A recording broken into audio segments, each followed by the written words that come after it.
Going to call the meeting to order. Today is Monday, May 6th. It is 9:01. We are at the Town Hall Chambers at 2731 Oak Street in Fort Myers Beach, Florida. This is a regularly scheduled town council meeting. All council members are present, including town manager, town clerk, and town attorney.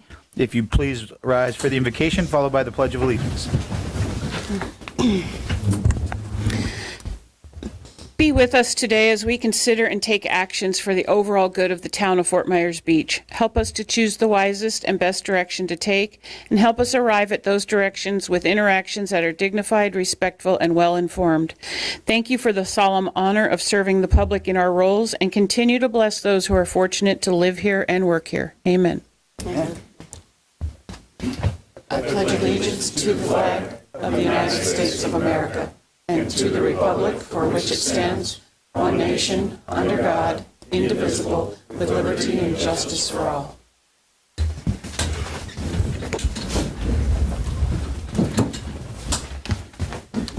Thank you. Next is the approval of the final agenda. Is there a motion to approve the final agenda? Mayor, I'd like to pull C through I of the consent agenda, please. And my understanding under public hearings, item C, Moss Marina, they would like to continue that. And I think they're here for representation. Item C for public hearings. Right? Moss Marine Ordinance 24-09. And that needs to be continued to a time certain. Okay. Do we do that once we go through the consent agenda, or how do you procedurally want to do this? We can go ahead and find out when they want to have it right now, Okay. and then we can do it now. Good morning. Good morning. Good morning. Do I need it? Am I good? Good morning, Mr. Mayor, Council. For the record, Jenna Persons Malika of the law firm Strayhorn, Persons Malika and Fisher, on behalf of the applicant and owner, Freeland Florida Holdings. And today we come before you asking for a continuance of the CPA hearing. And our request is a continuance of the small-scale comprehensive plan map amendment until such time, it'll be a date uncertain, but until such time that the companion commercial plan development rezoning application is ready to come before this town council. We applied for both applications at the same time in August of 2023, and it's not uncommon that the small scale map amendment moved faster than the more detailed plan development rezoning. But Mr. Mayor and Council and the town has done a great job in explaining the process to folks, and that is a two-step process. We can't do any redevelopment unless we get both approved. However, folks want to talk about the project. They want to talk about the details, and we want to continue to hear what they have to say. So we're asking to slow down the small-scale plan amendment so the CPD can catch up, so we can continue to have those conversations, take in the feedback, and make adjustments. So that's our request. I know under the code that you can continue to a date uncertain, and we would just ask for that flexibility to work with staff to marry those up so that they come before you at the same meeting in the future. And Mr. Freeland just wanted to make a quick comment regarding on what he hopes to accomplish as we move forward. Thank you, Jen. Good morning, Council, Mayor, Vice Mayor. I just want to thank you all for your time, and all the people who were going to show up today, or supporters, those opposed. Just want to thank them all for their input. I think that's an important part of the process, and we've tried to embrace that from the beginning, starting well over a year ago. So we look forward to working with you. We knew the time's come to do that. We'll marry these back together. Want to work with the council, find out what is mutually beneficial to the town. I think from the beginning I've said it's got to be good for the neighbors, good for the community, and good for us. So it's a three-legged stool. So look forward to working with you, and hopefully we can find a resolution that fits all those goals.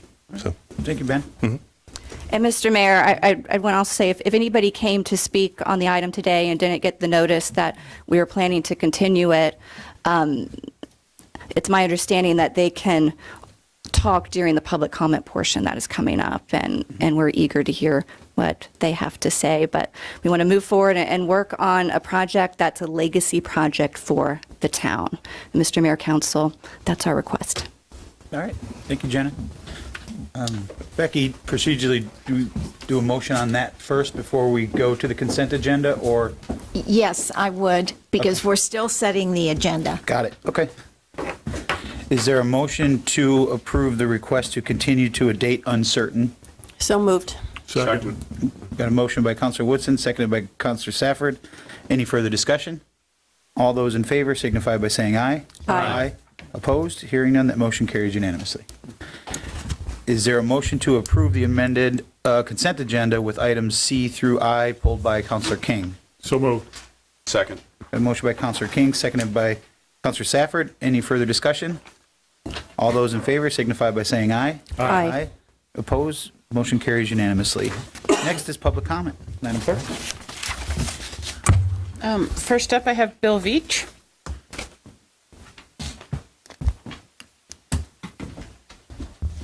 I must say that's quite a shirt. Well, when you have workers around the house, sometimes you need to spell things out for them. I would just say that, I understand the strategy with the developers. It would be, I think, consider on their part if they would have given people more notice, because I know some people actually have lawyers that they were paying to be here in the morning, and coming up with a notification the night before on a Sunday night, it seems to be a little short. So it would be good if they're going to change the schedule to give more warning for the public, so they don't come up with expenses that they don't have a problem with.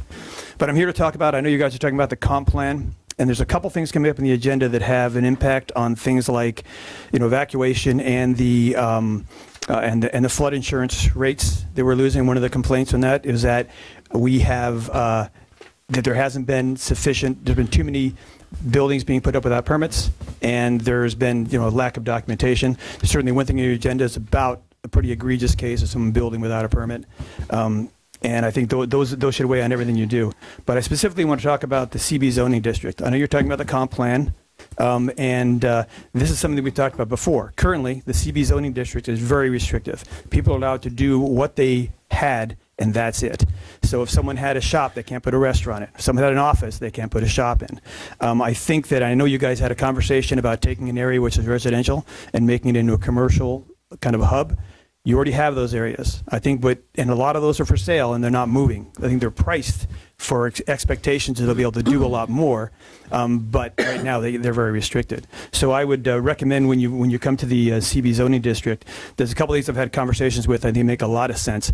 And one is you say that you open up the uses that people can have, but maybe you make them smaller. So when someone has a 5,000 square foot footprint, instead of a 5,000 square foot restaurant, they put a small restaurant and a small shop, so that instead of a destination, it's more serving the local community that are in a comfortable bicycling, walking district. What that does for you is it doesn't make it conflict with the neighbors as much, and also if people are biking and walking, they're not driving, they're not getting in their cars. It reduces the parking demands and it reduces the traffic demands. And then on top of that, I think that it makes sense to give people a floor of residential, which is consistent with whatever the neighboring zoning is. And then if someone wants to put an extra floor, they could do that if there's like owner-occupied housing, workforce housing, or critical services, like, hairdressers, banks, doctors, the kind of thing that we think we really need on this island. I think that if you come up with a plan that makes sense, that gives certainty to it, then you'll get more movement on the CB zoning district, which right now there's not a lot going on because of that definition. And that's pretty much it. Thank you. Thanks, Bill. That's all I have signed up in general public comment. Is there anyone else that would like to speak in public comment? Yeah, come on up, Howie.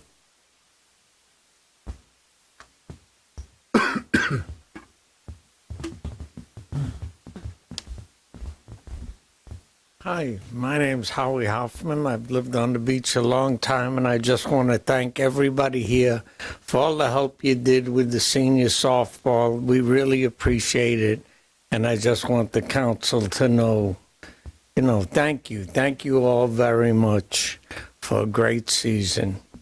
And that's about it. And where's my seat going to be? For your nap? No, for when I run for council. It's the first door on your left. Okay, Thanks, Howie. Is Is there anyone else that'd like to speak? If not, we'll close public comment. Next, we have local achievements and recognitions. Councilor King. I'd like to start off by thanking ABC7 and NBC2, plus the rest of the Hearst employees for the cleanup they did on Fort Myers Beach. I think it was a little at the end of April. It was all part of their Hearst Gives Back, so thank you for that. I want to recognize the town manager, Andy Hyatt, on reaching his one-year anniversary with the town of Fort Myers Beach. It was last year when Amy and I first interviewed you. I think that was the first interview we did together. You said at that time that you were interviewing us as well to see if it would be a good fit, and I thank you for choosing us and staying with us. And lastly, speaking of anniversaries, I do, being the cheap person I am, want to take the airtime to thank my best friend and wife for choosing to stay with me for 34 years of marriage, and that was yesterday. Sorry, fellow fun seekers, but that's somebody right there that I enjoy more than anything in the world, and there's no one person I enjoy spending more time with. So, thank you, Mayor. Yes, sir. Thanks, John, and congratulations. Thank you. Vice Mayor Adderholt. Congratulations. There's no way I can follow that, so I have nothing additional. Thank you. Congratulations. Councilor Woodson. Happy anniversary again. Councilor Safford. I want to thank the Chamber of Commerce for the great event they had last week. It was a tribute to everybody that worked so hard, as well, honoring Mitch as well. But the vision in that room was moving forward, and I mean there was 100 people there. It was positive. It was a great vibe, and it's a shout out to our community. It's not just the Chamber; it's everybody. So I was really honored to be a part of it, and there was a lot of people there. It was awesome. Yeah. Anything else? Nope. Very good. That was on my list as well, but I think you covered it just fine. The only other thing I have is this picture that you see right down here in front of us was graciously donated to us by the FMB Kiwanis. Sandy Lepley reached out, and unfortunately, evidently, I can't keep a very good calendar. I put it on the wrong Monday, so I wasn't there to receive it in person. But we thank them for this picture. We'll find a place to put it up. It'll go somewhere good in the temporary, permanent town hall. And that's all that I have. Next, we have advisory items, reports, and appointments. Tidal Basin update.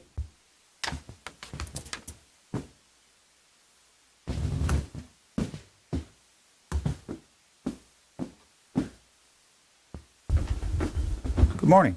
Good morning. Good morning. Good morning, Mr. Mayor, also council members, town staff. My name is Jeremy Speaks, representing Tidal Basin. I'm the deputy director. First and foremost, I want to say you guys should get excited. Tidal Basin has been doing consistent and hard work for the town of Fort Myers Beach. As right now, we have a total of 7 projects obligated under FEMA public assistance for a total of $19.8 million. Give yourself a hand clap, because through your hard effort and your work, we're able to get that information that we need to push it through for FEMA. So give yourself a hand clap. But even despite all that, we're not done yet. We have more projects that's still in the pipeline. Say, Jeremy, I'm so sorry to interrupt, but could you just kind of take it up 10,000 feet and explain to those who are watching what it means to have a project obligated and how that works from just a 10,000-foot level? Yes, sir. Yeah. No problem, Vice Mayor. So to the public, so FEMA has a process when you have projects that you had damages from the storm. You are given an opportunity to get those projects together. So in collaboration with our company and with the town people, we're able to get all the information to document those damages. Then also to get the cost for those damages and how much that has cost. Now it has gone through the FEMA public assistance process. So basically it has gone through multiple reviews from insurance, mitigation, EHP, which means environmental historical preservation, and to the point that we're finally obligated. So now we're receiving funding. So that funding has now hit your coffers, your bank, to be able to do the work that you need to do to restore the town back to where it was before. Thank you. No problem, sir. But like I said, we're not done yet.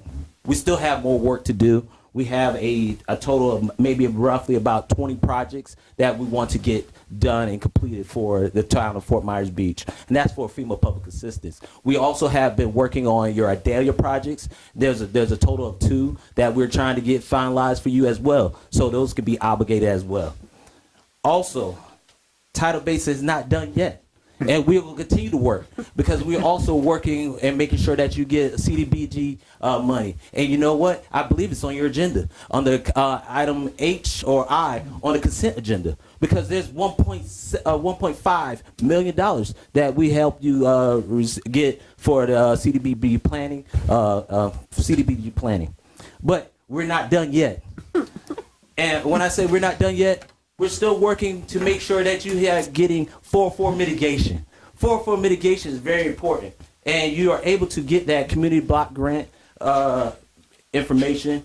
And so far, under Hurricane Ian, Fort Myers has submitted 7 hazard mitigation grants, and 6 are actively under review. We have home elevation, home acquisition, home reconstruction, generators, Bay Oaks community retrofit, living shoreline, and utility elevations. And they're currently in the process to getting reviewed by doing the environmental engineering and programmatic R5s. And that means request for information. So as we continue to actively work with you guys to get that information, we'll keep you updated. Also, we're doing some more CDBG work for Hurricane Nicole. And we have a total of 5 hazard mitigation grant applications. 1 for home acquisition, 1 for generators, 1 for Bay Oaks community retrofit, another for Moss Marina generator, and a 5th one for utility elevations. And we're still working through those R5s as well. And finally, we have Idalia. Idalia, we are submitting 2 hazard mitigation grant applications, and that's for critical facility generators as well as utility infrastructure retrofit. So as you can see, Tidal Base is working hard for you because you allow us to work hard for you. And we appreciate that. And we want to continue this collaboration as we to get you some more dollars so we can maximize your funding. Thank you. Because we're not done yet. We're not done yet. So, Jeremy, before you run off, Yes. could you give, I know it's a hard number to put on it, but a rough timeline on the obligation process? I know we had quite a few that are in the review process. The pool, for instance, is one. Is there a rough timeline? People, I mean, we get asked a lot of, it's been, almost 2 years since the storm. We're still in obligation phases. And in your experience, in Tidal Basin's experience, how long do you see these things carry on? It depends, Mr. Mayor. I'll be honest with you. I've seen projects that take a year. I've seen projects that take a year and a half. It all depends on the nuances of that project, because you have environmental concerns, you have mitigation things, you also have to deal with insurance. So all those review queues are something that you have to take into factor. So for me to give you like an estimate of like how many times, how long will it take, will be very egregious of me. So I wouldn't say that. So therefore, I would tell you we will continue to work and keep you up to date on all the progress of the timeline, as well as especially as soon as we get to obligation. Well, I appreciate that. Sometimes I get tired of hearing it from the 5 of us. I understand, sir. So to hear it from the experts, I think, means a lot for people to hear that. No Vice problem. Mayor? Just to follow up on that, Yes, Jeremy, if you could, the 7 projects that are obligated for 19.8 million. Yes, sir. So that means they've already been designated obligated? Is that a designation? In other words, and does that mean that check is in the mail, or is there still a long process ahead? The check should have been either you have already received it, or it's on the mail, sir. I have to look back at the obligation dates and see where it's at in the FDM process of receiving that funding. Okay, thank you. No problem. Can you be specific what those 7 projects are, just for public knowledge? Yes, sir. That's one is your emergency protective measure expedited project. Another one is your emergency berm. Another one is your beach renourishment. Another one is your vehicle equipment loss or damage in Ian. Another one is Palm Avenue restroom trailer. Another one is some of your management costs. And another one is your Fort Myers DRRA 1206 application certification. Thank you. All right. What is the last one? What was the last one that you just said? Fort Myers DRRA is that disaster recovery. Oh, okay. Yes. Alphabet soup. Thank you. Thank you. Thanks, Jeremy. Thanks, Jeremy. Thank you. Y'all take care. We also have the Marine and Environmental Resources Task Force. Jennifer?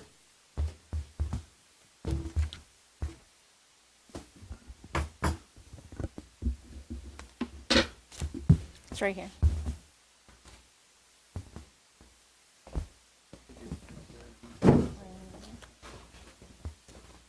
I just turn it on. Oh, looks like it's on. Okay, so good morning, Jennifer Rusk, resident, Marine Environmental Resource Task Force member. Good morning, Mayor, Vice Mayor, Town Council, and Town Manager and all staff. This morning I'm here to bring you and present to you the new children's activity book that with the help of our beach school had contributed some artwork to it. It's finally done. We have a few little typos, but for the most part, it's done. I'm very proud of it. I think Fort Myers Beach should be very proud of it. It's going to be very educational. So I'm just going to go through it quickly with you, okay? It's 16 pages.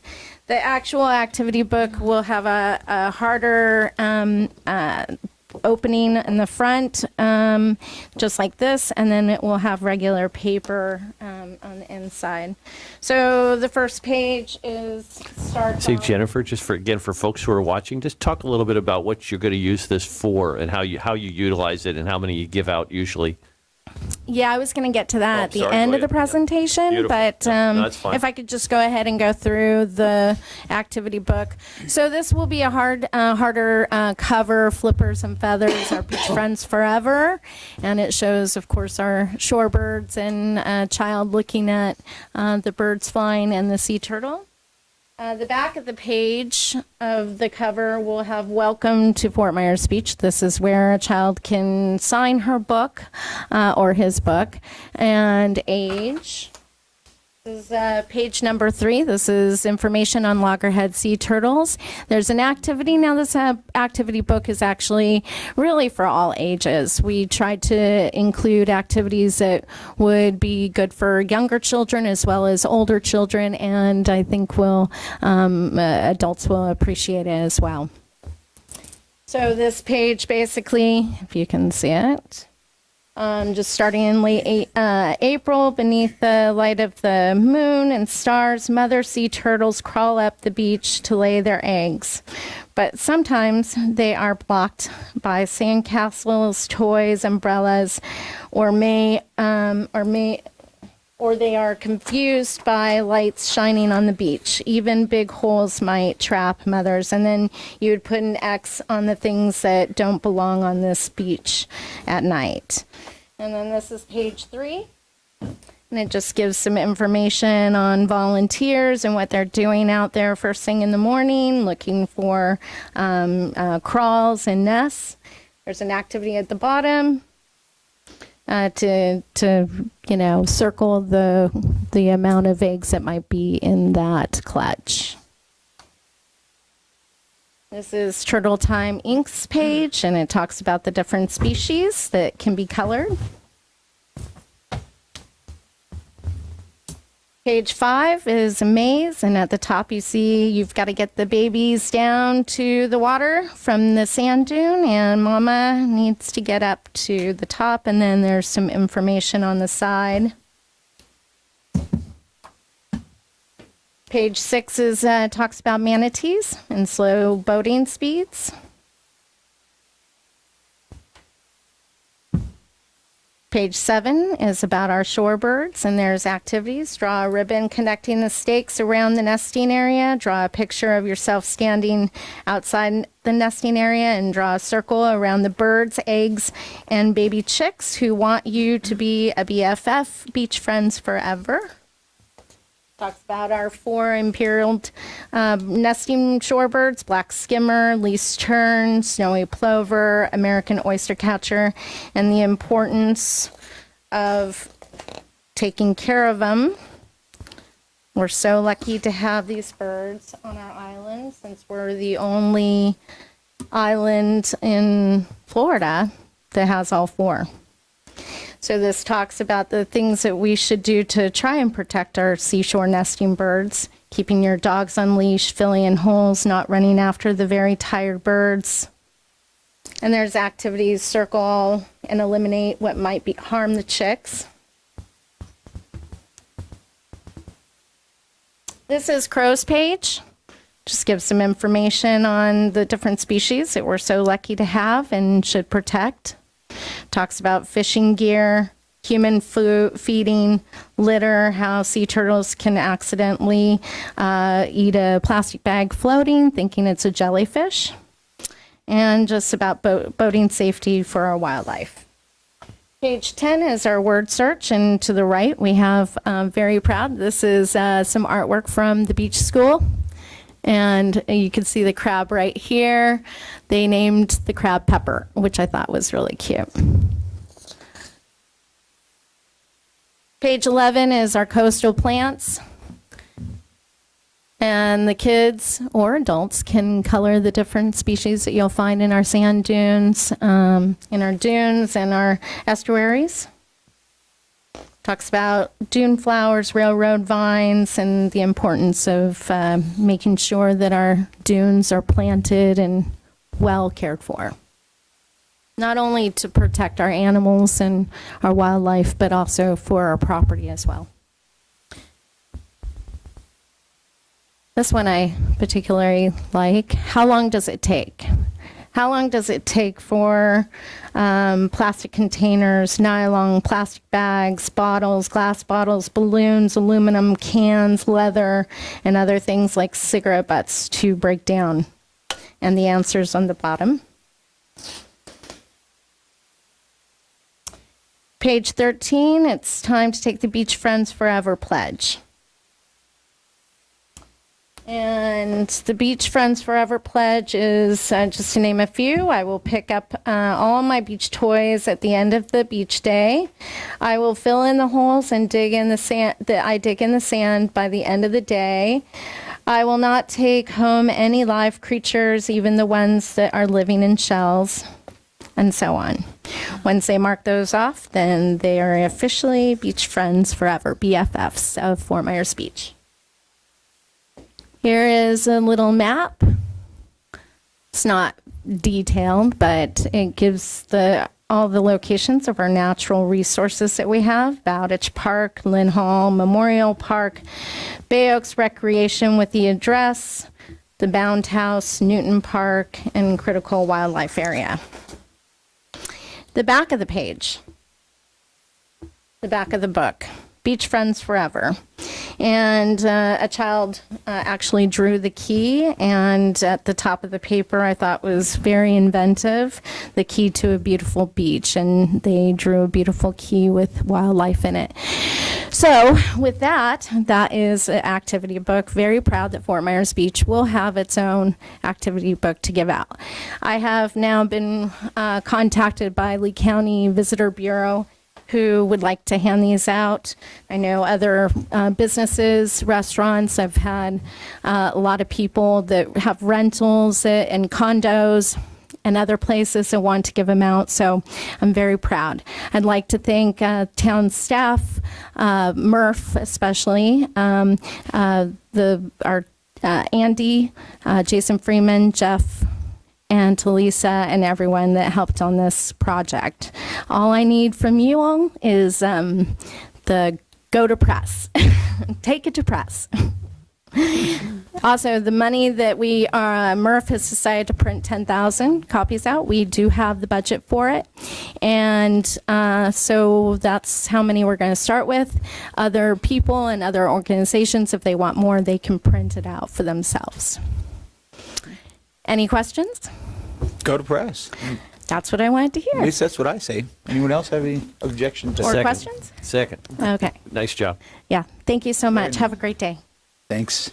Is there any other committee that would like to say a few words? No? All right. Next, we have the approval of the minutes from the town council meeting at April 15th, 2024. Is there a motion to approve the minutes? Mayor, I've got a correction. Yes, sir. Under number 11, public hearings, it states Councilmember King read the title of the resolution. I believe that should be corrected to change to Mayor Allers. Very good. And with that, I'll move to approve as corrected. All right, is there a second? I'll second. A motion by Counselor King, seconded by Counselor Woodson. Any further discussion?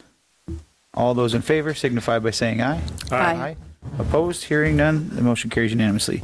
Next, we have the two items that have remained on the consent agenda, items A and items B. Is there a motion to approve the consent agenda? So moved. Motion by Counselor Woodson, seconded by Counselor Safford. Any further discussion? All those in favor signify by saying aye. Aye. Opposed? Hearing none, consent agenda carries unanimously. Next are the items that are removed from the consent agenda. Items C through I were pulled by Counselor King. The first item is item C, Resolution 24-76, the CDBGDR application and grants for public facilities and critical infrastructure. John? Well, we got a brief overview of it earlier, just a detailed explanation or what can be shared with the public. So basically what we're doing in this bucket, all the asks that we go through with the CDBGR are considered what we call buckets. This one for infrastructure is dealing with a large variety of asks on part of the town. We're going to be asking for money for the pool. We're asking that for a couple of different spots, not only with FEMA on the PA side, but also with the DR money, which will get going a lot faster, the project. We're looking for Newton Park improvements. We're looking for infrastructure as far as the stormwater aspects that were not covered by the Tier 1 project to be included in that, as well as maintenance and possible repair or additional water tower in the north end or west end of the island, which is currently in the process of being worked on. So there's quite a few asks, as well as Old San Carlos lighting project to be put into that bucket. Thank you. Any other discussion? And those numbers are right, minimum 5 million, maximum 50 million? That is correct, sir. Thank you. Is there a motion to approve consent agenda item C? Mayor, I'll move Resolution 24-76, CDBGDR applications and grants for public facilities and critical infrastructure. I'll second. A motion by Counselor King, seconded by Counselor Safford. Any further discussion? All those in favor signify by saying aye. Aye. Opposed? Hearing none, that motion carries unanimously. Next is item D, Resolution 2492, Disaster Recovery Services Piggyback Lee County Agreement. John? Just some explanation on that, please. Yes, so we earlier in, I guess last fall or earlier this spring, we adopted our debris monitoring for hurricane season coming up this year, a multi-year contract with Tetra Tech for the monitoring phase of that. Was facilitated prior by Thompson Incorporated. This bid here allows us to go on piggyback with the county services for the debris cleanup. So it'd be using the same vendor that we've had for a few years now with Crowder, but basically using their contract, which gets us a nice easy pass and have a vendor in place for hurricane season. They're just on standby and. Yes, sir. Yeah. Yes, sir. Okay, thank you. Any other questions for staff? So I have a question. When you had the debris cleanup, I know obviously during Ian, it was debris everywhere, and we used Bay Oaks, and we used the south end, and that, don't want to see that happen again. So do we then also piggyback on Lee County locations for debris? To a point, we're not going to have the same. Well, I shouldn't say that. It was because of what Ian did to the island that we used the facilities that we used. The south end was currently immediately kind of closed down to bringing debris down that way. A couple of the contractors that work locally on the island have given us a ton of areas to put debris in. Also, to your point, with the accesses that Lee County has already procured, we'll be able to use those as well. So we're not going to be using the Bay Oaks property, the Little League field, those type of things. We're also looking at one or two locations off island. We're just kind of talking to the owners of those properties that are on San Carlos Island, or just a little bit beyond, to help with us on our debris because of those exact concerns. Okay. Any other discussion or any other questions? Mayor, I'll move Resolution 24-92, Disaster Recovery Services Piggyback Lee County Agreement. I'll second. Motion by Counselor King, seconded by Counselor Safford. Any further discussion? All those in favor signify by saying aye. Aye. Aye. Opposed? Hearing none, that motion carries unanimously. Next is item E, Resolution 2493, Demolition Services, City of Fort Myers. John? Frankie? So to your point, sir, we're going to kind of encapsulate both of the following two ones together because they kind of do flow together. The first one is taking on a contract that the City of Fort Myers already procured for demolition contact. This is going to go towards our unsafe structure program that we've got currently in the works. And we thought it wise to not just have one vendor, to have multiple vendors. So you'll see the next one is a piggyback for the contractor used by Bonita. We're also going to have local contractors that will help as subcontractors that don't have to go out for this part of the contract to aid. Our thought process was we wanted to get the program flowing. We wanted to get immediate results. We don't want this to be dragging on for months on end. So if we could get multiple contractors in here, all under the guise of the same purchasing price or basically parameters for the contract, like square footage, disposal fees, those type of things, that we'd be able to facilitate the demolition of these unsafe structures in a lot more expedient manner. Thank you. Any other questions for Frankie? Mayor, I'll move Resolution 24-93, Demolition Services, City of Fort Myers. Second. Motion by Counselor King, seconded by Counselor Safford. Any further discussion? All those in favor signify by saying aye. Aye. Opposed? Hearing none, the motion carries unanimously. Next is item F, Resolution 24-94, Demolition Services, Bonita Springs, piggyback. I'll just go right to you, Frankie. Thank you. Eliminate the middleman. It's basically the same answer. The way we had to do it was this is a contract that's already going, so we're able to jump on it. The other one was a contract that was established, so we had to go back to the vendor and to the party that initiated that contract and ask for permission. Basically the same thing, except that this contract that we have going here with Bonita is a contractor that's already under contract with them, so we're able to kind of just basically ride along on that contract as well. But it's for the same thing as part of the demolition project. All right, thank you, Frankie. Any other questions for Frankie? Is there a motion to approve Resolution 2494? I'll move Resolution 24-94, Demolition Services, Bonita Springs, piggyback. I'll second that as well. All right. We got a motion by Counselor King, seconded by Counselor Safford. Any further discussion? All those in favor signify by saying aye. Aye. Opposed? Hearing none, that motion carries unanimously. Item G, Resolution 24-91, ITB-23-17-PW, Change Order Number 1. Frankie?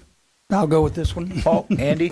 Okay. This is part of the street sign project that we got to the end of it and realized that we didn't cover all the streets with no outlets, dead end signs were not included, and we wanted to make sure they were. This is just that additional cost to cover that, and that it's covered under gas tax and that kind of thing. So it's just finishing up the project that is really, for all intents and purposes, finished. Yes, sir? If I could, Andy, I just happened to see this on the agenda, and I wanted to just reference that I received some correspondence from one of our fire commissioners, Ron Fleming, and he had suggested that there used to be a yield sign as you go from 5th Street onto the bridge, and he said that yield sign no longer exists, or it hasn't been replaced, I guess is the best way to say it. That's a county road. So he'll need to contact the county, but we can contact the county as well. Going on to the bridge. 5th Street is? I think the yield was on 5th Street. I think that was, but they put all that in the right of way. We will follow up with that and make sure a yield sign is put in that area, whether we have to take care of it or the county, but I'll reach out to the county. Thank you very much. So then that is the one on the other side that turns onto 5th Street there? Is that one? I guess I never really paid attention. There used to be a yield sign there as well. Coming off the bridge, turning right onto 5th Street. Okay. Well, it's 5th. Just the yield People look at it as signs in north that of Estero, but Yep, gotcha. Okay. any other questions for Andy? Is that dead end still up at Lover's Lane? Because that always gives me a chuckle. With that, I'll move Resolution 24-91, ITB-23-17-PW, Change Order Number 1. I'll second. You're really pushing to not get to 35, aren't you? Really. You got a motion by Counselor King, a second by Counselor Woodson. Any further discussion? All those signify by favor, say aye. Aye. Opposed? Hearing none, motion carries unanimously. So many jokes there, John. So many jokes. So Next- little time. That's right. Next, we have item H, CDBGDR Planning Subrecipient Agreement. Frankie? So this is basically the acceptance of that. We were awarded the grant through the CDBGR for planning services. This will be allocated towards a variety of things, like the comp plan improvement project, things like that. So we already have it spelled out into our scope of work. This is basically the acceptance of that money through the CDBGR. That's 1.575 million? That is correct, and some change. No. Slurpee money. I didn't see the change on there. Yeah, I'm sorry. Any other questions for Frankie? Is there a motion to approve item H? I'll move to approve CDBGDR planning subrecipient. Well, I should have got my readers on. Agreement. Thank you. I'll second. A motion by Counselor King, seconded by Counselor Woodson. Any further discussion? All those in favor signify by saying aye. Aye. Opposed? Hearing none, that motion carries unanimously. And lastly, item I, amendment number 1, extension of Bands Construction Company.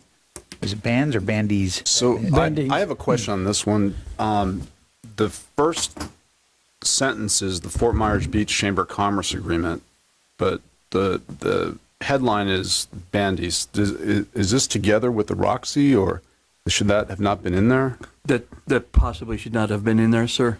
Okay. This is actually the facility that's on the corner of Old San Carlos and Estero, the large two-story souvenir Okay. establishment. That's Yeah, being and put back the other together. thing in the packet, it kept referring to map A, and there's no map A in there. So can you please repeat where exactly this is for? Yes, it's on the corner of Old San Carlos. Okay. Yeah, and it's north of Estero. Across it's from the- Lynn Hall Park. Across from Lynn Hall Park. Yes, sir. The So one currently with the fence around it. that is correct, and that's what they're basically doing is they're securing basically those where paid Holiday Court spots used to until be. that construction is done. Before that. And they're reimbursing Before the that, town okay. for the lease spots that we're missing revenue on. Okay. So can we strike that first sentence in there to clear it up? Yes, sir. We'll make sure that all those changes are made. Yes, sir. Okay, thank you. Any other questions? John?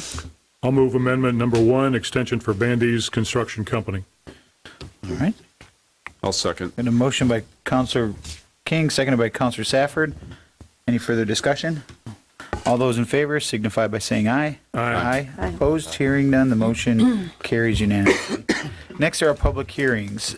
The next 2 items on the agenda are public hearings for review of various land use requests. For the benefit of the public, please be aware that these items are quasi-judicial in nature. Our attorney will further explain.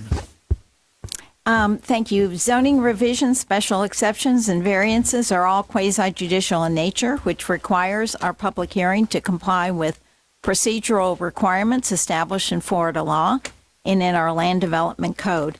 Quasi-judicial proceedings are less formal than proceedings before a circuit court, but are more formal than the remainder of our meeting, and follow basic standards of due process requiring certain notices, application of the correct standards, and decisions made on competent and substantial evidence presented to the town council in written documents or oral testimony.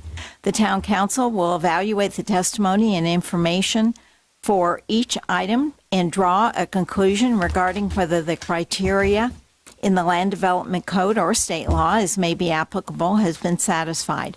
Pure speculation or mere opinion not based on competent facts cannot be legally considered by the town council in evaluating an agenda item. Testimony by professionals who are qualified as experts in a particular area is considered competent evidence by the Florida courts, as well as testimony by neighbors and residents who have fact-based information such as minutes, surveys, engineering reports, etc., or testimony based upon personal information. If you intend to speak, please keep this in mind. When you come forward, please state your name clearly for the record, whether or not you've been sworn in, and your qualifications or interest in the matter. For purposes of efficiency, before beginning any of the public hearings, I need to dispose of a few matters.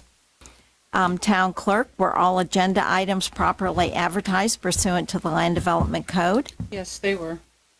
At this time, if any town council member has a conflict of interest that would prohibit them from voting on any of these items, please disclose this for the record at this time so that we can assure that we will have a quorum present for review of the items. Scott? I don't know if this falls, I would like to recuse myself on the administrative agenda. We're not talking about that right now, correct? No. No. Okay. Just these two items. Yeah. I'm fine. Council Woodson? I have none. I have none. Vice Mayor Earl? None. Council King? None. All right. Becky? Okay, at this time, if there is anyone present, including the applicant, property owner, staff, who intends to provide testimony in any of the two hearings, please stand, raise your right hand, and be sworn in by the town clerk. That includes public comment also.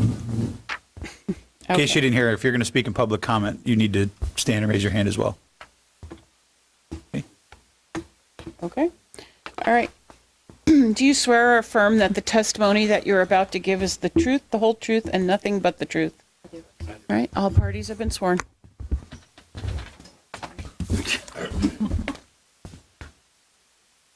Okay. This is Resolution 24-89 VAR 202-40050-590 Carlos Circle.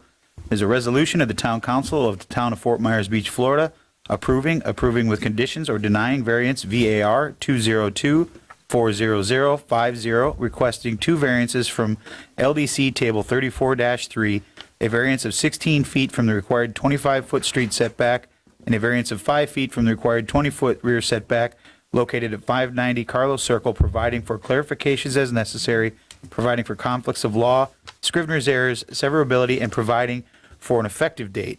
If any town council member has had any ex parte communication to disclose, please let us know the subject discussed and the identity of the person, group, or entity with whom the communication took place, any correspondence that you received, or any observations that made of the site.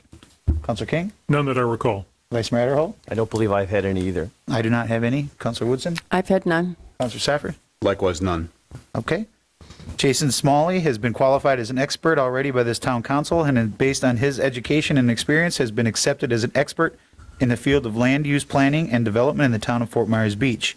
Are there any other individuals who would like to be qualified as an expert witness on behalf of the applicant at this time? Seeing none? No, there's one. Oh, I'm sorry. Yes, sir. Stand up. He has been in the past, but on Okay. other... All right, if you've already been qualified, you're fine. I did. I just want to make sure. It's been a little while since I formally did it, and people are different. So, but yes. Good. Might as well say your name since you're up there. Fred Drovlik from RVI Planning and Landscape Architecture. Thanks, Fred. Thanks. Has the property owner applicant seen a copy of the agenda backup materials from staff? Yes. Okay. Take it away, Jason. Good morning, councilors, staff. My name is Jason Smalley. I'm with your Planning and Zoning Department. Before you today is a request for two variances on 590 Carlos Circle. As was mentioned by the mayor, the first request is for a 16-foot reduction of the front or street setback, providing for approximately 9 feet of setback from the front property edge, front property boundary. In the rear, they're requesting a 5-foot reduction and variance for a 5-foot reduction, and will be providing a 15-foot setback in the rear, whereas normally they would be providing 20 in the rear and 25 up front. Staff recognizes that this lot is non-conforming in multiple ways. The lot was originally subdivided at some point in the early 70s, and the lot is what it is. It was developed prior to the storm with a structure on it. The applicant is coming in today to hopefully redevelop that structure again, or a new structure, and they're requesting these reductions. Staff recognizes that in some, especially on the eastern side of the lot, it would effectively be unbuildable there for depth of the house if they were required to provide the 45-foot collective setbacks, 20 in the rear, 25 in the front. So The staff had presented this to LPA. LPA had recommended approval and sending this to town council unanimously, along with one additional staff recommendation, which is to require that the lower level be kept open.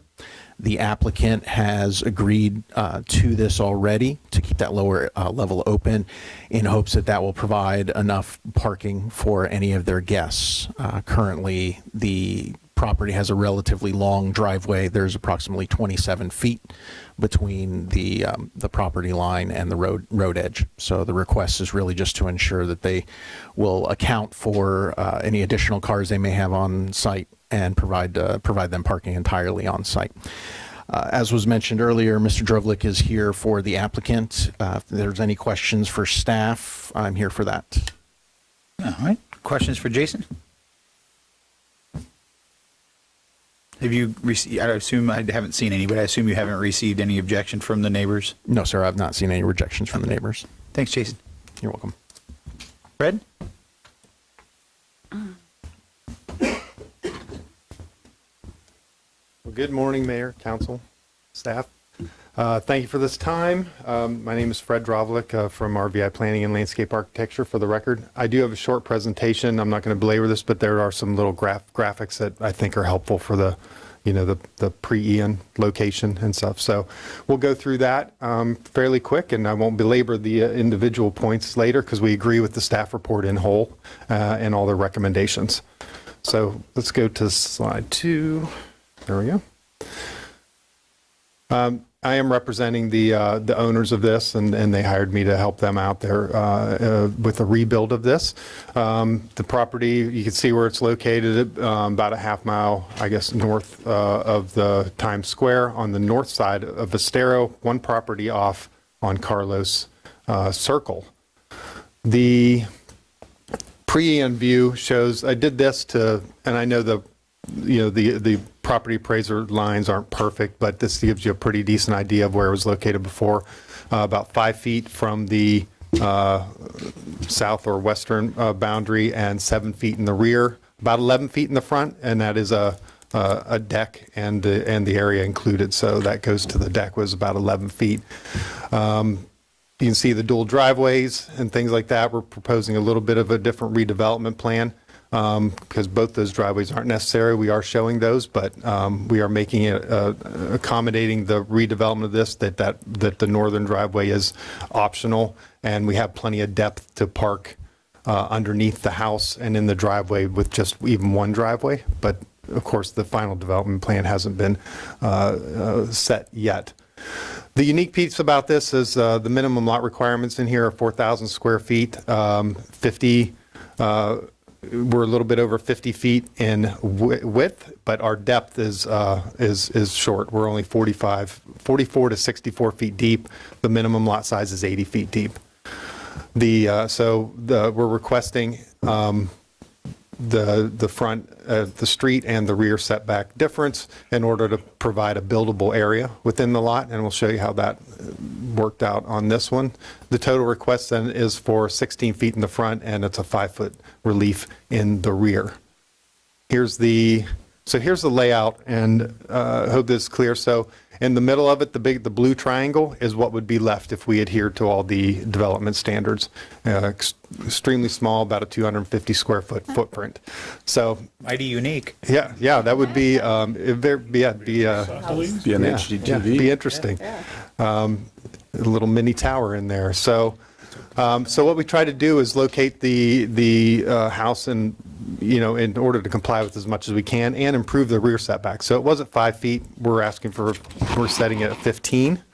We're adhering to the new 7.5-foot setbacks on the whichever you want to call it, east, west, north, or south, but on the sides. The side setbacks are 7.5 feet, so we're complying.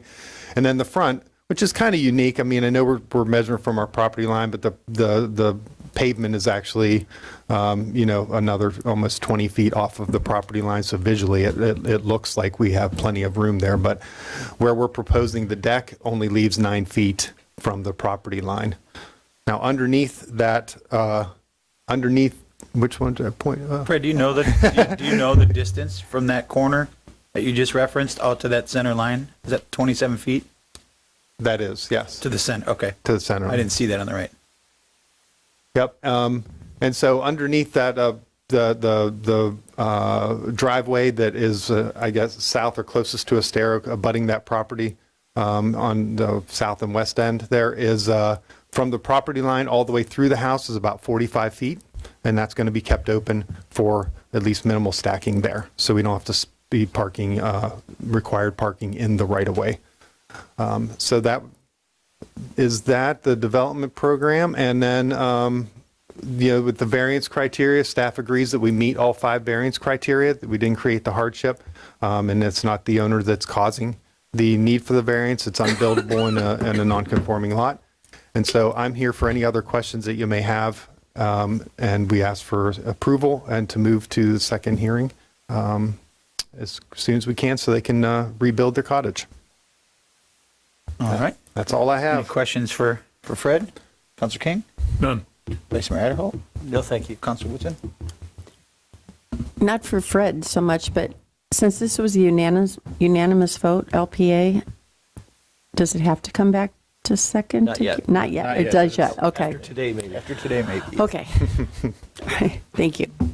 Oh, this is quasi-judicial law. It doesn't need a second hearing. Yeah, It's this is- it's a resolution, not an ordinance, so Yeah. we're good. Oh, good. Yeah. Even faster if it gets I approved. like it. Yeah, this is great. Counselor Safford? None. I don't have any as well. Thanks, Fred. All right, thank you. Yep. Public comment. Is there anyone that would like to speak on this resolution? Seeing none, we'll pull it back to the council for discussion and or a vote or a motion. Mayor, I'll move Resolution 24-89 VAR 2024-0050 590 Carlos Circle. Got a motion by Counselor King. Is there a second? I'll second. Seconded by Counselor Safford. Any further discussion? Counselor King, roll call vote. Aye. Counselor Safford? Aye. Counselor Woodson? Aye. Vice Mayor Adderholt? Aye. Mayor Allers, aye. Motion carries unanimously. Next is Resolution 24-90, SEZ 202-40024, 6614 Estero Boulevard, Island Winds Condominium. This is a resolution of the Town Council of the Town of Fort Myers Beach, Florida, approving with conditions or denying special exception SEZ 202-40024 to allow reconstruction of a wooden landscape wall in the environmental critical EZ zoning district with conditions for the property located at 6614 Estero Boulevard, providing for scrivener's errors, severability, and an effective date. If any town council member has had any ex parte communication to disclose, please let us know the subject discussed and the identity of the person, group, or entity with whom the communication took place, any correspondence that you received, or observations made of the site. Counselor Safford? I have none. Counselor Woodson? None. I have none. Vice Mayor Adderholt? None. Counselor King? Well, I have concerns about the president, but that's neither here nor there. Jason Smalley has been qualified as an expert already by this town council, and based on his education and experience has been accepted as an expert in the field of land use, planning, and development in the town of Fort Myers Beach. Are there any other individuals who would like to be qualified as an expert witness on behalf of the applicant at this time? Seeing none, has the property owner applicant seen a copy of the agenda backup materials from staff? They're nodding yes. All right, Jason? Good morning. Again, morning. My name is Jason Smalley. I'm with your Planning and Zoning Department. As was mentioned, 6614, otherwise known as Island Winds Condominium, is requesting a special exception for the repair and replacement of a wooden knee wall or retaining wall. This is in the rear of their property on the Gulf side. As is required in our code, they must come through and ask for additional approvals to repair or replace this, since this does exist in the town's EC or environmentally critical area. Based on staff's analysis going back as far as we could on LIPA to 1998, we can confirm that there was a wall or retaining wall in this area, although the applicant does make the point that the wall was developed fairly concurrently with the original development of the building sometime between 1972 and 1974. The applicant is requesting to replace the wooden wooden railroad ties, I guess is the best way to describe them. This is being designed as a two-course, so it'll be two ties, one stacked on top of the other.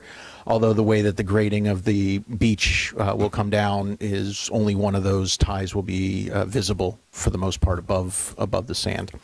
Again, this is a replacement in the existing footprint of what existed prior to the storm. Best analysis that we can come up with from staff's perspective is that the retaining wall at its greatest is seaward of the line, a 1978 CCCL line, approximately 12 feet at its widest part.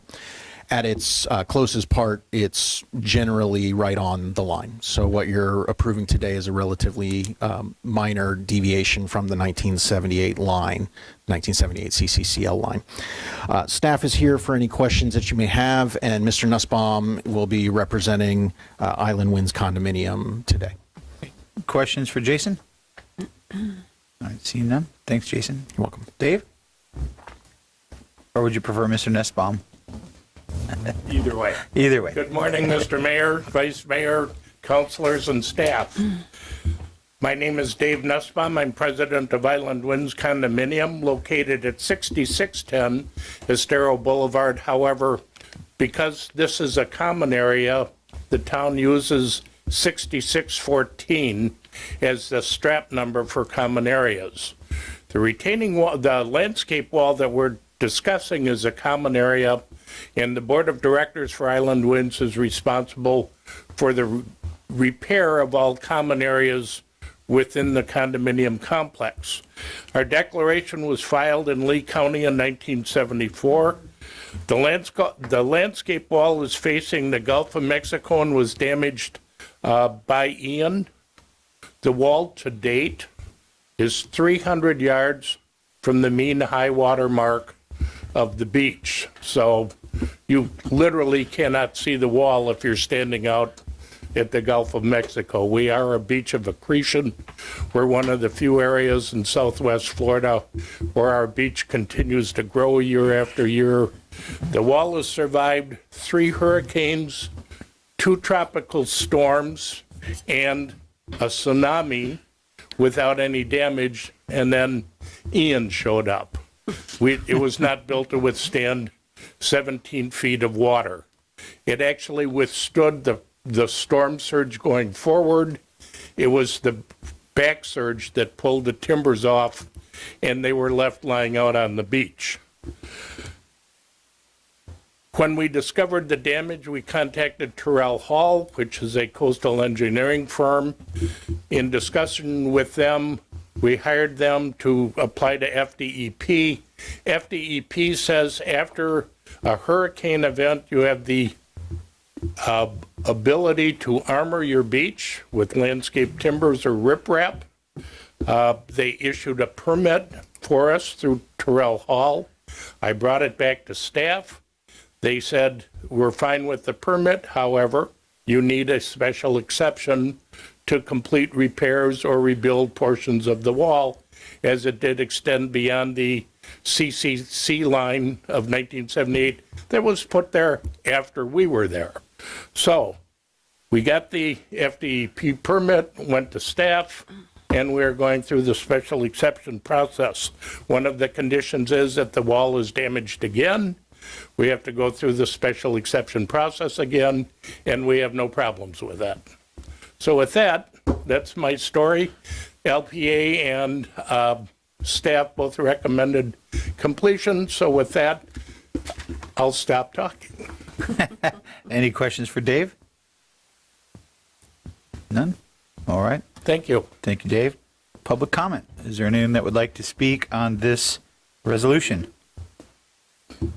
Seeing none, we'll pull it back to the council for discussion and or motion.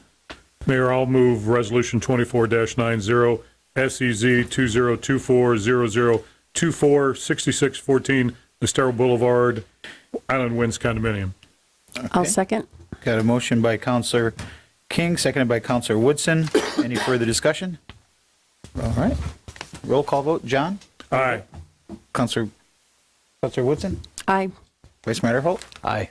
Counselor Safford? Aye. And Mayor Allers is an aye. Motion carries unanimously.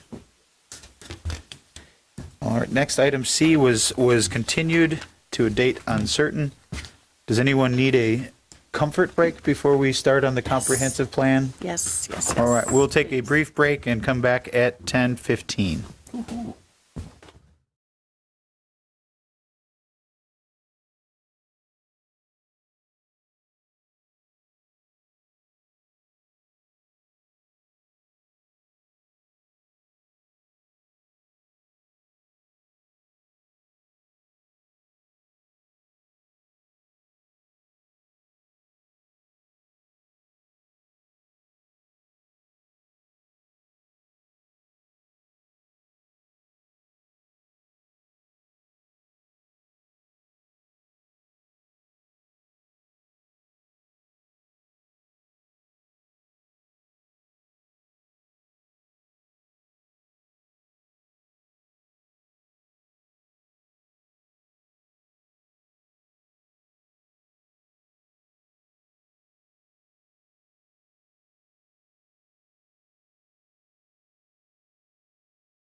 We are on item D of the public hearings. This is ordinance 24-10, comprehensive plan. This is the first reading and public hearing on proposed ordinance 24-10 entitled, "An Ordinance of the Town of Fort Myers Beach, Florida, amending the Town of Fort Myers Beach Comprehensive Plan in its entirety pursuant to 163.3184, subsection 3, Florida statutes, providing for adoption of the Town of Fort Myers Beach Comprehensive Plan 2040, including amendments to the future land use element and the future land use map, the community design element, the transportation element, the housing element, the historic preservation element, the utilities element, the conservation element, the coastal management element,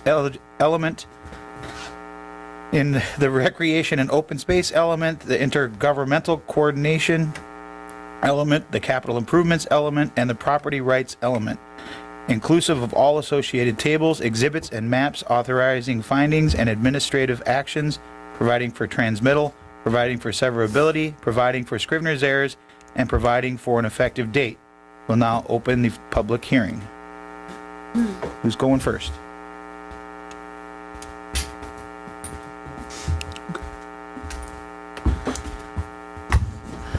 Good morning. Sarah Probst with Community Development. Ed Ing is here today. He's going to be presenting, he's going to take you through the whole comprehensive plan.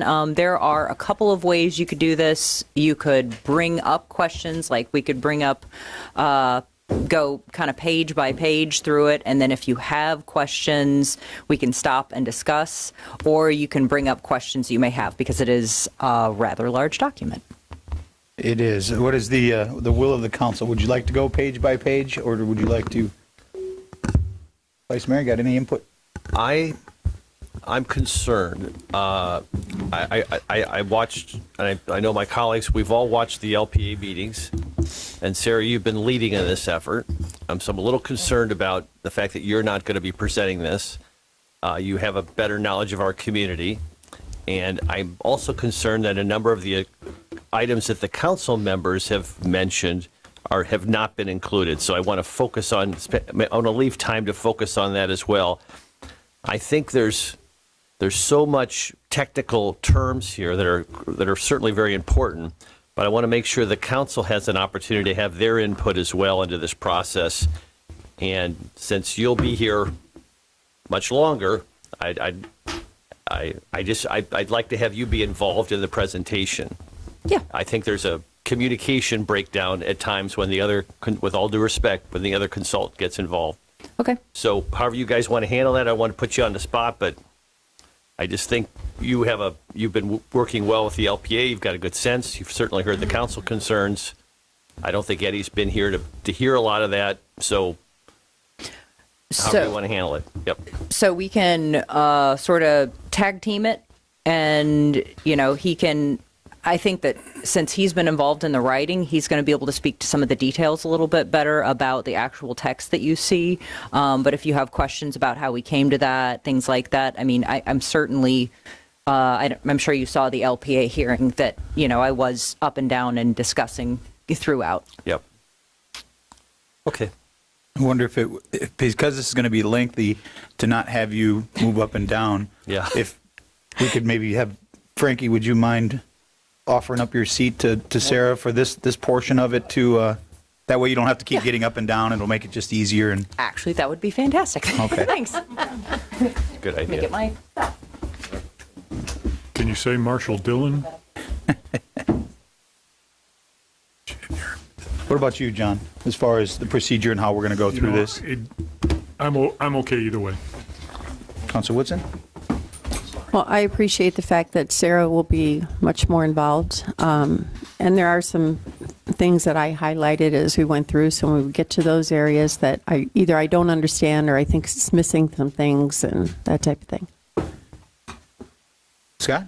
Yeah, I think that'd probably be the best approach, is just start asking questions and getting answers rather than go page by page by page. Yeah, I guess I can see it both ways. There's a lot of intricacies and a lot of things that really don't matter, but I maybe as we can flow the questions as the pages go. Yeah, that's fine. Instead of trying to bounce all over and ask questions. So maybe, you know, we can look at the page. If someone has specific questions concerning that page, then ask the questions at that time. Yes. But I don't know that we have to necessarily go over every exact word change that was in there, because some of it's very minor, some of it is just shalls and shoulds. Everyone all right with that? That's fine. Okay. All right, Eddie? I think, Yeah. actually, Mayor, I think what would help the public and help us is if the first thing we do is look at that map, because everybody's going to refer to that map. So if we can have, if it's all right with you, if we could have that map up there first. I think it's a great idea. Jacob, it's on packet page 622. Can you put the map up on the screen so that it's up there as we're discussing? And the other zoomed in maps are also in the packet. Yeah. You can see more clearly exactly the boundaries.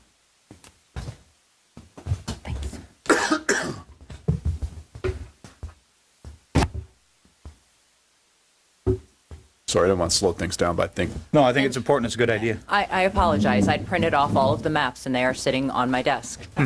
So. Well, I think the My public should, apologies. while we're talking about it, if we can have up on the screen and on our website Yeah. or during our YouTube thing, I think it'd be a great benefit, because we're going to be bouncing back and forth between different zones. And so if we have a reference, I think that'll be very helpful. Well, we can start the discussion, I think, is they're Yeah. that's working fine. out the technology. Are you ready, Eddie? Ed?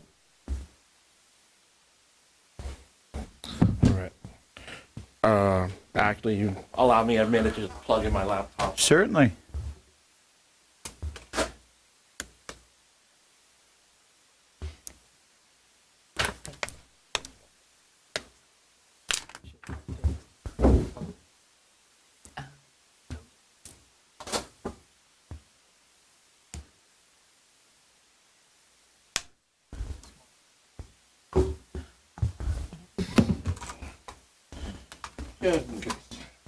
So, if you could forward that, that would be- I thought when you said, I didn't hear that, what is that? Won't be a problem. I'll be fine. If there's a way for... Good morning, Mayor, councilors, Vice Mayor, councilors. Thank you for having me here today. As you know, that has been a rather lengthy process, which probably result in what I think is the 10th, 11th, maybe 12th version of this overall comprehensive plan package. You'll find that over the course of the various iterations that you've seen in the past, a lot of things have changed. We've gone through several iterations of let's put this in, let's take it back out, let's put it in, let's take it back out. So I'm glad we're here today, because passing the comprehensive plan then allows you to focus on the really important task, which is doing the necessary update to your land development regulation, which will actually be the more salient effort towards rebuilding the town.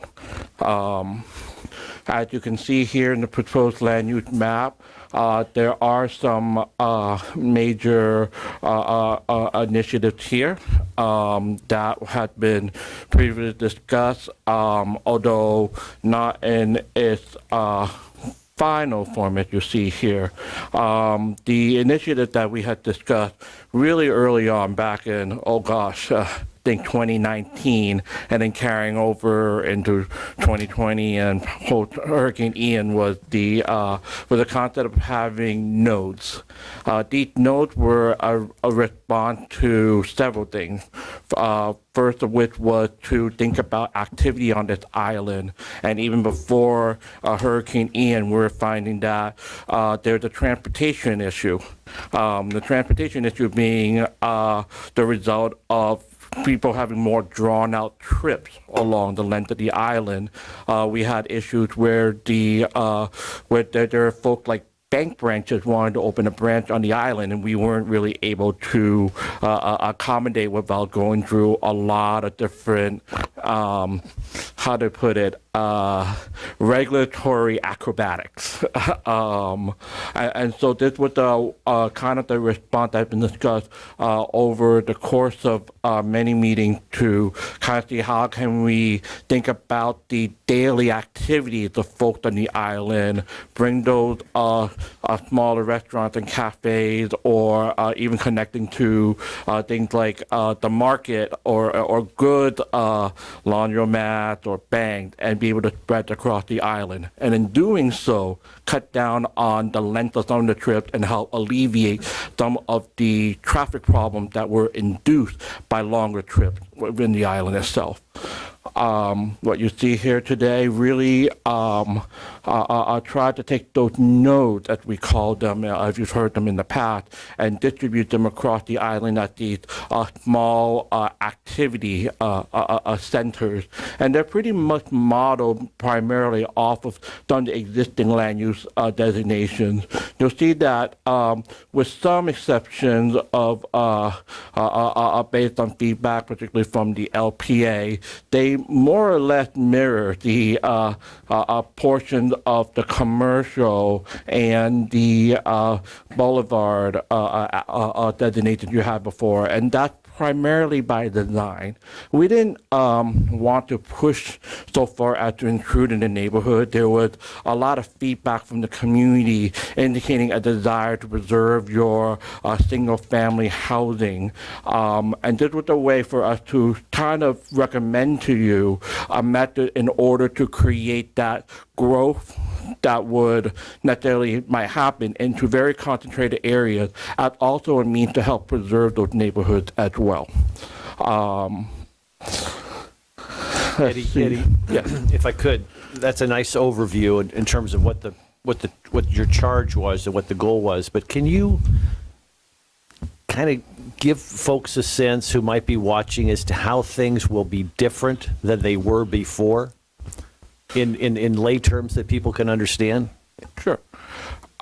We really look towards, our initial charge would think about putting those nodes with more density through a lot of feedback that we received both from the council and the LPA that had been. But I guess what I'm trying to ask is the nodes that have been created, what will change from a practical standpoint? The node create the basis for you to go into your zoning code and say, hey, we are going to revise the zoning district in a way that you can think about the use differently and think about your regulations on your density, your height, and the form of the building a little bit differently than you have right now. So this is the land use map here. Yes, sir. So the land use map, again, for folks who might be watching, just sets the general parameters. There's still a second step that one would have to come forth to the LPA and the council to get the appropriate permitting. Is that fair? That's fair. That's about setting the rule for that permitting, right? So that's what the zoning does. So for the people in the general public, the thought about this is this. You have a set of rules that when you look at them, you come in, you're like, okay, what can I do and can't I do, right? And so what this does is set the stage for the council and the LPA to recommend to the council an expanded set of rules as we enter recovery. So the land use change by creating these nodes allows someone to at least come in to ask where they otherwise would not have been allowed to come in and ask. Is that a fair? That is fair. Simplification? Sarah? That's fair. Yeah. So the next step for staff will be to create the updates to the land development code. And the land development code includes the zoning districts. So we're going to build zoning districts based on the future land use districts that are designed here. And they'll get more detailed. They'll have more of the specifics. They'll talk about the height. They'll talk about uses that are allowed there, maybe square footage of uses, get more into the nitty gritty. And then also, so that's going to be straight zoning, and that'll be laid in there. And somebody can come in and get something that matches with that district. But if they want to do something a little above and beyond, they can apply for a commercial plan development or a residential plan development and ask for something that is maybe higher than the zoning district allows, but within the realm of what the future land use district allows. So prior to this new land use map, you may not even have the opportunity to come in because the use was not appropriate. Fair? Yeah, there could have been a variety of things that weren't allowed there, but But there's still a whole series of steps for folks who might be worried about this. There's a number of protections still for them to have input into what and how it's developed. yes, because the existing zoning districts still are there. So with the future land use map getting adopted, the zoning districts still apply. They're still the same. Yeah, just sometimes we get so technical here that it's hard for folks to get a sense of what the various stages of this whole process are. But that's helpful. Thank you. Can you be more specific if we approve this as it is and then second reading is June 3rd, when will we dive into the uses? Because I think as Bill spoke this morning, I think, and I agree with him, there's still some issues as to what those uses are. So the plan for me is once we get the comp plan adopted, I'm going to present to you language for the CB district that expands some of the allowed uses within that district. Sarah, can you stop using words like CB? Commercial Boulevard. Right. And what does that even mean? That's to one of people? the zoning districts that everyone has complained about that only essentially was designed to increasingly make. It's just it allows an ATM. Yeah. If I could ask, I think we should look. I mean, for sure, the CB district needs to be looked at, but I think we should look at uses for everything while we're doing it. We are, but I can't. So we have basically this next year, I'm working on our land development code. That's going to be involving the community. That's going to be a lot of outreach. That's going to be getting the full picture of what everybody really wants moving forward. So we're going to be rewriting the entire land development code. But as an interim step, because everybody has been very concerned about this one zoning district, we're going to fix that so that people can start building. But I don't want to jump into how do we make these changes without really talking to the community and finding out, like, this is what everyone wants and getting a land development code that's actually good. Ours here is fine, but it's been put together, cobbled together over decades, and it's a mess. Is it, just to try to simplify it even more, essentially this is just that umbrella in the sky, if you will, that does not allow development over a certain intensity or density. Yes, sir. And what you're proposing here, even though we're calling them nodes or whatever you want to call them, it's not increasing intensity or density within those areas that doesn't currently exist today, correct? Somebody could request a commercial plan development up to what's allowed by the future land use district, but they would have to go through processes. Right, to do and I that. get that, but what I'm saying is this future land use amendment that we're talking about today is not increasing those thresholds from what they are before today. No, we kept everything, ended up staying the same. Because I think that's an important thing that people understand. And Yep, then you can intensity get and into the density. secondary zoning, all the other things that have been discussed up here, uses, all of that. This is just essentially the umbrella that this is a ceiling. This is as high as you can go, but we're not changing that ceiling from anything currently that's in place today. That's correct, Mayor. If it helped the mayor and councilors to think about it this way, you have something that was pretend you have a hole and it's water flowing through it. You knotted it to the point where you really couldn't get water to flow through. Now you're unknotting it so the water can flow through at the full capacity of the hose. And then what you're doing next after this is turning the spigot to how much water you want to flow through at the next step. Right now, what you have are rules that are really overly constrictive to the point where the example I gave before in the bank branch, that was actually a real example that came before the council at one point. You couldn't get it in. And that might, and that's something that the residents had wanted too, because, hey, why would I need to drive off island to do my daily business if they're willing to put something here? So now you're going to kind of open that up. And in your next step, when the zoning comes back, is say, okay, how much of this we want to flow through. Do we really need the total bigot, or do we need just part of it? I'm going to turn it down a little bit and just allow these certain items. That's fully still within the mayor and council control and actually part of the deliberate process at the second step down the line. All right, continue. So I have a question. Do we have to wait till the state approves it, or can we move forward with the LDC changes? We can move forward with the LDC changes. Right now, staff is pretty slammed with cases. I'm going to be trying to pull myself back so that I can work on actually getting meetings scheduled, trying to schedule outreach, things like that. But the CB language I'll be able to bring forward fairly quickly. Hopefully, I may be able to get it in June, but it may be August. But that the goal is to get started on that immediately, and we don't have to wait for the comp plan to come back from the state in order to start working on the land development code. There are just other things that are sort of in the way because we have so many projects coming in right now. Understandable. That's great. Thank you. Go ahead, Eddie. All right. Any more questions on the land use so far? I do want to note one thing as well. We have previously gone through and noted wetland conservation, and we're asked to revert that. You'll see that change has been reverted back in the map.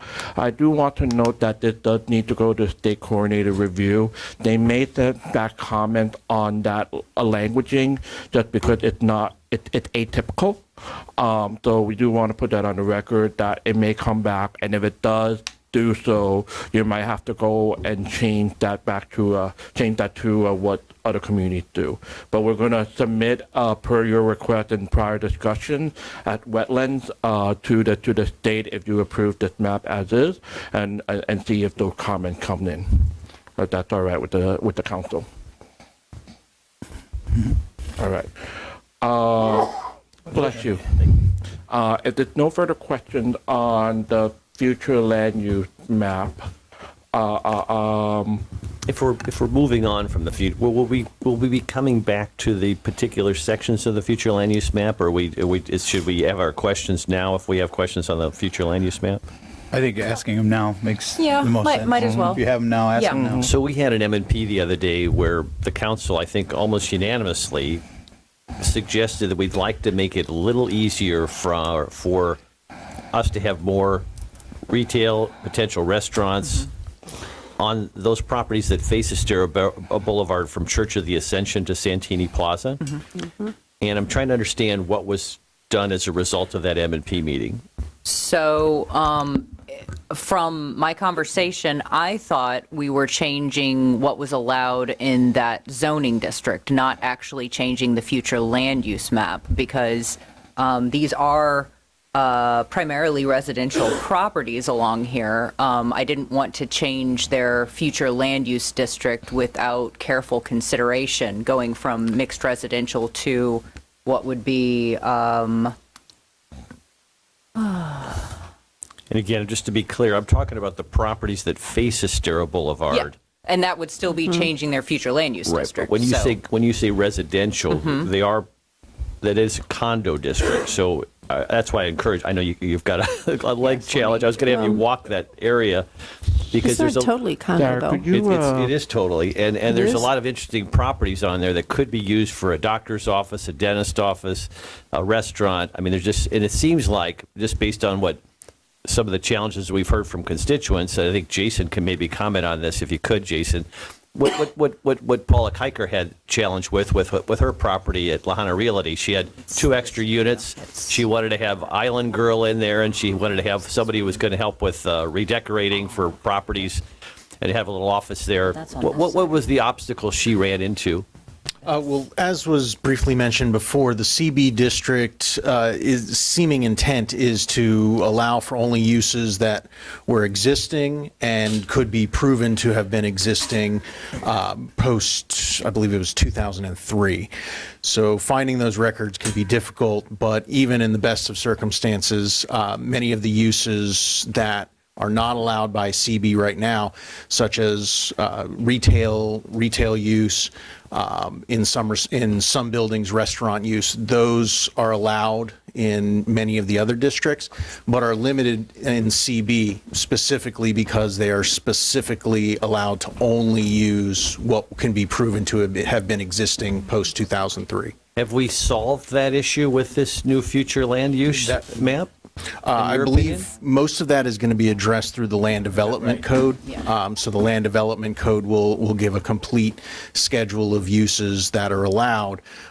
But from what I've understood the intent of the council to be, and from what Sarah has talked about before, the intent is to open up those uses by right and get rid of some of the limitations that say you must be able to prove that this use existed and was viable. But the foundational land use map that we see here gives us the flexibility to do that, in your professional opinion? Absolutely. So this is going to be the skeleton, and the LDC is going to be the ligaments that actually make the body move here and can get us from point A to point B. This is just setting a really rock solid foundation that we can apply those land development code changes on top of. All right, thank you. I appreciate it. I think if I could try to help alleviate some of what it's hard to see like where the CB zoning district, Commercial Boulevard zoning district is within the future land use map. So it's very hard to see, yeah. Well, so I could see why there's some confusion between the future land use map and how it has to relate to the zoning districts, but without seeing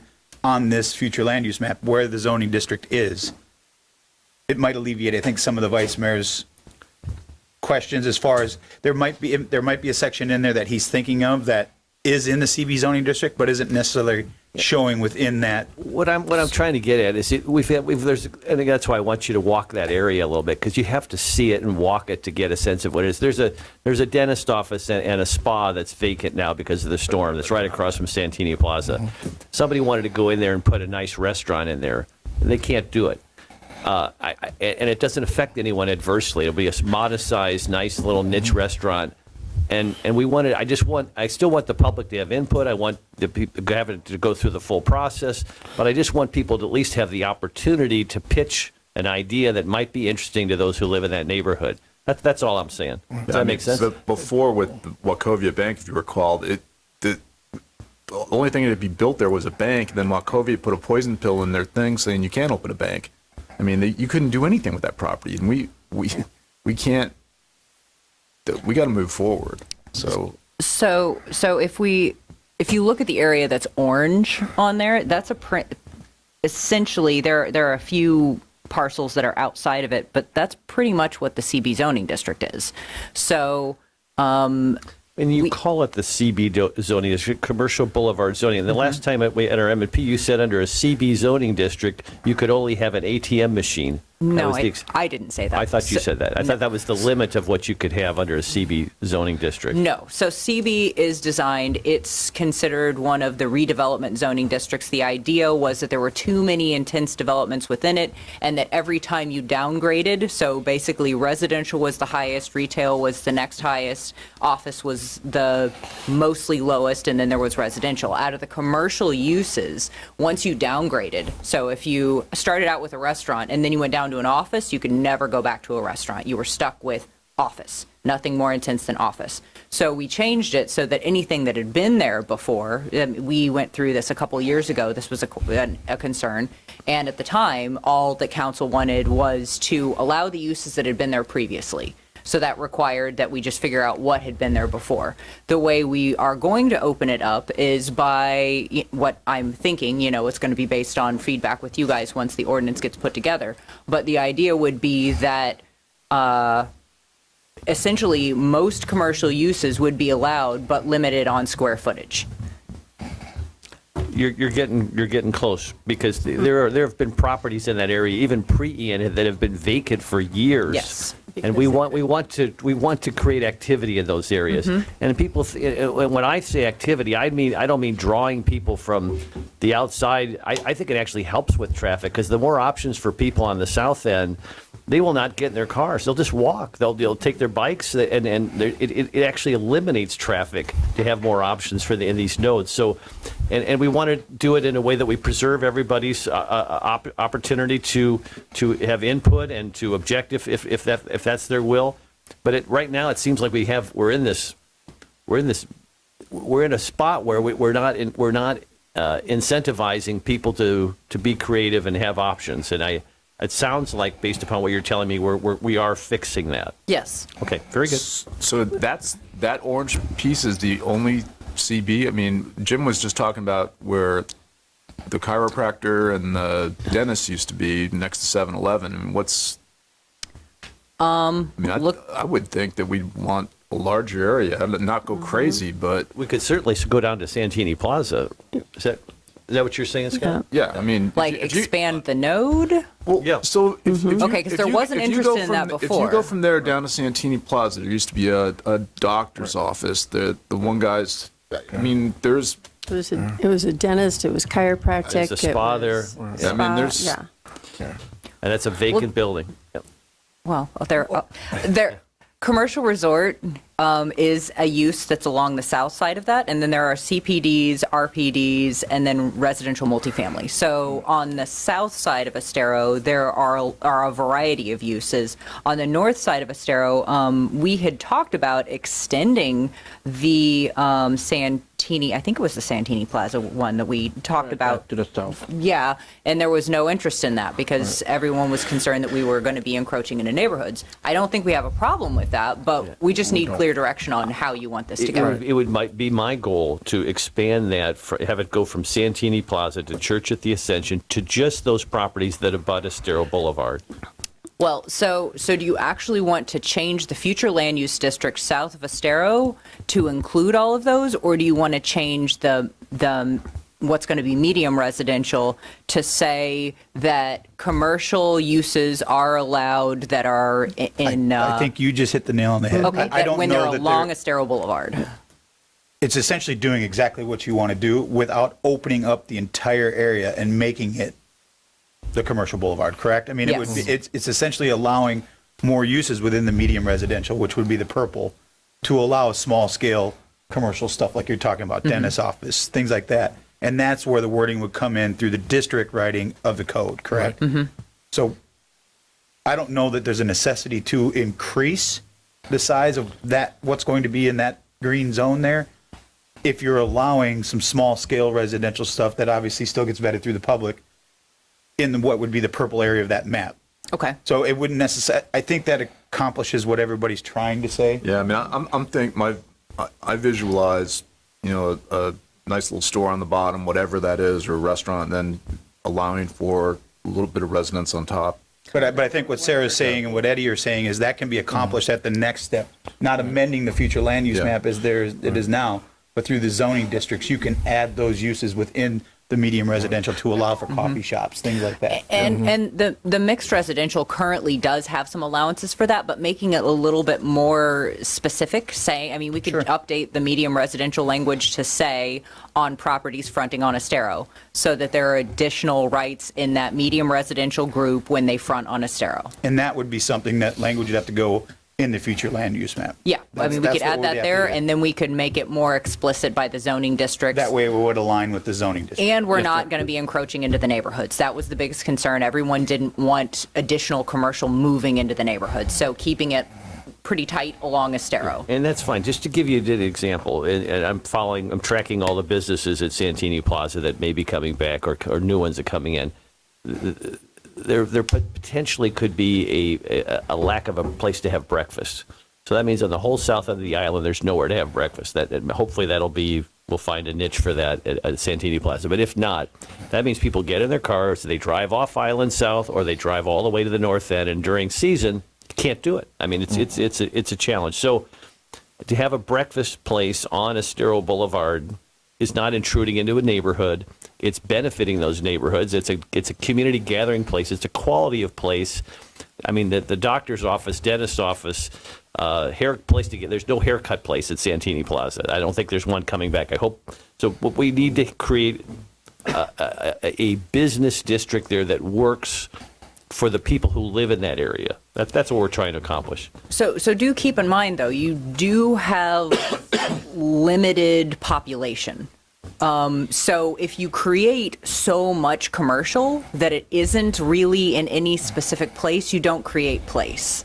So that is part of the concern. If you have so much, and I mean, the commercial developers are going to make decisions about where they can go and where, if they have enough people to sustain them, because that's going to be really important, and if it's the right use for the place. But if we put too much commercial in there, you risk just sort of making it's everywhere. Have you ever driven through a town that just has commercial just sort of scattered around and you just feel like you're driving through the same place over and over again? But the market will dictate that. I think you just described Highway 41 north of here. Yeah, I mean, so if you don't like create a place, then you risk not having a place. You just risk it sort of being scattered all over and not feeling like anything. This is a half a mile strip that abuts Estero Boulevard. It's not all over the place. It's not. It's already condos. It's whatever not, you no would like homes to on do, it. we Yeah. can do. Just tell me. But that's what we're trying to accomplish, though. Is just to allow the market to work in this little area in a way that does not intrude, to the mayor's point, into these neighborhoods. But just when somebody has to, when Jason's got to go back to 1973 to see if there was a restaurant there or a retail place, I mean that's absurd, and it limits people being creative to serve the public that lives there. So your interest is changing medium residential, so it now says limited commercial uses are allowed at small scales along Estero Boulevard. And then when we come in for the zoning district, it would be something like that, having certain allowances. We in basically areas. don't want Paula Kiker to go through what Paula Kiker's going through. It's just absurd. It doesn't make any sense. And that'll be fixed very quickly because Great. that's CB, that's Commercial Boulevard, and we're trying to get that fixed. So is it? I think what you said makes sense with the wording. I don't know if, I think there's Estero Boulevard. Obviously, if it abuts Estero Boulevard, that'll help protect the inclusion or the intrusion into the commercial or the residential area. Okay. But instead of, I know you say commercials, commercial, and then that gets diluted down through the spigot, if you will, through the land development code, and through the districting. But does it make sense to use words like essential services, which kind of is what everybody's talking about here? Right. Things that, you need a doctor, you need a haircut place, you need a dentist, you need things like that. But does that include restaurants too, essential services? You got to eat. Right. Yeah, okay. Well, I know, but just to make it easier for when people are trying to Right. develop, they marry up a little easier, as opposed to commercial can mean a lot of things. Right.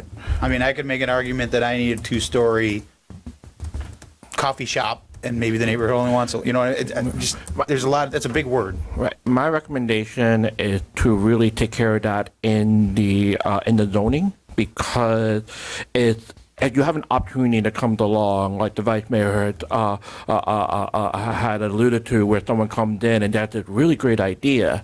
You don't necessarily want to change your comprehensive plan to do so. You can adjust on your zoning to allow those ideas a lot quicker and a lot easier and a lot more nimble fashion. If there is someone that comes in and the council agreed, hey, this is a great idea. Comprehensive plan processes take half a year to a year at times to do. And Andy, your point is well taken. I just want to make sure we have a future land use that gives us the flexibility to be able to do that in the future. If I could speak to that point just a little bit more, then what we've done here is create a core for the council to think about. We recommended this core not only based on feedback from the LPA, because they did tell us to pare it back, and we understood why, but also with the consideration that in the future, if you needed to expand from the core because the market dictates and they come before you, you can do some small-scale amendments as the market dictates to expand from your core. What's important is that you have a core to begin with, that you kind of think about, hey, where's the investment going, and does it make sense to kind of expand from that in the future? That's another thought to think about as well. And then I always try to look at, if you're trying to make a decision like this, what are potential consequences?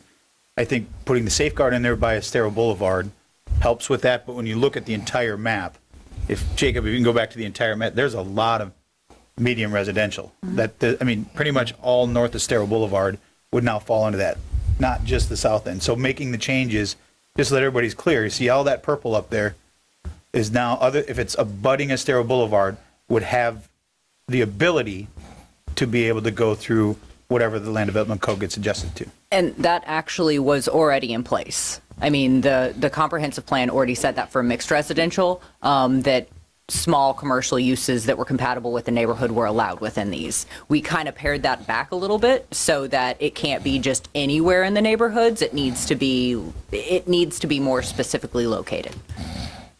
So it was already allowed. And I mean, you saw that throughout the neighborhoods. You would occasionally see like a motel, hotel. You would see some things in the neighborhoods, but this sort of pares it back and keeps it more along Estero Boulevard.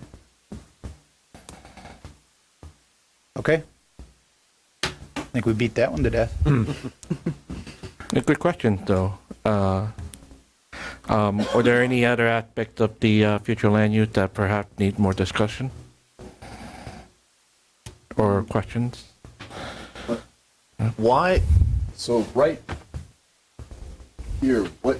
That's just recreation? I'm not sure where you're pointing to, Councilor Zafford. Right over by Santini. Santini Village, is that, you're talking about the outlined in the yellow? I'm talking. That is currently designated wetland within your future land use map. That's Oh no, right here. Oh, So that's the critical wildlife area. Yeah. If it's like along the water. right. That, if we go to. Oh, never mind. Yeah. Jacob, if you go to the Santini Village map, Never mind. Yeah. Right. You mean the kind of like a purple beige area, right? Yeah, that beach nourishment. So by how you all had before recreation, we Okay, I got it. I thought that was like, I thought that line was Estero, but No. thank you for the clarification. Okay. And that was actually one of the comments from recreation and wetland and conservation, and how that kind of might get comments back on that too. Okay, thank you. Sarah, just one additional question, just so I understand. The Santini Plaza node, how does that differ from what we were just talking about, from Church of the Ascension along Estero Boulevard down to Santini Plaza? How does the Santini Plaza node differ from the other area along Estero that we were just talking about? so if we were to go to new policy flu 1B5, that's the place where all of the mixed use districts are described. Page 520 in your at our whole book of love. That's where it starts. You got So- the Times Square in there. You got If you everything. go to E on that one, it talks about the Santini Village.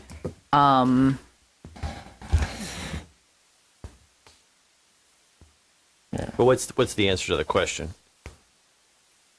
Can does you it- clarify the question? Yeah, the Santini Plaza Village designation, and the properties that abut Estero Boulevard from Church of the Ascension down to Santini Plaza, or up to the node of Santini Plaza node. How do those two areas differ in terms of how they're zoned or future land used?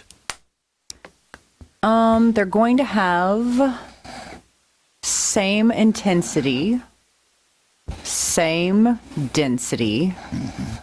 They have different purposes. Santini also has an option for redevelopment that's different. It's based on a previous plan that was accepted by the town. But otherwise, it's fairly similar. These are intended to all the nodes are intended to be fairly similar in density and intensity, but with sort of a different focus in order to give it a feeling, because we're trying to create place. Santini does have one particular difference than the rest, and that is the marine use. Oh, Gotcha. All right, that's helpful. Thank you very much. Yep. And I think it's just for future reference. I think the very last line in that is something that it just caught my eye. I didn't catch it before, but in the Santini Village, as you read under the E, the very last line says, "The marina site shall be redeveloped in a mixed-use context To promote an active waterfront with a mix of uses, the marina use shall not be eliminated by the site's redevelopment. So that, because that marina and that section is encompassed in the Santilli Village, they have a little different rules than the other marina. So for consistency, you see what I'm kind of getting at? Yeah, they're not marina future land use. They're Santini future land use, and they do have the opportunity for mixed use that's different. And that was existing before. Right. Yeah. So we're not taking away any of their rights. We're keeping all of their rights. Isn't that marina also considered commercial pedestrian? It's basically Fishtail Marina. I don't know. It's Zone Santini, and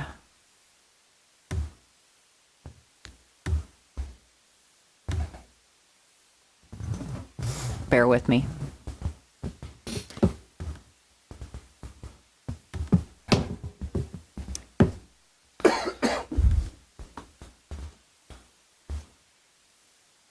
Yes, Santini is currently pedestrian commercial.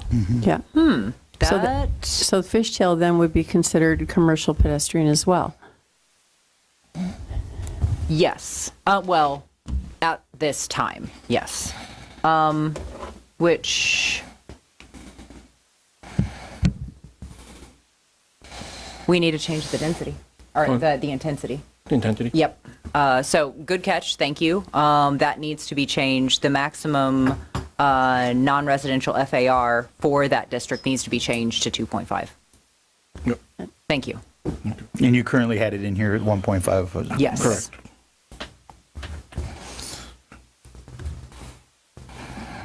And again, that's what is existing today. That's not something Yes. that's changing. That is not something new.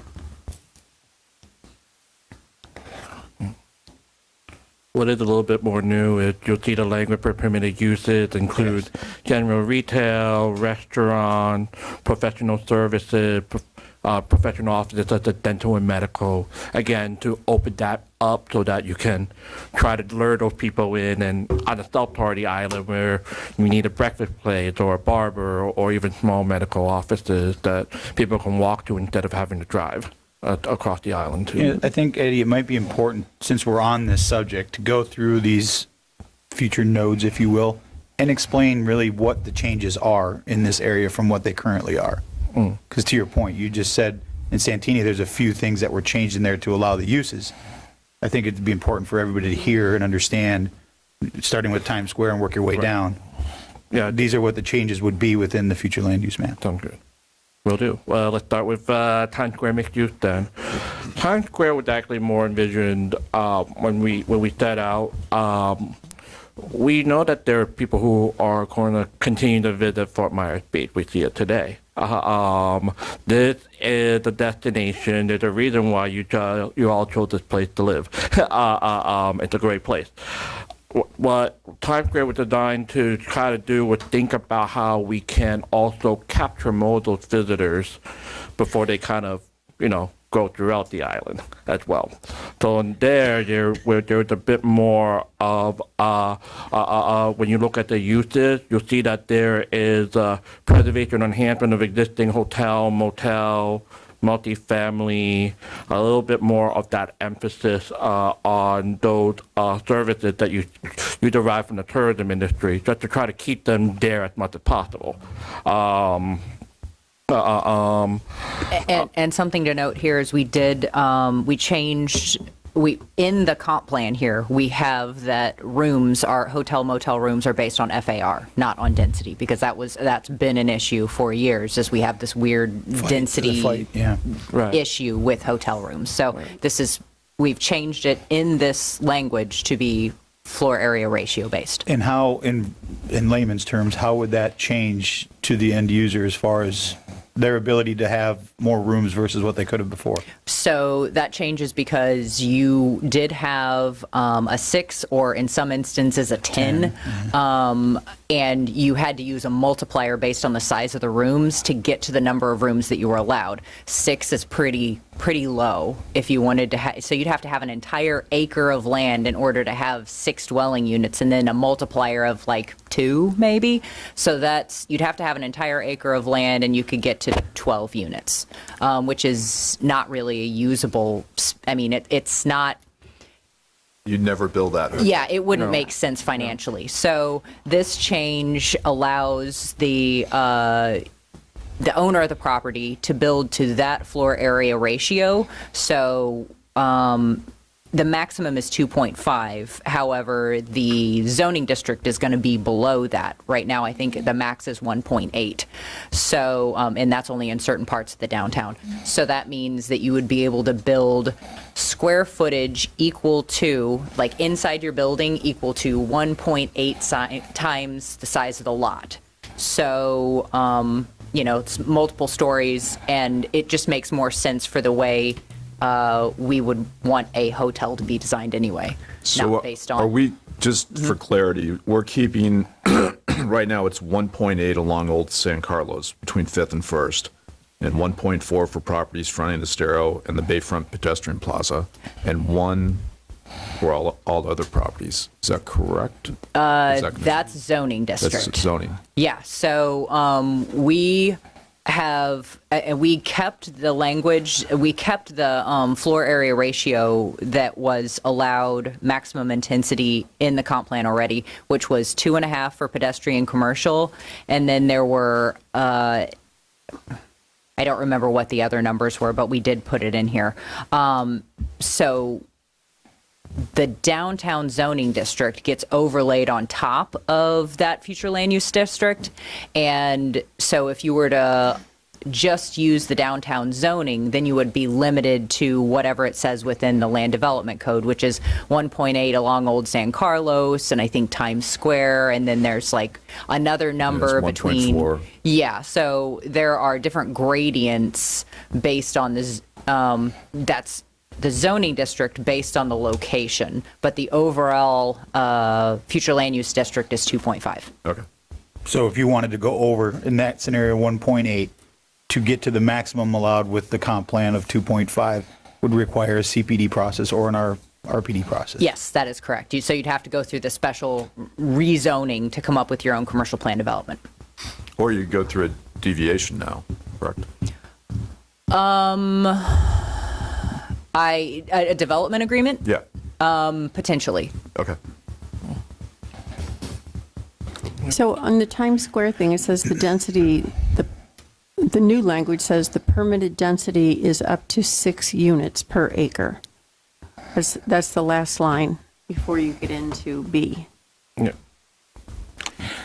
Right. So I think your point is it goes against what you just said. Right, exactly. Yeah, so it looks like we would need to utilize the platted overlay language that we've put in up several other sections, because on the east side of Crescent, there is some platted overlay. Right. So we would just need to fix that. Right.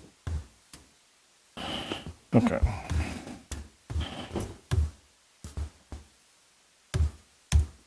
All right.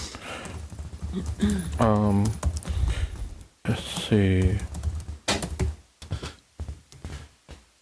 Ed, it's right before the, where you're going to be, Civic Center. It's the last line there where it talks about density. Do I go over? Yeah. Do we go over Civic Center now then? Moving on from town, Anyone have any questions, any more questions about the Times Square mixed use? Okay. Civic Center, as you recall, originally it kind of blended with Times Square, and then we were asked to kind of scale that back because it used to be continuous on the map and it's no longer. So after one of the joint sessions with the LP and the council, the Civic Center Mixed Use District really want to not be Times Square in that it's focusing more on the civic, the neighborhood itself being mixed-use residential in the area, ground floor retail, some residents above, say, a restaurant or a barbershop, that sort of thing. The hotel and motel uses is conditional, so they may be allowed, but they have to come before the council for approval, additional approval when coming in. We kept so that the FAR is 1.5. The maximum density statistic dwelling unit per acre. Of course, we'll adjust that text for the for the veteran commercial. But are there any questions on the civic portion? We have built it really much around this area, being the town hall, town center area. So you're saying that the density also needs to be adjusted there? Slightly, yes. With the overlay? Yes. Go ahead, Eddie. Okay. Center Island. So we had actually initially taken where the public was, and then thought, okay, the middle of the island, there's already a market there. How can we do about it? Similarly to the Civic Center, 1.5, 6 unit with adjustment as needed. Permitted uses, commercial business, professional offices, restaurants. It does have the marine in the back, so active waterfront and marina can be encouraged. And of course, the elimination of what that currently exists is prohibited. Jacob, can you put that full map back up there?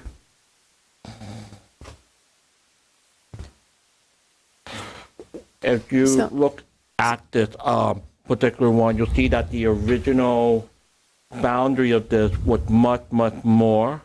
It had gone in some of the low density areas. We were asked to pare that back. And just so that everybody, it's right in the middle there. It's kind of that zigzag reversed Y looking thing. Jacob, if you could pull up the Center Island Oh, he's map. zooming in. That's perfect. There Okay, he is. 'cause it's kind of bulky still. Right. That's the orange is Publix, right? That's correct, Mayor. And then Snook Bite's the blue.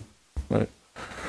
It is where we knew that there were existing older hotel motel users on the other side.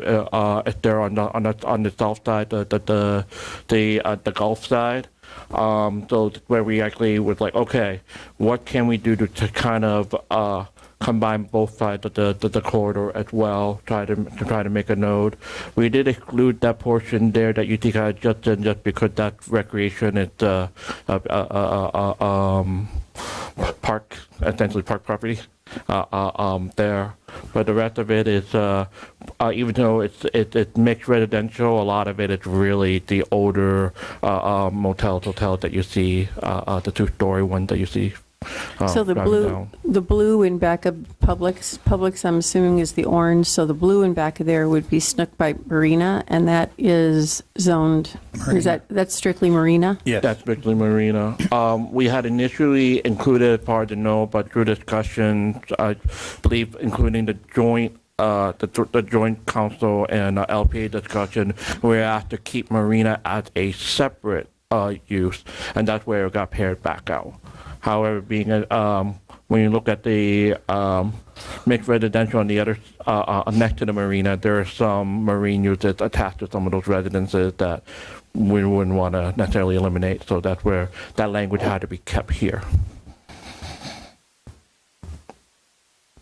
In all of these, Eddie, and the only reason I bring it up is because someone had sent us an email concerning outdoor dining, and I see you have restaurants obviously listed in there, but then you also have in parentheses outdoor dining on all of them. Is there a reason that specifically has to be written in that way, or is restaurants just cover the potential for outdoor dining?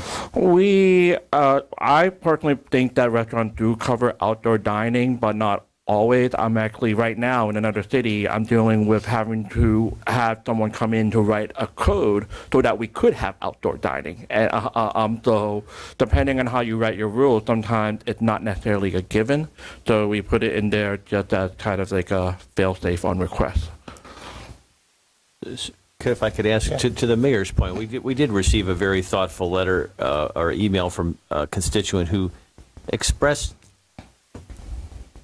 they wanted to make sure, and maybe we do this in the land development code, if it is outdoor dining, the neighborhood wants to make sure that there's a dialogue with that restaurant, and they have the ability to protect the neighborhood, right? With through barriers, sound, vegetation, whatever. Mm-hmm. But they want to make sure their rights are preserved. Is there a way we can do that? I think that that's more appropriately done through the approval process, what you're asking in the land development regulation. So I'll give you the fact that example I'm talking about with another city where I'm having someone come in with an outdoor dining ordinance, right? In that outdoor dining ordinance, what I tasked that consultant to do was to come in and say, not only do I need the rule for how you can come in with outdoor dining, width and how many seats, but also the approval process. So the approval process is what having the neighbor being moved to provide input during the process is what the vice mayor is speaking to, and that's very much a part of that LDR on how do you approve a permit? What processes and steps do you allow and need to take? Because it's a special case example. And I think what the mayor was asking, correct me if I'm wrong, is that just by that language being in there, you're not necessarily guaranteed it by right. Right. No.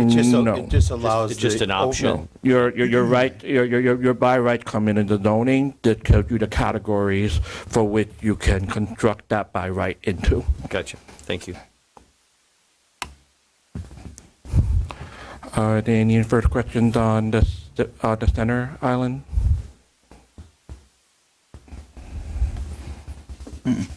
Nope, I don't think so. All right, moving to theater and art mixed use. When we thought about if we can scroll down to that section as well, we initially thought about this as kind of this.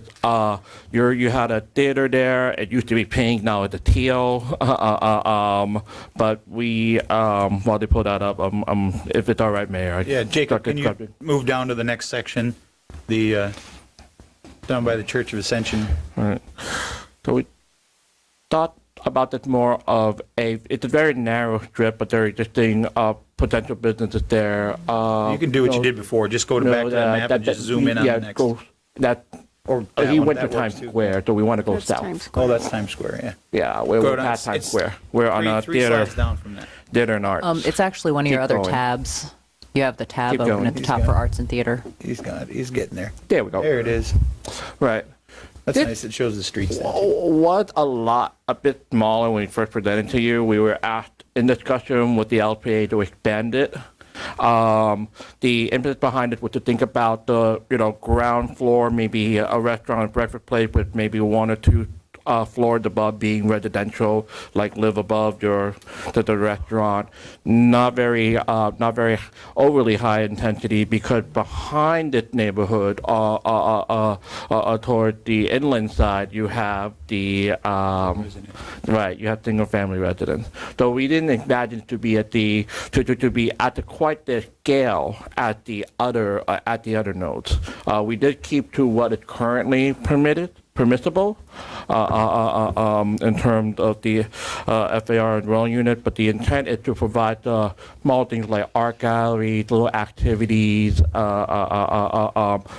provide maybe even a little bit of a branding from an art standpoint to kind of draw that in. Sometimes you need branding as part of the marketing, right?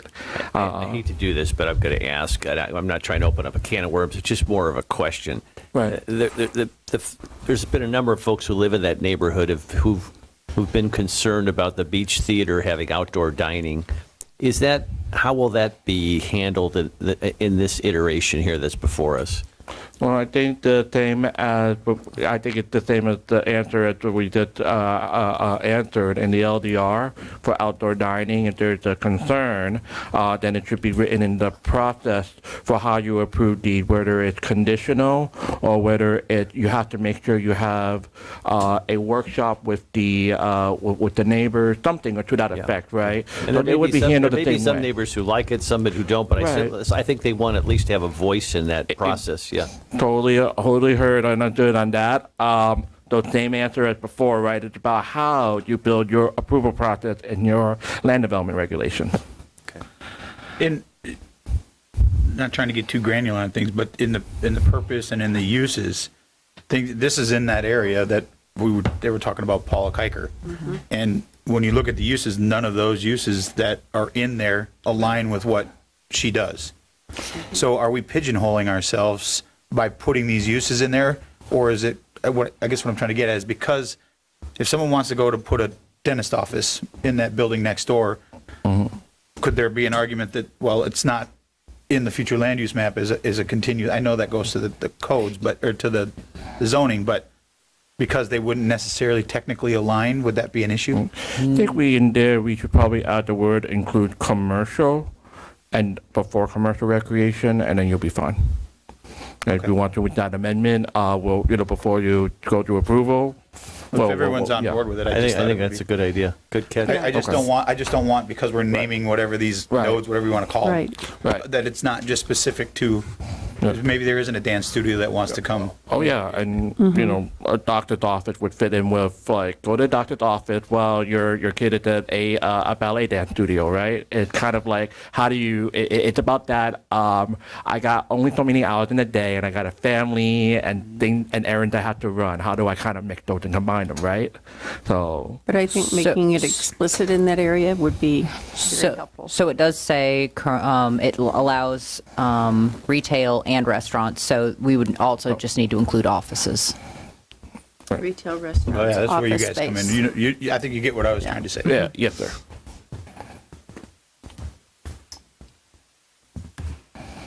And then would this need the same adjustment in the density category as before? I would assume they would all. I think all of them I do. think all The of them platted do. overlay? Yeah. Yeah. I think they Yeah, all. all Yeah, of they them all do. do.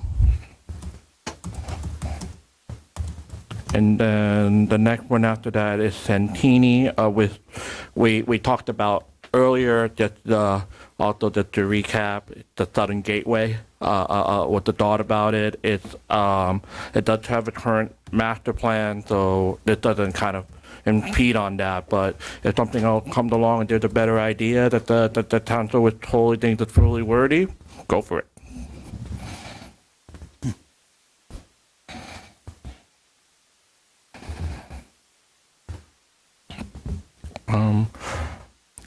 A lot of the rest of the future land use element, you'll see that some of it is just either wordsmithing or in some cases we're just deleting the word category and adding the word categories. So things like that to try to clean up the language as well.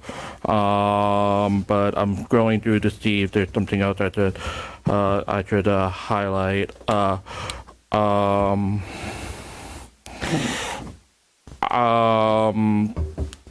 Oh yes, workforce housing is something that is you don't have to do it, but it now gives you the option so you choose to go forward with workforce housing policies in the future.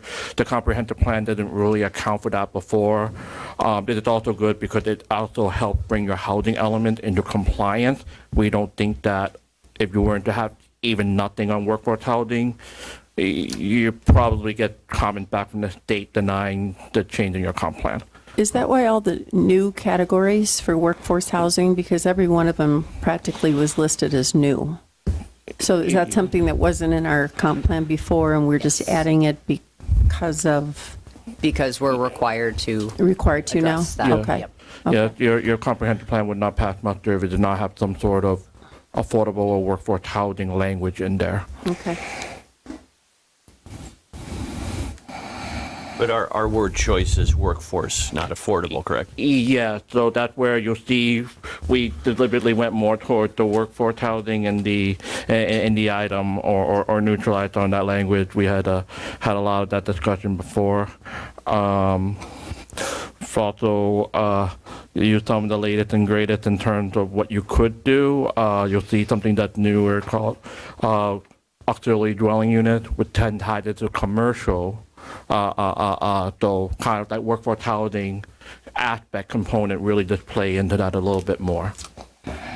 That's drawn from national examples actually. Let's see. I think that's pretty much it from. Scott, you had had a question regarding building stories and height via email. What we did here was correct what it said. It was saying 2 stories. Right. And it's actually 3 stories because we count the ground floor And so we're making the language in the comprehensive plan match what everything in the land development code said, except for one area of the downtown. So, and we're making that correction at the next hearing. Well, that, there was Or also, actually, there was after also a this. question that was brought up.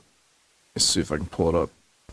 Wasn't, Yeah, I mean, that's, I've always thought that's confusing, the stories part.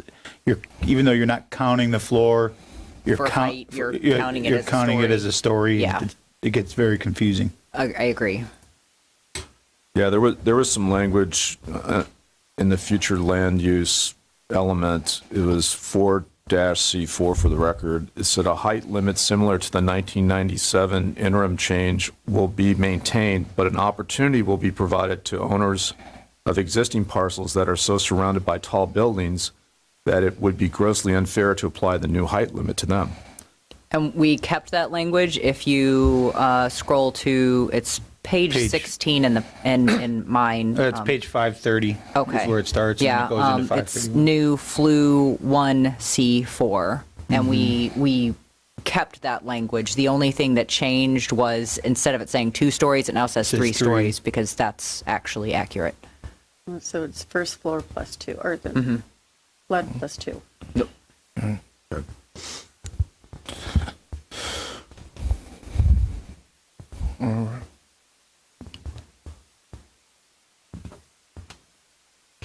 We also, if you scroll down to, it was policy 4C6 talking about motel densities. We've changed it to transient densities, and now we're talking about floor area ratio. So that's new flu policy 1C6. Page 531. That's page 531, correct? Yep. Yeah.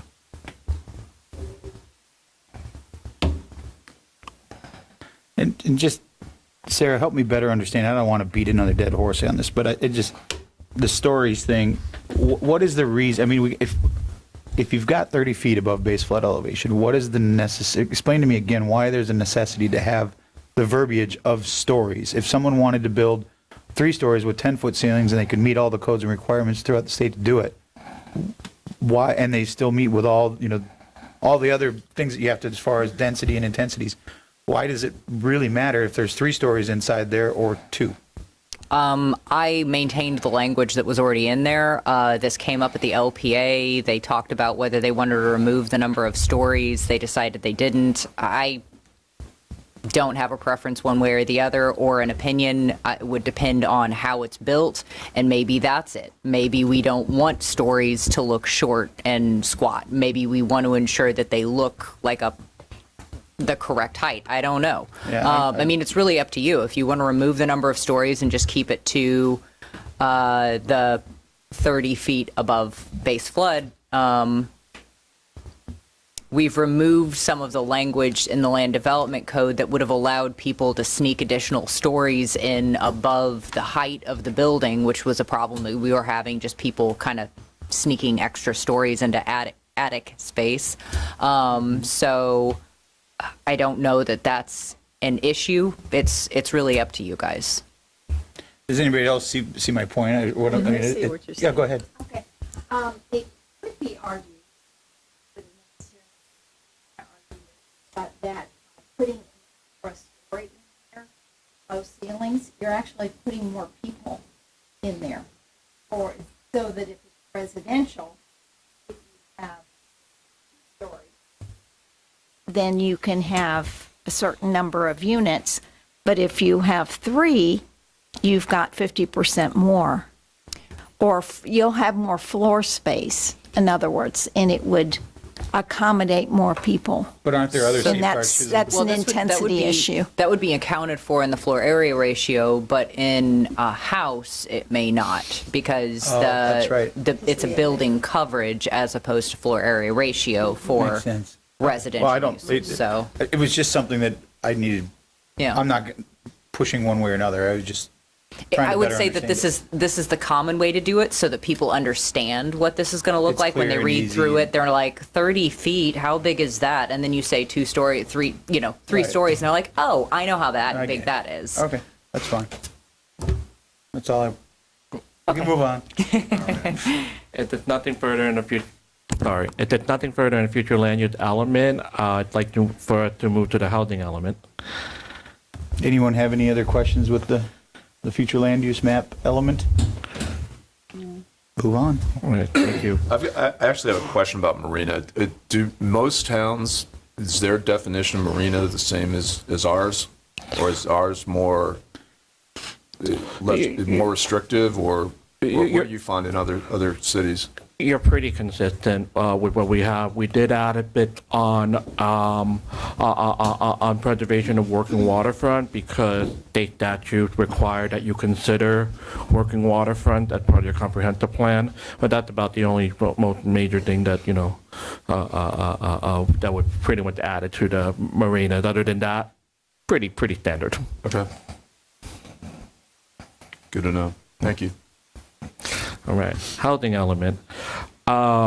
The one of the first changes that we are recommending is to just kind of use the word attainable housing. People think about housing element and they automatically think, oh wait, it's affordable and workforce. No, the housing element for any comprehensive plan is about maintenance of your existing housing stock, emergency housing options in case of emergencies, but sometimes it's in a coastal management element. Depend on how you treat that with a community. But important here is to think about attainable housing, not from the standpoint of who you're going to bring in, but about your existing residents, about the people who currently live here. And in that regard, one of the bigger changes that we recommended was to add something in Housing 1A1, which is to consider development of land development codes that support and enable its aging population to remain independent in their own home or in a non-healthcare environment for as long as their health allows. We had a lot of feedback from both the public and the LPA and some of the former counselors as well on the importance of thinking about the fact that Fort Myers Beach has an aging population. And it is something that we look to as okay, so what can be used to empower our elderly residents who are still here to be able to maintain and stay in their existing housing as our current residents. In that regard, thinking about opening up the consideration for you to put in your code later on things maybe accessory dwelling units or in-law suites as you may call them, and having processes for how you might approve those. You actually at least have to have the language saying we're gonna even consider it in the first place. So this what opens that up. This is something that's consistent in other communities on how to think about the elderly population because of they have to think about their sources of income to maintain their health, for example, and this provides them that option. Past that, you'll see some deletions and other things that just really clean up of text. There is a policy that's actually needed here, change that's needed, where it said new housing shall be built to comply with the applicable Florida Building Code and FEMA standards. That wasn't there before. It is going to be a requirement. You're going to get comments if you don't adopt that. Let's see. And of course, there are still some tie-ins back from the workforce housing into here as well, but that's required. And also keep it consistent across multiple elements. Some of these elements that you see that are newer toward the end, those are things that your comprehensive plan hadn't updated in a while, and since then the state had put in a number of things that it wants you to consider.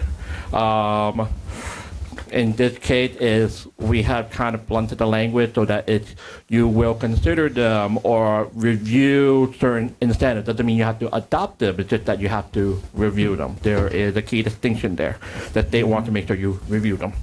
And of course, there's something that if you're looking for attainable and workforce housing, particularly in thinking about these units, thinking about how you have expedition of processing, so considering those policies as well.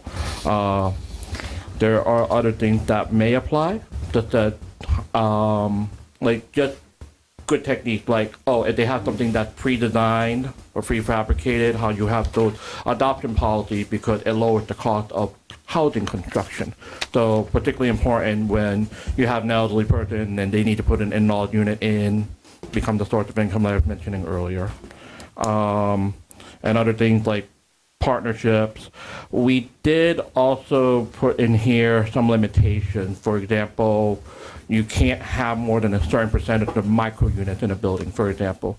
That's to preserve the housing quality stock. And when I know I'm using the term micro unit, does everyone know what micro units are? Micro unit is where the unit size is between 250 square feet and 500 square feet. Usually in other cities, when I deal with studios, for example, studios are 550 square feet. So this takes it even smaller. So we want to limit the amount of those in a single building or else, just from a quality standpoint. That there are questions on the housing element.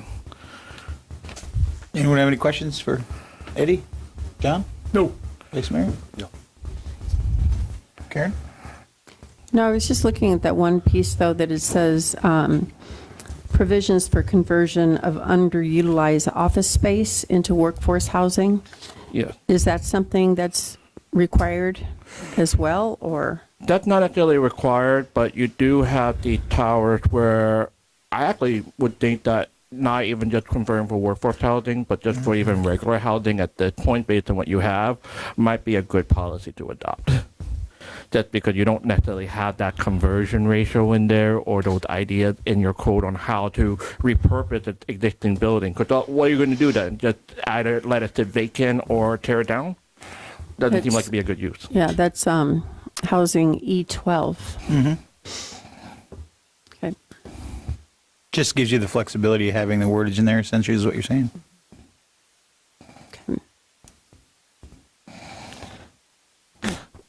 Yeah. You could actually just take that policy, remove the word workforce, and then just say for conversion of underutilized, utilized office space into housing, and then perfectly fine. But it is, it's not necessarily required, but as a consultant, I would recommend to you as a good policy to have because you can always say no later on the conversion. But right now, you have some of the buildings that are just not being well utilized. Makes sense.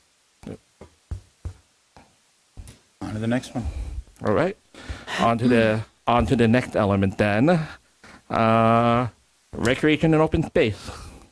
Did we skip over one? What about coastal management element? Coastal management, sorry. I got it in email order, so let me move to the other email and go to there. Sorry. Coastal management element. Pretty straightforward on coastal management element. A lot of this is required because your coastal management element has to achieve certain objectives. First is it has to think about how you're dealing with the beaches. Second is evacuation and those type of policies. Replacement of not replacement of buildings really in your coastal high hazard areas really. There wasn't much we needed to change. You're pretty this element had been kept to a bit better than the other elements. So from what we saw, the most major change was that you had to add in a policy to remember to review and update your emergency plan with every 5 years. That's consistent with your roadway level of service. You didn't have that before. That is definitely something you should be having. And another one was to keep consistency with what you saw in the prior element, complying with state and FEMA requirements. Here's one where it's really important that you move forward as well. Buildings identified repetitive loss by FEMA. It needs to be a policy, it needs to be demolished and be permitted to be constructed under town build-back policy or current regulations. You just can't just repair it. You have to bring it up to code. That's really, really important for repetitive loss in particular. Oh, we know that. Yeah. Oh, I know. I've read the news. But now it's kind of enshrined in your comprehensive plan like it should be. It wasn't before. And any questions on the update? I tried to point out the most salient ones. Looks like it's just basic small text. I mean, I didn't Right. notice anything. Right. Anyone have any questions on this element? No? All right. Move on. Which is the next element I should pull up? Oh, give me a second. Recreation. Next one's recreation and open space. Okay, let's move back to this email. Did I Thank miss you. over one? I'm at transportation, but I probably skipped over it. Did I skip over? No. Oh, that's- No, it's the No, next you're right. one, Yeah, recreation and I open just was space. Paging down too fast. Slow down, Dan. Okay. Yeah, right? Recreation and open space. Every community has to have this element. Oh, and of course, I forgot to note earlier. You'll see that throughout a lot of these changes, even some of the mine changes, you'll see this particularly in recreation and open space. We try to give title to just the policy. So instead of just saying policy RS 1B9, we add the word like wayfinding, so you actually know what the policy is about without having to dig into the actual text. So giving that title sometimes it's just a small change, but it's a nice one to have to make it more readable. With that, I think the most major aspect of this to begin with was to really just think about your view corridors, something we've heard a lot from the public about, preserving the view corridors to the beach. And this kind of the language in here begin to think about this by saying the towns are aimed to preserve and enhance publicly owned view corridor to the beach and water, encourage additional preservation of scenic vista on private property when possible. Eddie, I wonder, and you may not have been part of this, but the council spent a lot of time after Andy and came in, working with a number of not-for-profits. I see Jason in the back there, trying to work with 501c3s to see if we could acquire some beachfront land or have it donated to create pocket parks or additional parks on the island. I wonder if there's a way to codify that language into our comprehensive plan. And I'm also curious if we've had any progress on that, Jason. I know you've got 1,000 things going on, but we had an entity that was really partnering with us and helping with us. Is that still? Are you still optimistic, or on that front, or is it calmed down quite a bit? Or it may be Andy or Frankie want to comment on It's that. actually calmed down quite a bit. They Have they lost interest? realized that they couldn't help us. So we're going through the other avenues with the state. What's the term? R2P2? Yeah, kind of with that designation as well, but with the, what is it called when you put it in the trust, in the state land trust, we have to purchase it first and then they will reimburse for it. So we're working through that at this Is that point. something we would want to codify in our comprehensive plan, that's a goal for the town? Because it seems to parallel nicely with that category, but I think if the council want to, it's not a bad thing to do to codify and say this is one of the methods you are working on. I would say it shouldn't be the only method you're working on. no, that's fine. That's fine. Yeah, yeah, I just think we ought to include that because it seemed to we had kind of universal support for that effort, and I didn't realize that entity had faded out. We've got a new entity working on it, but as long as we're still focused on it, because this is the time. The time is never going to be better for us to try to acquire some.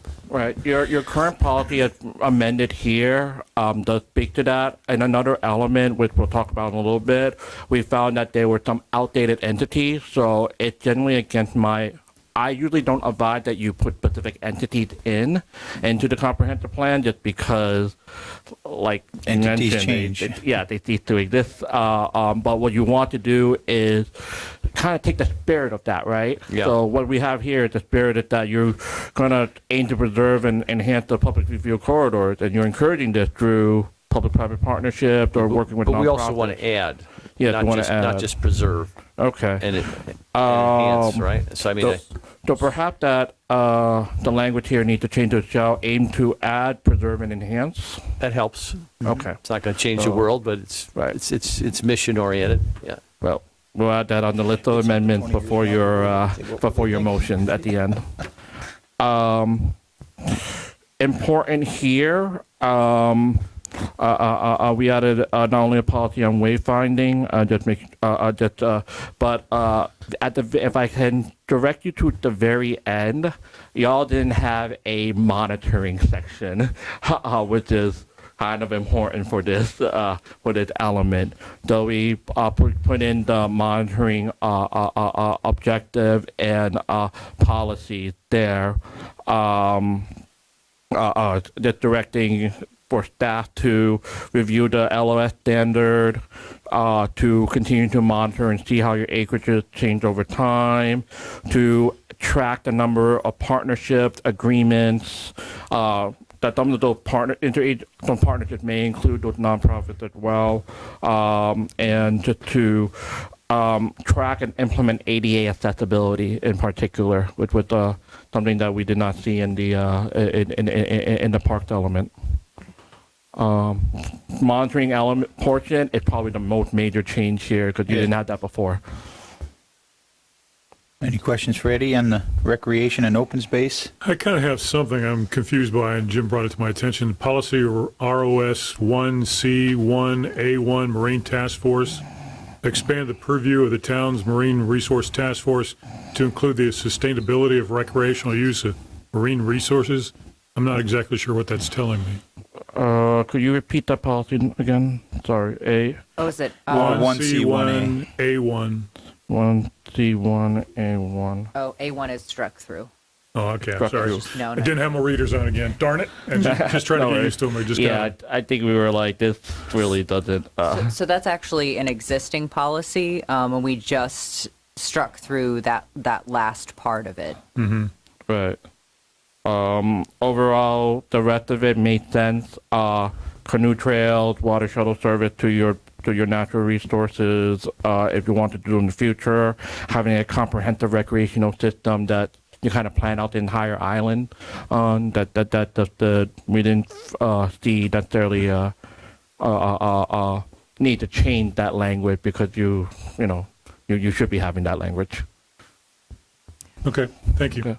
And I did want to speak to the monitoring section. The LPA did ask that we pare that back a little bit. It was a little more specific than they wanted to see. We made it a little less specific, so there are additional ways. So it's a little more open to how it can be monitored. Right.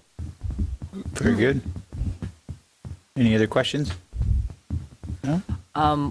One thing, I think we made a change in this one. Previously, we were only looking at park availability. LOS was based only on permanent residents, and we changed that to include transient visitors also, because transient visitors also use all of our park amenities. So it makes sense that whenever somebody's proposing a large development that's going to be bringing a lot of visitors to the island, that they also consider how that will impact the parks and beaches. Yeah. Very good. And that's also important for when the council wants to ask something of the developer. It provides you the basis from the essential and rational nexus and proportional nexus standpoint for what you're judging this. So it's really important for future funds as well. If there's no other questions, which is the next? Transportation. Transportation. This is the one where we probably need to spend a little bit more time with you because there's been so much back and forth that certain things that we had in earlier versions that you see have all been completely stripped out. And I'm not sure that's the way we would want to necessarily go, right? We had previously recommended to you the creation of a transportation master plan with some subsections with consideration of things like pedestrian bridges where applicable, where they make sense, creation of certain pathway to the beaches as a part of a master plan, so you to acquire later or to work with others to acquire later at view corridors. All of those were kind of eliminated along the way, and we weren't sure if there was a reason why, or you want to bring that back into the discussion. Well, I'm so glad you mentioned that, because I was going to chastise you for not including them, but do you say they were taken out at some point? They were taken out at some point, yeah. A lot of stuff was taken out at some point, and this was the section, this was the element that was kind of impacted the most. Because when before the storm, you and I and Sarah had a one-on-one, we met for an hour, and right. I think I spent 55 minutes of the hour talking about pedestrian walkovers, Right. and I didn't see anything in the report. What I'd love to see, and I'd love to my colleagues' reaction to it, is I'd love to see some language in there for projects that have land on both sides of Estero Boulevard, and or for projects that want to partner with each other that may not have land on both sides, but they decide to partner together. I would like to see language in there where the town would consider that a public benefit, that they're putting a pedestrian walkover in, and have that be a consideration as it's reviewed by the town and the LPA and the council. I think this transportation section, and I've got a number of other comments on it, is could really be beefed up, considering the transportation issues. One of our number one quality of life issue challenges for this island in terms of congestion. So the pedestrian walkover piece, I'd like to, again, have it formally considered. I'm curious as your professional opinion in terms of how it's referenced in comprehensive plans, but I'd like to have it be considered a public benefit. And then the bodies could weigh it appropriately. I mean, I'm not telling them how to weigh it, but just that it would be considered a public benefit. And I'd like to have the town also be a party to that as well. So if it's town land or toward beach access or whatever, wherever it works, I want to really incentivize that pedestrian crossover, walkover concept. And we have areas right now where it's germane. We're talking about Times Square remodel and rebuild, and there's an opportunity for a pedestrian walkover bridge to either the county land or Margaritaville or both. Certainly Margaritaville is setting the tone. We've got a lot of work to do in educating folks to utilize that. We've got the Lani Kai has a property on both sides of Estero. That's a real challenge for congestion. And I've talked to them, and they're open to the concept. They're obviously got bigger priorities in terms of trying to get open. The Red Coconut folks, the Seagate folks, have a great opportunity for pedestrian walkover. They've been open to the concept, to their credit. Now that the town's acquiring the land across from the outrigger, it creates opportunities for another pedestrian overpass at the outrigger. Because if we can get people going over the traffic and allow the traffic to continue to flow, it's a huge piece of the puzzle. There's no one solution to our traffic woes, but that's a piece of the puzzle. And then I'd like to also have some language in here where I listened to the LPA discussion, and I realize it's a challenging issue because the Estero is a county road. But I do think we need to have, the Congress oftentimes will pass what they call a sense of the Congress, which sends their intent. And I think we need to talk about pedestrian railings on Estero Boulevard wherever possible. And if a business, it's in their particular, if it's on their private property where they can help on that front, that would be considered a public benefit as well. Certainly, we need to send a message to our county brothers and sisters to make that a priority, I think, as well. It's, again, part of the solution. And then there is water ferry language in here as well, but they call it water taxi. I like to change that word to water ferry and or taxi, because the ferry is different and the ferry is eminent. And I want when we get into that, there's some language. You have language on the water taxi, but I have some specific suggestions on that when we get to it. And then two other things. I want to put some language in, if my colleagues are comfortable with it, that where we prioritize entities or projects that incentivize folks to not rent a car from the airport when they come to Fort Myers Beach. And I also want to incentivize folks who create some kind of a shuttle service, should that be a better option for them. And then, we'll get to this as well, but there is discussion of these alternative bike routes or paths. on Estero Boulevard. We talked about that a little bit later recently, but I'd like to talk about how we fund those as well. So just some thoughts as we get into that. But the pedestrian walkover piece was I thought the most, and the pedestrian guardrails was the most, was the thing that got me most exercised in terms of its absence. And so if we could work on that, that would be swell. We do actually have policy T17. I tried to find that, sir. Where is that? T1. Okay. Yeah, policy Page T1. 571. It's pedestrian overpasses. I think that it could be improved. It was existing language. Yeah. But that was in there already. I do have concerns about railing. And the reason is if somebody goes over a rail, if somebody is out in the right of way, they don't have a way to get out of the right of way. So that would be my biggest concern is if somebody got into the right of way, then they would be stuck in the right of way, unable to get out. Right. And so the overpasses, we had previously expanded language on and building on what you had, because what you had was just at Times Square, and based on our discussion, Vice Mayor, you had wanted to consider a little bit further south, particularly now that we have considered the nodes and everything, and that's my recollection from the from prior discussion. I'd like to consider pedestrian overpasses wherever practicable. Right. Yeah. So we had gone through and we had structure and language on policy, what is now T1, H1, just so that it didn't really just refer just to Times Square, which is what you currently have. The concern that was pushed back from that to us was about the views, the view shed and so forth. How often can you have it? Will it be like, oh, everyone has a footbridge and so you can't see the sky type of deal? And so that's something that we weren't able to work through. But I think I've heard the aesthetic issue, and as someone sitting in traffic for an hour and a half, I think that becomes less of an issue when you're sitting in traffic for an hour and a half. And again, there's a way to do them so they're aesthetically pleasing. I don't think anybody could. It would be hard to make an argument that the Margaritaville pedestrian overpass has caused, aesthetic challenges for the island. Right. And I think again, if the Lani Kai, that's a critical area for traffic congestion, and a lot of pedestrians crossing, and that's where the pedestrian guardrail comes in illegally. And then the pedestrian overpass could really be helpful in that area. And again, none of these are going to solve our problems, but boy, we got to keep trying to do things.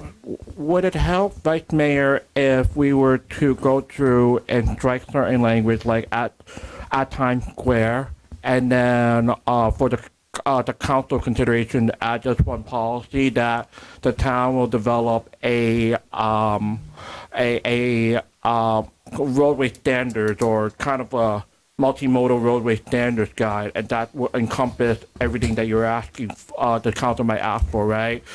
What are the standards for creating these pedestrian overpasses? What are the rules and guidelines for creating these pedestrian overpasses? Where might we want a multi-use path, meaning you combine a bike lane and a sidewalk, and when you might not want to have those and have separate facilities. To do that, it's important from a facilities planning standpoint, because once you have those guidelines on how your community wants to look and function with all these elements that you had just spoken about, right down to the water taxis, then staff will be able to help engineer them. Yeah, I just want to send a message to those who might be coming to Fort Myers Beach to work on a project or a rebuild. I want them to see that, hey, well, boy, if we do this is something that's encouraged, and it would be looked favorably upon as a public benefit. So it has some. I just don't want it to be empty rhetoric. So what we did and what I did in Sunny Isles Beach was essentially have a master plan. I wrote their master plan, and just like you, to have one corridor, Collins Ave, A1A, and we actually set those distances for the crossing. We set these guidelines and certain aspects in place. And so when the developer came in or public were to look at the document, they all had all these expectations of what should come in, what needs to come in. And that was kind of the impetus of where we were beginning with the policies that were later taken out, but having those standards, having that document might be my recommendation, to have a standard document that will be used to communicate both to your resident and the developers on what is expected and required, especially the required part if you're coming in and you're asking for a bridge over. Okay. If Mayor? No, I'm just. Yeah. If you just work with me on that, I want it to have a little bit of. I just don't want it to be just rhetoric. I want a developer or a rebuilder to come in and say, hey, this is it. This is interesting because oftentimes we hear what's helpful to Fort Myers Beach, what's interesting to you all, what's a public benefit. Right. And I just want them to be able to get some guidance from our comprehensive plan that is something that would be encouraged Right. and looked favorably upon. And again, obviously, each individual case is going to be different. The aesthetics are going to be different and unique. Right. But that's the thrust of it. Right. If it's all right with the council, what we would do then is we'll craft a policy designating either a master plan or master design guidelines, inclusive of all the elements that the vice mayor had indicated to be considered as part of that master design guidelines. And we'll go through and we'll strike the text that kind of restricts things to place. That'd be great. And with respect to the water ferry language, water ferry / taxi language, I want to also include the town in that. We talk about the town using the gas tax for various different forms of transportation. But if there's a situation where we have a viable water ferry and they need some help from the town, either access or some kind of a funding source that's reasonable and that has to go through the whole process of approval to help in a particular aspect of its operation. Again, my understanding is the proposed water ferry will be completely private and operational and successful on itself. They may need some help from the town in terms of access. For example, if they want to serve the Mound House, which is great. I just think we need to say somewhere that the town is going to be a partner with these water ferries, however possible, to help, again, reduce traffic congestion. Is our broader goal. I think I have language right now to on T1, D6 for the council's consideration. So where it says encourage water taxis. We're going to use the word water ferry or taxi. Yep. They are different. Yep. Right. I would actually recommend you to encourage water transportation. Fine. That would be more broad so that if it comes in at the ferry or other service, you have that. On the second sentence, instead of to encourage the private sector to provide this service, it should say to encourage the development of such services. The town shall aid regulations. It should instead say the town shall aid regulation or provide assistance as deemed appropriate by the council. So, in the future, you choose to allocate certain funds for water transportation that's covered here. If I could, Eddie, and this is completely unorthodox, but if I could ask you to unanimous consent to proceed out of order. He's not even paying attention, but I see somebody here from the water ferry. Maybe he is paying attention. Is there anything, Jim, that we're missing in terms of the comp plan? Oh. I like Eddie's water transportation. All right, very good. All right. Right. He didn't ask me to say this, by the way. I just saw him sitting out there, but he is involved in the water ferry. Yeah. So it said the town to aid regulation require water taxis to provide dedicated and so forth, and end with provide docket for water taxis. After that, comma, and as appropriate, and provide assistance as deemed appropriate by the council. That's fine. Yeah. Yep. I've got a question about parking. Are we, Jim? Are you done, sir? Let's see. Can you put some language in as well, Eddie, to, again, as another public benefit, to incent various businesses on the island to encourage them to incent folks who come to Fort Myers Beach from the airport to not rent a car? Can you think about that one? I know it's a little different and unique, but I want some of our redevelopment friends to build that into their package. Right. There are two ways that can be done. For your hotels and motels, you could provide for certain regulations in your land development regulations on what if they provide a dedicated hotel transfer shuttle, right? What considerations the town may provide for that. Or in some cases, some folks have tried to make it a requirement. Well, just the shuttles, the old school, the new way of thinking is to provide them a $50 credit when if they take an Uber or a car service, then they get a credit off their bill when they come.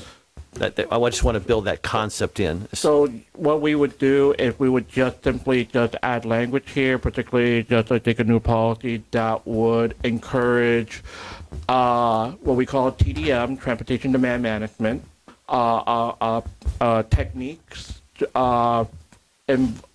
for transient, residential, and businesses. But they need to be kind of thought out on what you exactly want to provide for that. That's fine. If you just as long as you don't use that acronym, I think that'd be good because you're going to lose people pretty quick. But yes, but it definitely. If you were to look at other cities and look in their policy, that's what will kind of fall under. It's transportation demand management.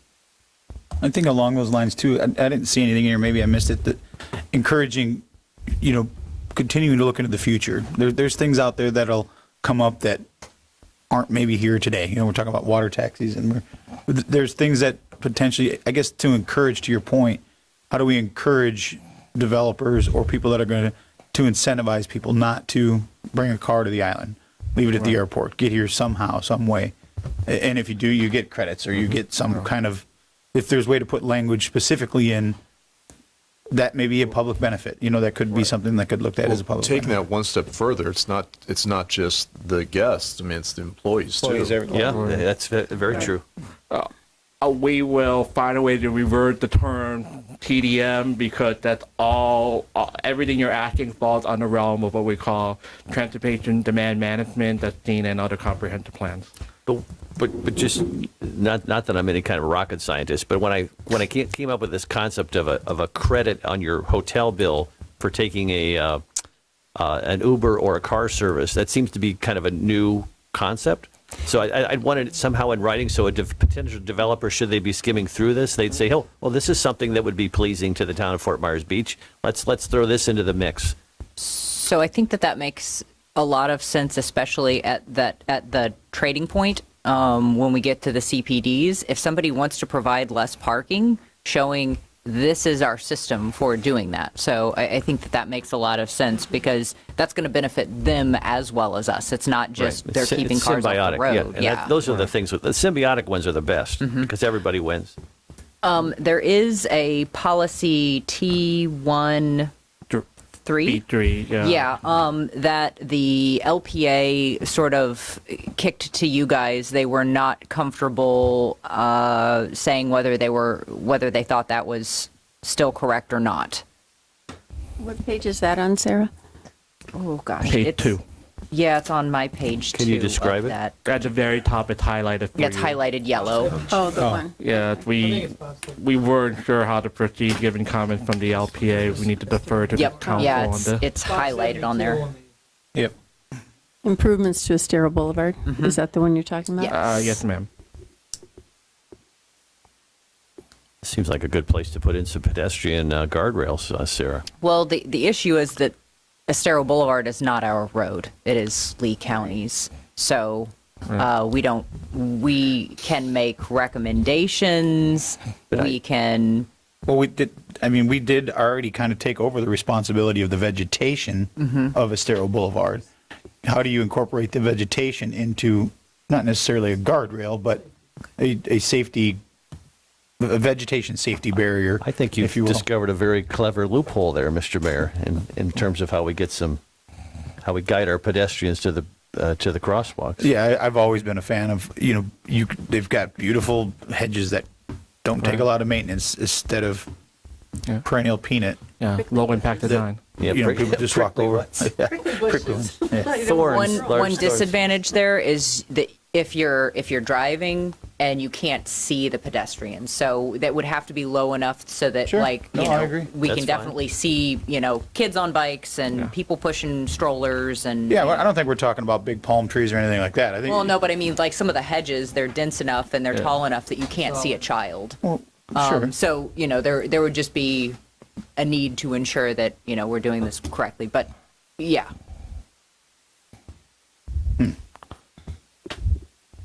And do we need to keep that 1999? And everywhere else, you've kind of struck that out. But Yeah, I'd get rid of that. Yeah, we originally had struck it out. yeah. And then the LPA just wasn't real sure and they wanted to ask you guys to. I have check no in I on have it. no issues with, even though it is a county road, I have no issues with, again, sort of a sense of the council or the sense of the town of Fort Myers Beach that this would be an ideal goal.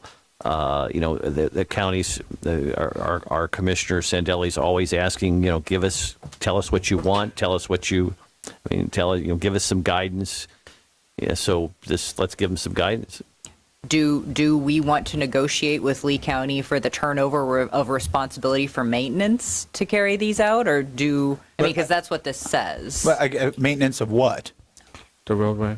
Yeah, it just And says improvements. maintenance if necessary to carry out these improvements. So in other cities, what happens is usually when there's an upper level entity, be it county or FDOT, the local entity will enter into an MOU, a memorandum of understanding, to take over the maintenance cost of their improvement for the lifespan of those improvements. And we've done that with respect to landscaping, but that's the extent But of it. you're trying to say further it into stormwater, drainage, sidewalks, things like that. If you're saying the roadway, you're essentially saying own it without owning it. Essentially, that's what your policy has you moving towards. We weren't sure if you Yeah, I wanted to don't keep think that we're- policy or not. I don't think we're moving towards that. I don't want that bill. I don't, we don't want that. We just right now we just do the landscaping, right? And that's at least from my perspective, that's fine. That's the extent of it. But with the negotiation of Right. maybe reword the negotiation. Maybe it's to instead of negotiating, monitor. I mean, we can monitor to allow be the monitoring service, or so to speak. advocate for certain street sign standard is something I've used in other communities as well, where you have a certain standard that you want and you advocate and negotiate for that. You may not be putting it in, but you're telling staff, hey, please make sure you talk to county. We have this vision and we want you to communicate with them. That's been policies I've written elsewhere as well. So in that case, you're not taking that, that means responsibility, but you're still ensuring that, hey, we heard the feedback from our residents. We have our vision at the town of what this should look like. We're going to advocate for that using our plans. That might be the next best thing. Yeah. But Better than certainly what's we here. understand you want a certain vision for Estero Boulevard. That's why there's this back and forth on it, right? I've got a question about A2 parking. I'm just not comfortable with that first sentence. It says, even though existing parking lots are not used to capacity. I totally disagree with that. Yeah. I don't like that wording at all. What page is that, Scott? Probably. It's the page above where we were just looking at. I would strike that first sentence personally. I just don't like it at all. Yeah, if it's all right with the council, we can strike that first sentence. You guys okay with that? And It's fine. Yep. Town of Fort Myers Beach will address parking storage through methods outlined in this plan, which involve later on looking at off-island parking. I know that very early on we had discussed.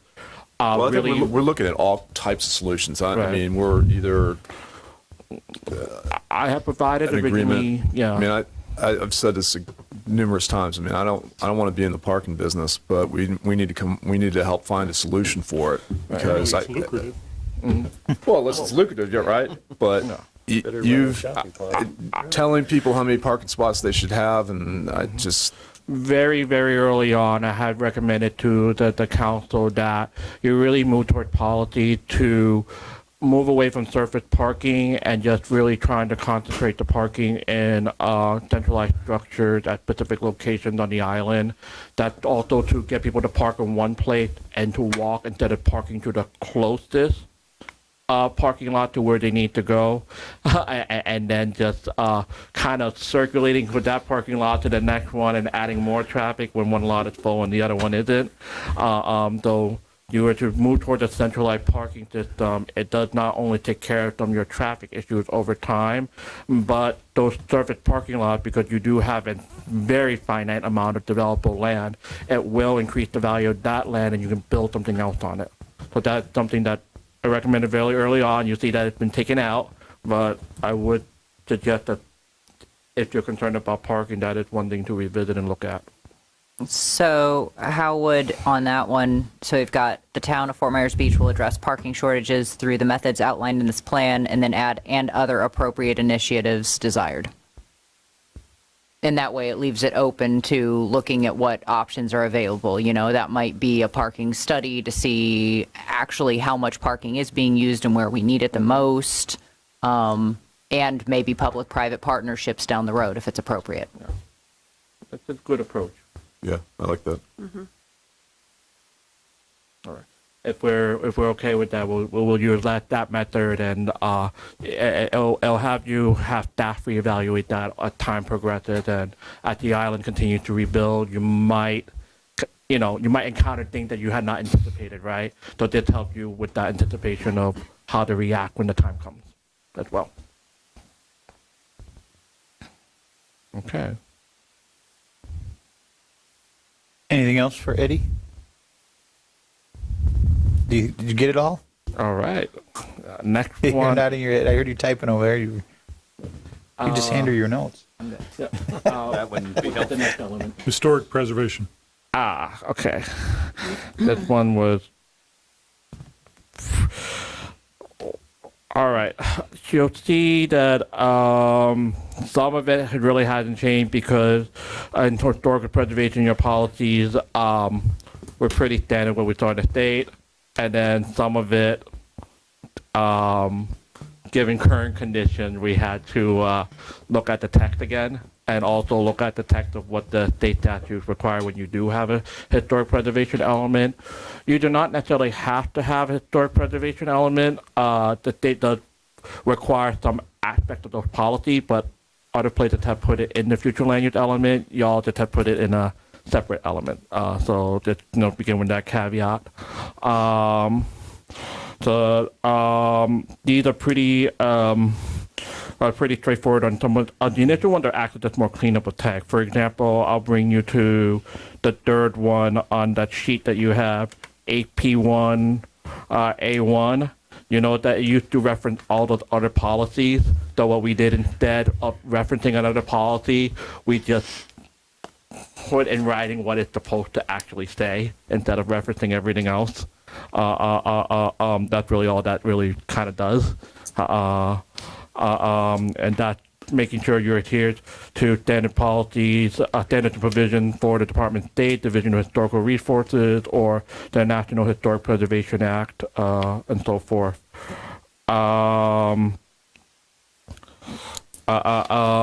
We took out a lot of the dated language, like referencing things like 1986 and 1992 and so forth.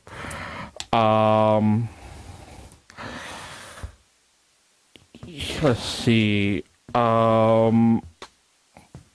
lot of these are just pretty standard as well because we found some of the language, for example, historic register items, it was in multiple places. So you see some deletions there, and now it's in one place instead of 6 or 7.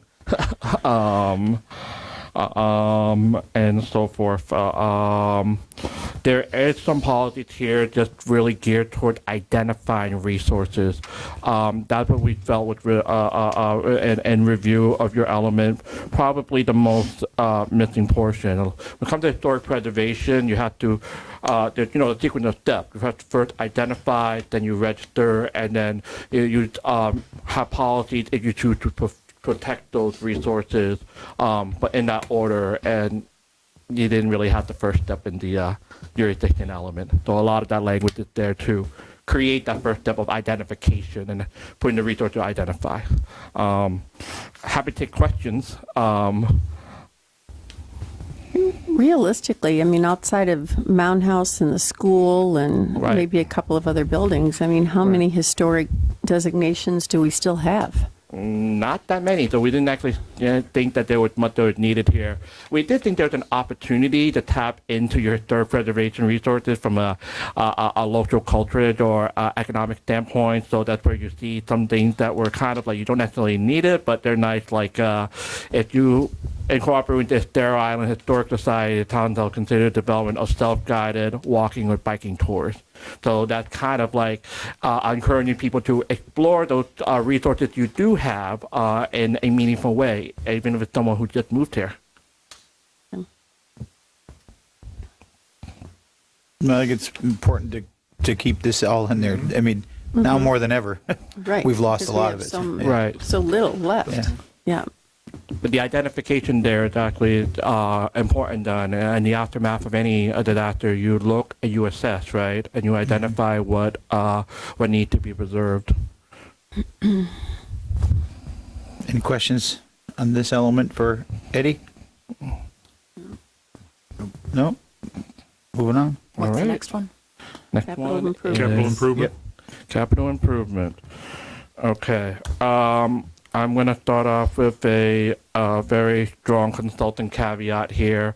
I don't normally submit a capital improvement element to the state without an adopted capital improvement program from a 5-year basis with your last 5 years. My understanding is that your CIP is a little bit dated. If the state responds back with it, what we will do is we'll try to provide an answer together to your town attorney on see if there's justifications there that we could tap into. But Sarah, when was the last adoption? I feel like it was 2017. It was an older plan. We don't have a newer one at this point. We spoke with Joe about this, and we're working on it. The town is working on it, but not in a position to have one just yet. So potentially could have one if there was a rebuttal from the state. Right. Have one ready. And that's part of the strategic planning session we've been Right. doing, is to update all this capital improvement and everything, so that process has started. When looking at the capital improvement element, there was some of the larger strikeouts that you see was just cleanup because they got moved from one section to another, or they were really not necessary because of what the language entails. Some of it was to bring it up to the code. I mean, not to code, but to standards at the state, such as with public schools, looking at the Florida International Schoolhouses and how that's applied in any interlocal agreements. The most major change that to consider here, if I could direct you, is to policy. It's the second page, policy CIE-1-A-4. There's something that other cities have, in which we've gone ahead and helped other cities with, but every city in their capital improvement element should have some aspect of guidance for how they would evaluate what to put in their program. And so this is the feedback that we got through a lot of discussion, particularly with the LPA, on what those priorities are. We did not put them in ranked order. I have put them in ranked order for other cities, but in this case, we were kind of suggested to not to, and just to have those as kind of evaluatory criteria for you to look back at guideposts. The ones that are added here are capital improvements required by a state or federal mandate, project that advance existing town-approved plan, capital improvement that provide economic benefit by reducing operation or maintenance costs, or a project that will address sea level rise, flooding, energy efficiency, water quality, water efficiency, or other sustainability measures. You didn't have that before. Okay. We also adjusted to include the word associate level of service standards. You had that in the rest of your element, but you needed to bring that back up there as well for consistency purposes as all your evaluation criteria for when you adopt a CIP. We noted as well, it's that just to remove existing capacity deficiency, but we also just broadened the language by adding words to about overall any existing deficiencies as well. And I wanted to correct earlier when we were looking at the recreation and open space section, I said that we'd updated the LOS. It was in this section. If you look at policy CIE 1B3, that's where we've updated it to say visitors that the parks LOS is also based on Visitors visitors staying in hotels, yeah. Yep. Right. When I said it, I couldn't find it, but there it is. I don't know how much it matters, but the permanent resident number is probably not correct anymore either. No. I don't know if that matters or not. It matters in the future when you go back and if you're trying to calculate impact fees and what was vested. Got it. But in that sense, that's more important than if than the actual resident count at this point in time. It's when you adopt those standards to calculate any concurrency or impact fees and what's vested and moving forward. Yep. Any questions on capital improvements? None. No, sir. All right. Going on to the next element. Conservation. Okay. Sorry, give me a second to pull it up. My computer's not agreeing with me.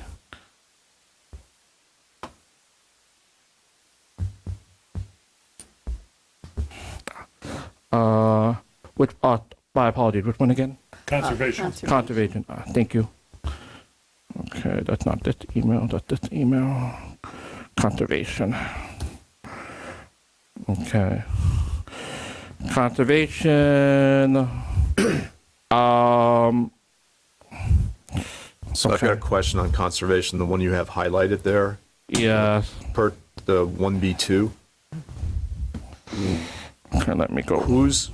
Where are we going to get the money for 16,000 acres, and from whom are we going to buy it from, and exactly where is it? So it was an existing policy, and that's why we highlighted it, because we didn't know if you wanted to keep the policy. It seemed a little bit. Yeah, the LPA had a brief discussion about this, and they feel like some of this may have happened, but they were a bit unsure, and they wanted the town council to weigh in on whether this should still be a policy.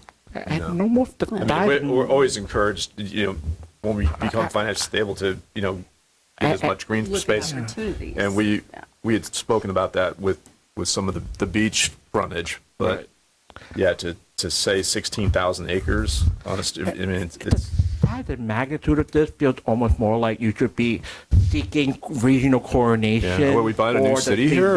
For the purchase, not doing it yourself as a town. I mean, quite frankly, that's just my recommendation. I mean, I would. Yeah. I mean, in and of itself, it's not a bad goal. It's a worthy goal. It's an aspirational goal. Yeah. Not one that maybe you should be undertaking on your own. Right. Well, and it says actively encourage. So it's, if there's a larger group that's looking at doing some sort of a conservation measure, the town would be involved in that. It doesn't sound like it's anything that the town would need to actually start the process of. Maybe But- if you want to keep it, let us know. If you want to strike it, let us know. We will happily do either. I just don't know where are you going to accumulate 16,000 acres? Yeah, exactly. That was our thought too. Just by way of reference, the old golf course is 55 acres. 55. Yeah. Yeah. I did. Well, and I think I this. would suggest to the council to strike it personally. I would suggest we strike it. Recommendation accepted. All right, we will strike it. Thank you. You'll see that it looks like there's a lot of crossed out on here, but what it really is we realigned this element in a way that kind of it's supposed to be aligned logically. There were things that you had on one page, and you had to dig like 5 pages further to find the next bit of what it was supposed to do. So what we did was we actually went back and we kind of jigsawed it in a way that policies that were supposed to be next to each other are now next to each other. And that's why they look like there's a huge amount of cross-out on here. A lot of it isn't actually deletions. It is actually just reorganization for flow purposes. And our conservation, there are some language here that really just would, it needed to, in order to commit you to just the protection of marine and estuarine habitat, tying it back into your the future land use element. The state does require that you consider in the conservation element any protected species, and so we have went through and ensure that languaging does do that. It then carries over to your development approvals on any lighting, if it, related to sea turtles and so forth that we know.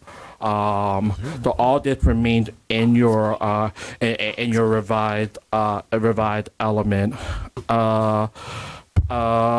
Past that, yeah, it's. I'm happy to take questions here. I'm trying to see if there's anything else I'd like to highlight. There was one question that came up at the LPA, and I'm sure you're wondering it also. It's policy 1C4, dredging tidal I was just gonna canals, ask and you it that. says the dredging of additional tidal canals is prohibited. So you can dredge the existing ones. This is just saying we don't create more canals. Okay. Right. Thank you. Good point. Yeah, because that came up too, and they said we can't dredge our canal. No, that wasn't the intent. Yeah, no, that was not the Get to intent. maintain. That's not a Right. problem. And that is changing from your original language. But your current language actually does prevent you from dredging your own existing canals right now, technically speaking. So this opened this back up to what your actual intent was. We don't know what you just said. Move on. All right. If there's no other question, I would note that your conservation element is where you have certain policies on solid waste and that sort of management as well.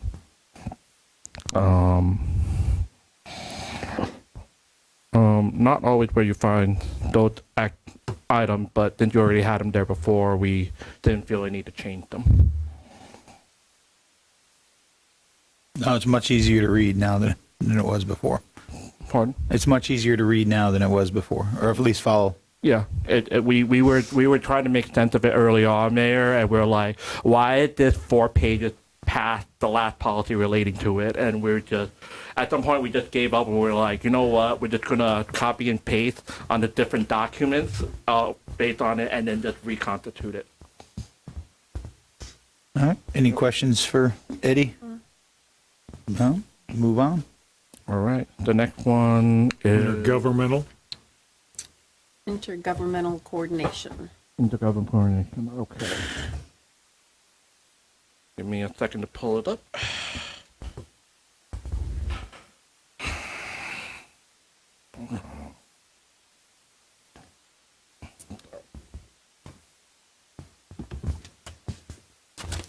Okay, there we go. All right.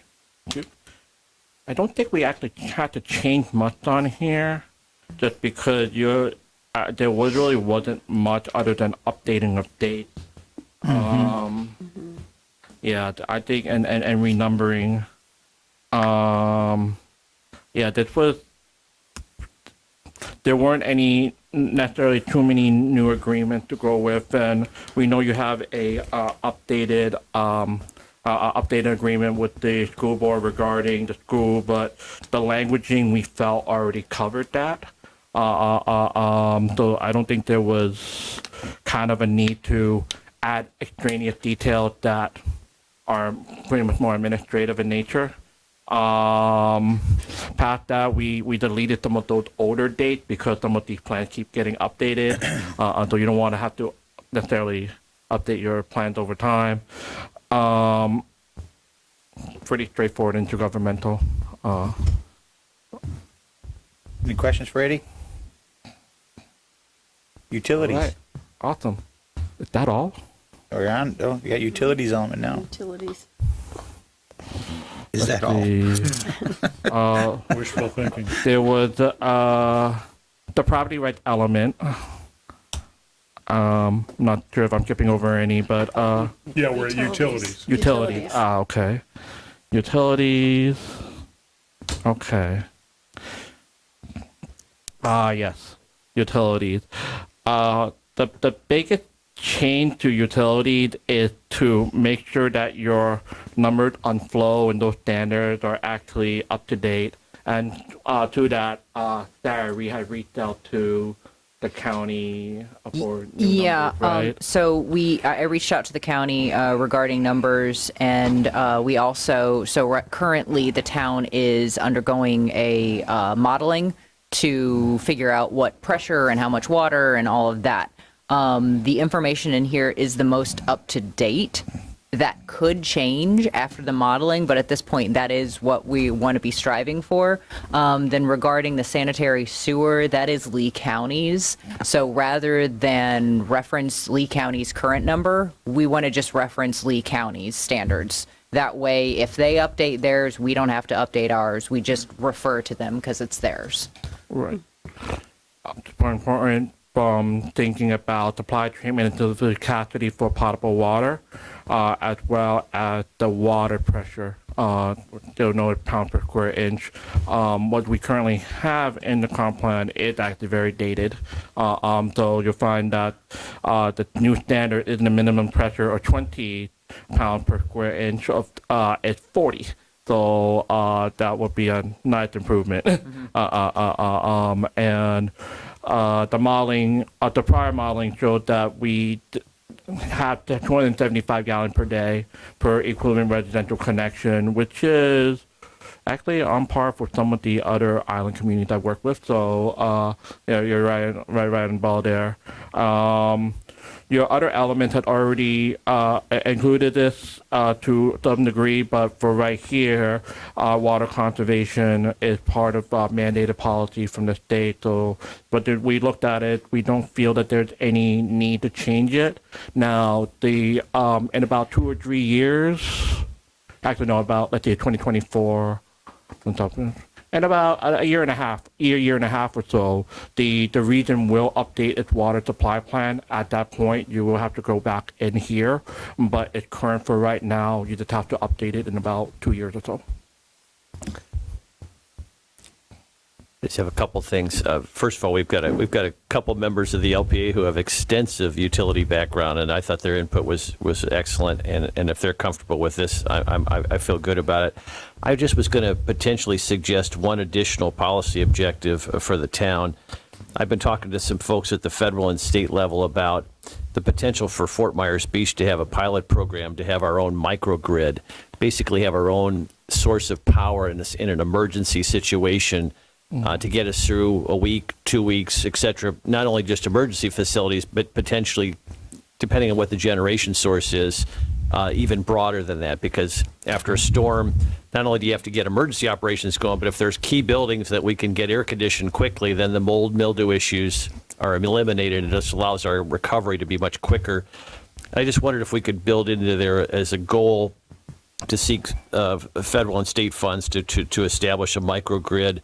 Like microgrid, in this essence, basically it's our own power system, if you will. We would harden the existing transmission lines even further, and then we would also have our own power source. And that power source could be a litany of different things, but there's emerging technologies that could be really tremendous. So we don't have to determine the technology, but right now even storage technology is progressing quickly. So we could have power stored to get us through 2 or 3 days, or maybe even a week, depending on the storage technology. And then we could really have our own power source and not depend on the grid in times of emergency. So to me, that's somewhere else in the comprehensive plan in terms of hurricane response or whatever. But to have a goal is to develop our own grid and our own independent source of power in times of emergency seems like you could even have an electromagnetic pulse event. I mean, but given our location being at Barrier Island, and that seems like an interesting path to pursue. I think that I agree with you, Vice Mayor, that it is certainly a worthy goal. It's one that's going to be expensive.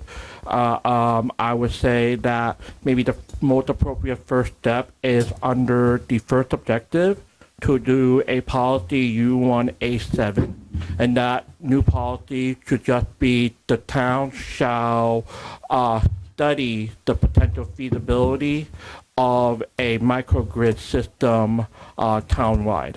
That's fine. And that way you do the study first, and then as a council, with all the information in front of you, you can make an informed decision on how you like to proceed. And that's exactly what we're hoping to do. Yeah, Right. We have an initial study and then present the study to the council and see if it's viable, and obviously if the funding's viable. So that, I just think it's helpful, again, from a goal standpoint, given what we went through after Hurricane Ian. Right. If we had our own, at least a modest power source after the storm, it could have alleviated a lot of challenges. Is that, I'm just curious, when we met with our delegation this last legislative, we were told, I don't know the name of the specific federal entity, but I'm wondering if it's something that you're also working on about, they're looking at making Fort Myers Beach a pilot program for elevating the power structure just off the island that supports us. And we were specifically mentioned. I don't know if it's tying into what you're. I think they're somewhat related, but the goal, I think the ultimate goal would be to have the power source here in Fort Myers Beach. And that's fine. Yeah. I guess what I'm getting at is if we're both working on the same thing, I just assume one. I think the person people I'm working on talking it. to are talking to some of the same people you're talking to, and I Okay. think Frankie's going to be. If Frankie's still Yeah. here, he's in the Well, middle if of all your people that. call yeah. my people. Yeah. 'Cause- All right. But yes, that Same- was referenced the same same concept. avenue, And I okay. think there's state dollars, but there's also significant federal dollars available. And they really love Fort Myers Beach as a location because it's because it's our own island. We have we're a great pilot program for such a project, and there's all kinds of money out there. I support having some sort of verbiage in there to address looking at alternative. Right. A feasibility study will do that, including consideration of any pilot programs. So you want to cast a wide net with this one, proceed with looking at feasibility as a whole. And you might find that when you cast a wider net, you'll find that there will be a series of programs related to it, and some of them during that review process might be eligible for pilot studies, including those funded by federal or other dollars. Very good.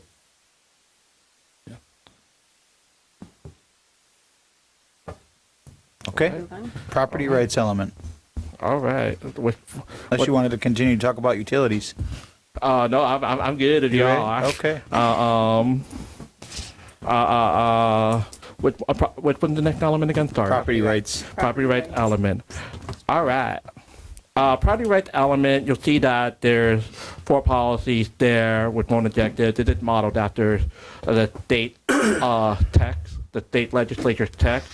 Other communities have used the same text. What it does is just actually reinforce the things that folks already have the right to do, which is come before the council and speak and so forth. It is adopted as a matter of requirement of state legislature, but a lot of these rights are enshrined in other places in the state constitution already, and just repeated here. And it all changed font compared to the rest of the document. Yeah, we will make sure that's consistent. Picky, It's just a format. That's a formatting thing. No. Yeah. Yeah. We had received a prior document in converted PDF form. Oh, we did? And so we were trying to get the essence of the important stuff, and we will make sure it's formatted with that. That was discussed. Yeah. And then we go into maps. With that it? That was it? Yeah, Is that it? and that's all the text. Yeah. Right. Community design element. Oh, Did we cover community design element? One more. no, we Sorry. didn't. Yep, community Sorry, design. last one. Did we miss one? We missed one then. Community design I element. think it was right after future land use. Right, so we might have, yeah. It's in here, but it's right after. It's way back. Well, the most important thing about the community design element is that it kind of segues from the future land use element in a way that looked at the design of the neighborhood to provide guideposts for your land development regulation updates in the future. We had discussed this in the past as looking at how we want the look at the corridor to feel, particularly along Estero. That's where a lot of the focus in this element goes into place. For example, restricting parking as the primary use, looking at incentive to reuse certain buildings like the office building that we had mentioned earlier, trying to restrict the amount of parking frontage length in front of the building. So you don't want the parking lot so that people back out onto Estero from in front of the building. You want the parking behind the building. And what that will do over time as well, it increase the pedestrian safety as well, because now you have less what we call conflict points between pedestrian vehicles and bicyclists. The entire element is really based on standards. Some of the other important standards here are building compatibility with flood regulation. That's a new policy that, in light of everything, we felt was important. Community character, thinking about gateways to the island as well. Just, signage, design, how you kind of welcome people, even if you leave the island and come back home, creating that welcoming entryway on both ends of the island, whether it's near Big Harlow Pass or at the Matanzas Pass bridge, so forth. Lot of some of the politics deal with the streetscaping, particularly calling for with the objective of enhancing existing paths and sidewalk and streetscape to foster a more appealing environment for biking and walking. That's making sure we landscape and reinforcing what you actually don't, what you already do with some of the landscaping actually. But it's nice to have policy to reinforce what you already do, right? So happy to take questions on this element if there are any. Any questions for Eddie? That was pretty straightforward. Sounds good. Did we get them all? Yep, I think we got them all. Let's see. Yes, we have. We have gotten them all. Okay. In record time. I'm going to take your word on that. This record time. But okay. Well, Eddie, have a quick seat and we'll pull public comment. Have one? Okay. James Inc. James Inc.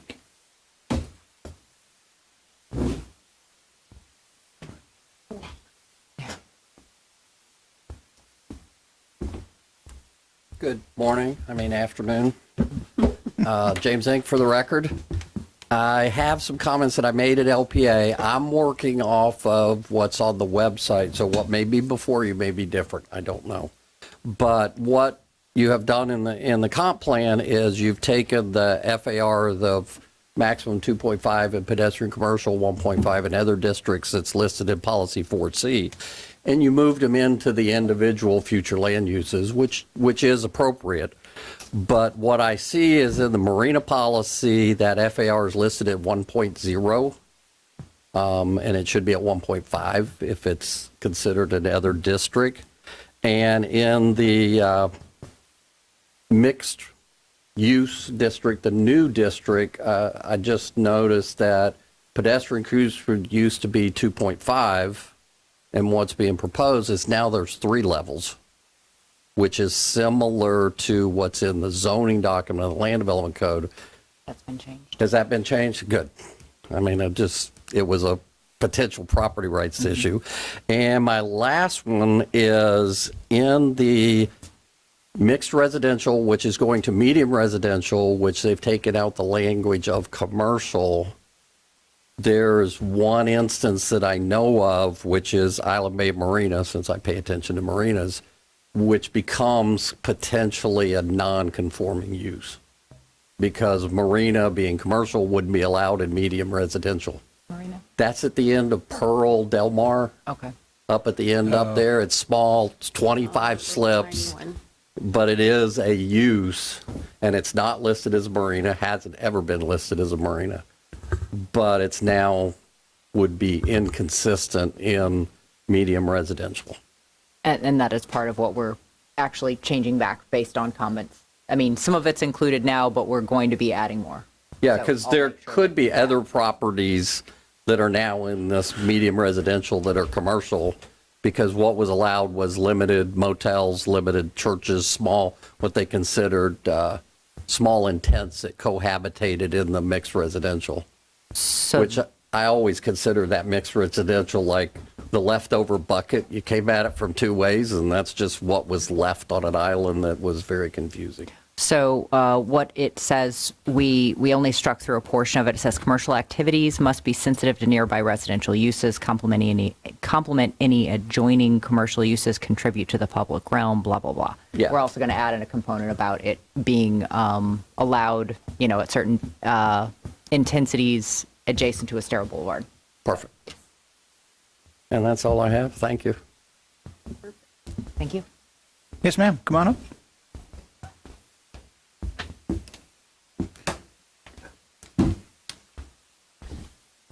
I didn't give my name earlier. I'm sorry. Just pull your, pull your microphone down for us a little bit so we can hear you. Kathy Schultz, 394 Estero Boulevard.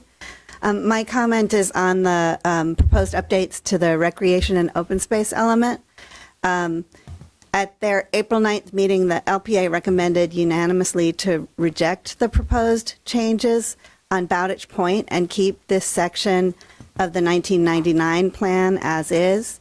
LPA member Bowen said he wasn't comfortable with encouraging more parking at Bowditch because more parking would require giving up additional park space, and the other LPA members emphatically agreed.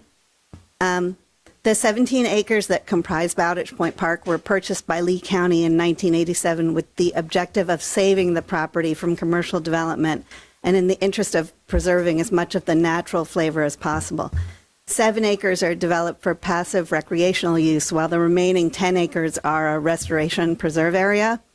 The park provides a habitat for migratory and nesting shorebirds and is the only place remaining on Estero Island for burrowing gopher tortoises. There are actually 2, and male and female. It's one of the only 14 Lee County sites on the Great Florida Birding Trail, and it's the second highlight of the Great Calusa Blue Wave Paddling Trail through Estero Bay. Initially, Bowditch contained no parking for the general public, only 12 handicapped spaces and 5 spaces for park employees. An additional 75 spaces were added in 2002 after several years of careful consideration of environmental and traffic impacts. And even the town council weighed in with a resolution 00-34 urging moderation and adding parking to Bowditch and noting neighborhood traffic constraints and the value of the park as a preserve and a passive park because of its unique habitat.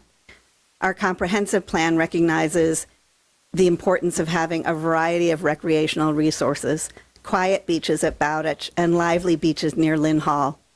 The 2020 Bowditch Point Land Management Plan states public use of this preserve will always need to be monitored and controlled to ensure that it does not interfere with the health of the ecosystem or the wildlife that use this beach and the mangrove habitat. And furthermore, because of limited geographic space, it's unlikely that there will be future improvements to the parking area or the amenities in place today other than updating. So in light of this, I ask that you carefully consider the appropriateness of the proposed amendments to the recreation and open space element. Changing the language as proposed is actually a material change in the direction of the town. And thank you, guys. I know that the plan, that you especially, well, and Eddie, that this is a Herculean task. And I really commend you for your thought, effort, and the time that you are dedicating to ensure a document that provides meaningful vision for Fort Myers Beach. Sorry, I can't make it stop. That she is correct. There was discussion about that, and I need to actually, I could go back and listen to that meeting because I think I did miss something. So that's policy 10B4, and page that's on by chance? recreation open space. See, I have them as individual because my computer. Thank you. Hey. My computer was having a hard time with the giant document, so I have the individual ones. So it says, so what it said previously was encourage Lee County to provide on-site parking for the general public at Bowditch Point. And then it kind of goes on a little bit further. The update had said, encourage, underline, and support to provide additional on-site parking. So the question is, do you want to remove and support and additional, or do you want to remove the entire thing regarding parking and access? I think that the suggestions that she read that were from the LPA make a lot of sense. I do too. You said it very eloquently, so I don't want to try to restate what you said. I said that You have to, could you come to Let's the come back up microphone? and- Yeah.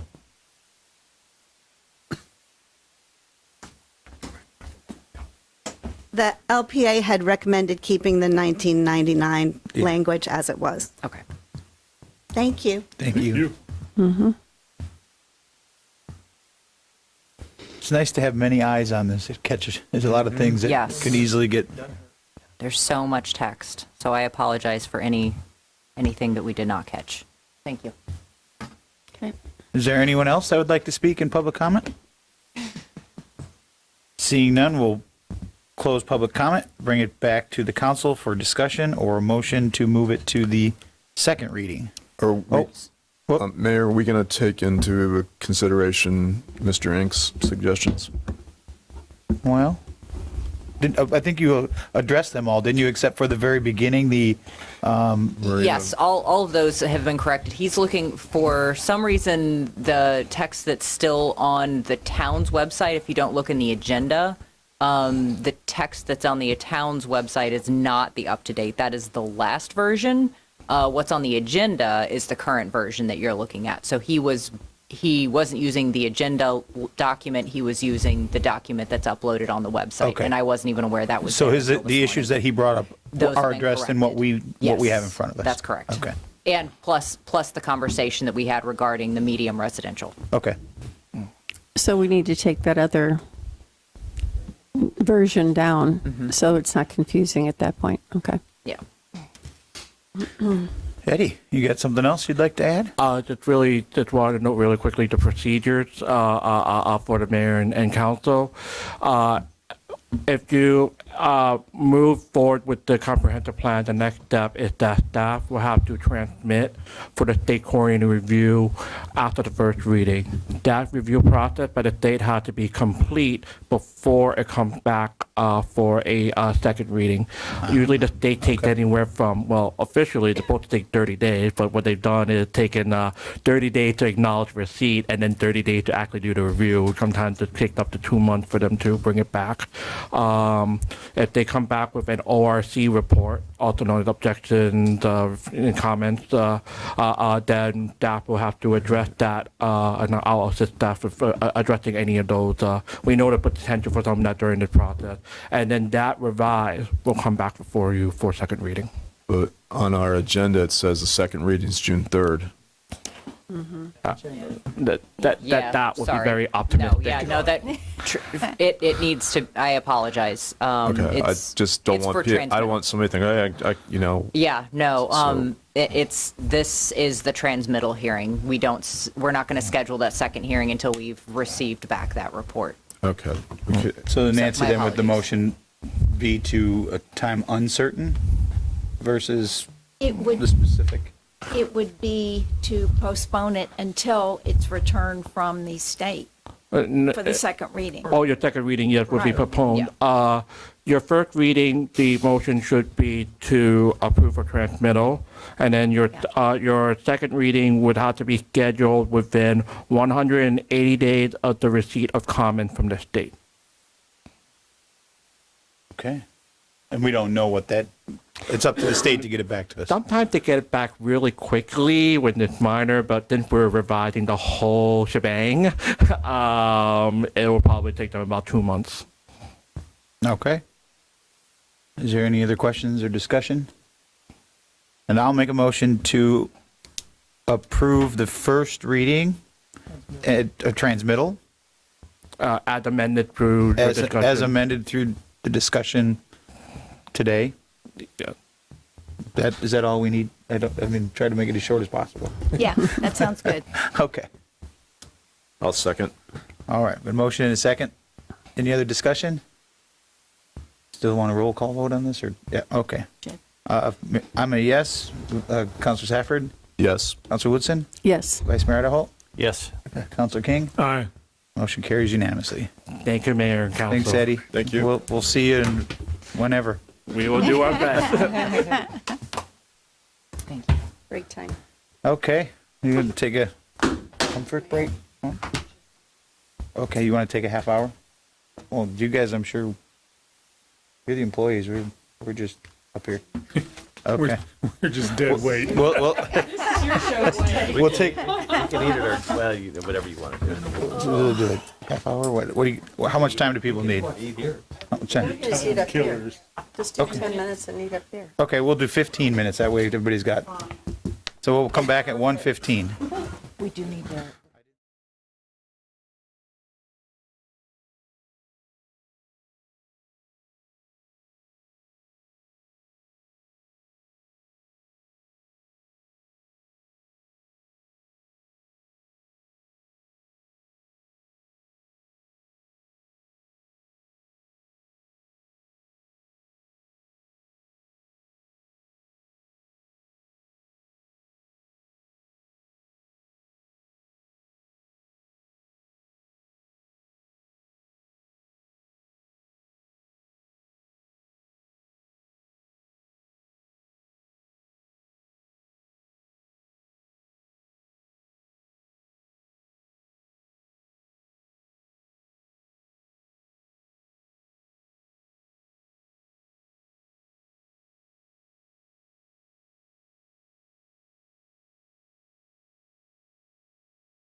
Next public hearing is item E, ordinance 24-08, downtown building height.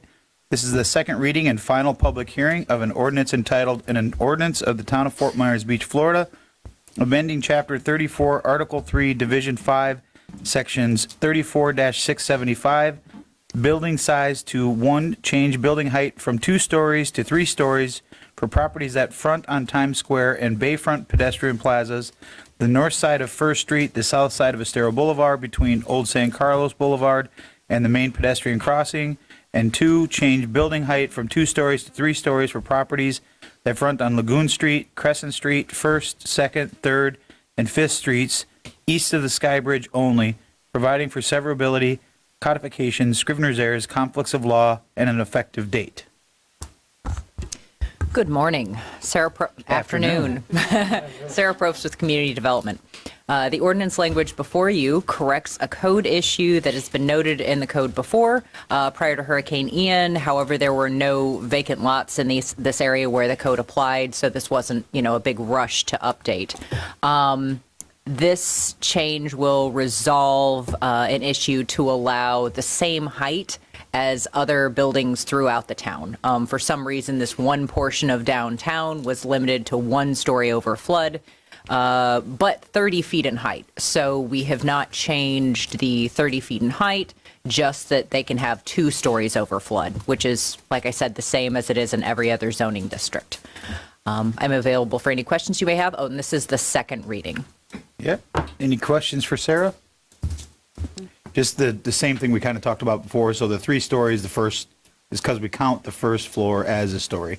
That's correct. Right. And we don't count we don't start counting the actual height of the building, the 30 feet, until flood elevation. Right. Any questions? No questions. Public comment? Anyone like to speak on downtown building height? Seeing none, we'll bring it back to council for discussion or a motion. Any discussion or a motion? I'll move ordinance 24-08, downtown building height. Okay. Got a motion by Councilor King. I will second it. Any further discussion? All right, Councilor King, how do you vote? Aye.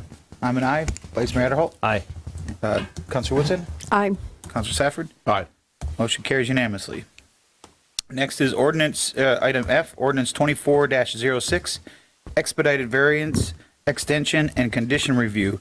This is a second reading and final public hearing of an ordinance entitled, an ordinance of the town of Fort Myers Beach, Florida, amending section 34-232, required hearings of Division 5, public hearings and review of Article 2, zoning procedures of Chapter 34, zoning districts, design standards, and nonconformities, to require only the public hearing before the local planning agency, LPA, for variations, extensions, and satisfaction of conditions of previously approved land use approvals if the decision by the LPA is unanimous and the town clerk does not receive a request from anyone additional hearing before the town council within 10 business days after the LPA decision. A public hearing before the town council is required for variances, extensions, or satisfaction of conditions if the decision by the LPA is not unanimous, or if anyone requests such hearing within 10 business days after the LPA decision, providing for codification, severability, and scrivener's errors, conflicts of law, and an effective date. Becky? Okay. You will notice that the title, we had switched back. It was advertised saying city clerk does not receive a request by anyone for an additional hearing. So that is the title that we're considering today. There is not much of a substantive difference between member of the public and anyone. So we can use that title and still make the changes from anyone to member of the public in the text. This is just the second reading of this ordinance that should streamline the ability to either get variances or any required reviews to extend or provide evidence of satisfaction of conditions in any prior land use approvals. This should just shorten the time frame for getting original variances and going back and getting additional approvals later. So because of the way that it was advertised and with the word anyone, do we have to change then again the text, like on packet page 645, it says anyone is crossed out and it says member of the public? We can leave it as member of the public Okay. because honestly, there's not much difference. Okay. Any questions for Nancy? Yeah. Sorry, Thank Becky. So it can be anyone, anywhere, or is anyone anywhere? Well, Anyone Any- In the town? No. Or anyone, anywhere? no, Anyone, it's anywhere. any even member of the public. I mean, it's a person. Becky, I had a thoughtful question from a constituent the other day. Gave me a call, and they asked, does the way this language currently read require the town staff to have given their approval or their support for No. the provision before it came to the LPA? No, it does not. Excellent. That was their concern, and so that allays their concern. So that's excellent. And with that question, if there's not any more questions, I would. Oh, we got to do public comment if you're going to. Thank you. All right. I was not, Mr. Mayor. Oh. Actually, I was. Good catch. Yeah. Any other discussion before we take public comment? Or questions, I should say? All right, public comment. Is there anyone that'd like to speak on ordinance 24-06?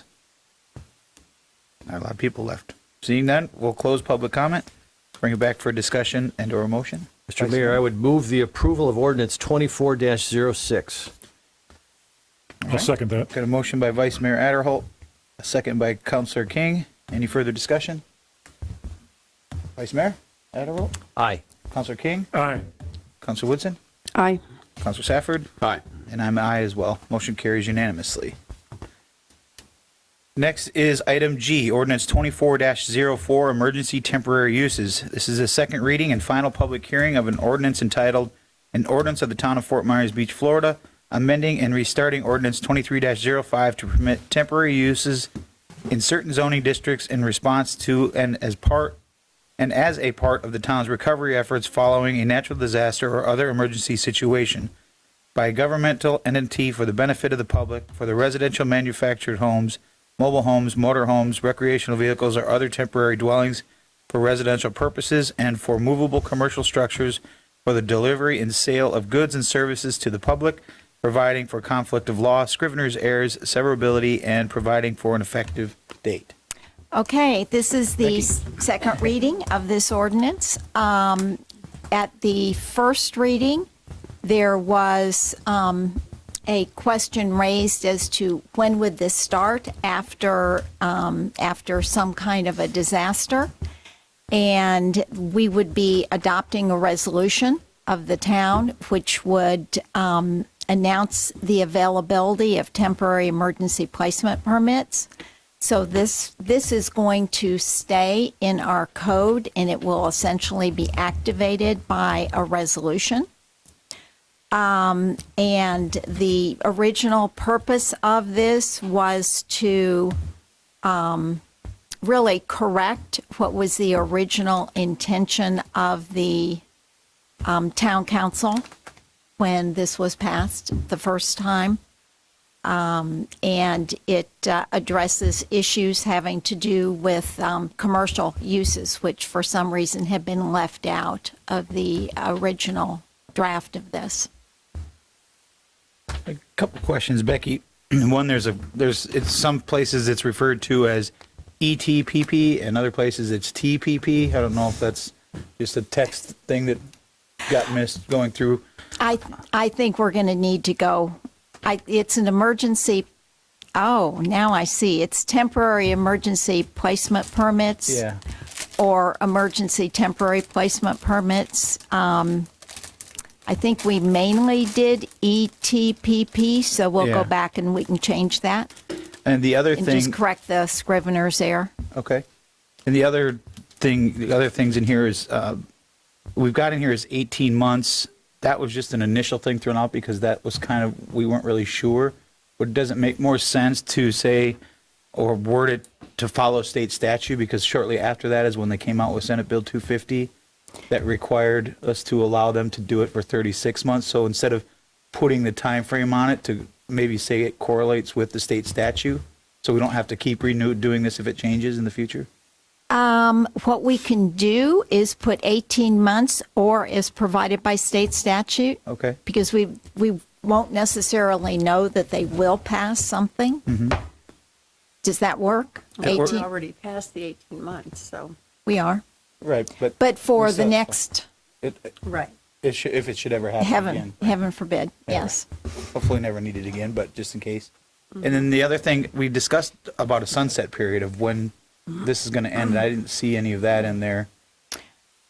No, this does not address the sunsetting of this particular one. We need to go back, and I don't know that we know when that sunset period is. Do we? Well, I thought we had discussed it to go correlate with Senate Bill 250, 36 months, so 3 years after the date of the storm, to have something in place, or at least something into the town to say you're doing something to move forward. If you're not doing anything, then you have to be done. If that's my recollection of the conversation I thought we had. Yeah. Okay, so it would be, what would need to be done in order to qualify for it? Because you don't want people waiting to the end of the 36 months and then come in with an application that might be pretty lame. No, I think they have to have an application in before the 36 months They have to be in process. in process. That's what we had discussed. That they have to have an application or permit in process at that time in order to extend, if they want to extend anything. Okay. Because the discussion was, we didn't want that 36th month to come by. We don't want the 22nd to come by. And it's, now you get to 23rd, you got to be gone. You know, Right. if they're working on something, if they have an application submitted to the town that they're trying to, that they're looking to build back up, whether it's a house, brick and mortar, whatever, that buys them more time, if you will. It doesn't mean that they have to leave on the day after. Okay. So the language in process would be sufficient?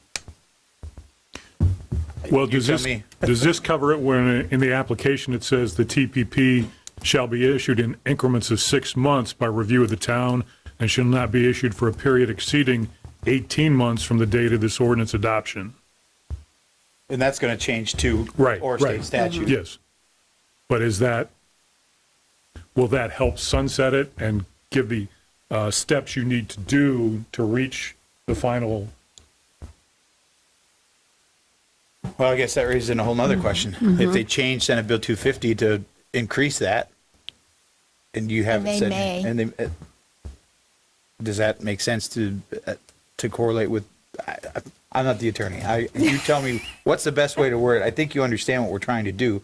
We're trying to put a I don't want to use the word deadline, but a time frame as to when you have to be doing something. An ending date. You have to have an ending date to it. And Right. this gives enough Could- time to let people understand that you've got to start doing something, because this isn't going to go on forever. Okay, one thing that we might do, because there may be a change in the statute, and I've heard that in other places, that there may be a desire to do that.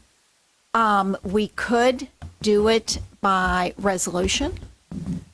Once we know more, when we get closer to that. I guess that's fine, as long as it's out there and people know. We've discussed it, but we haven't really codified what we've discussed. Right.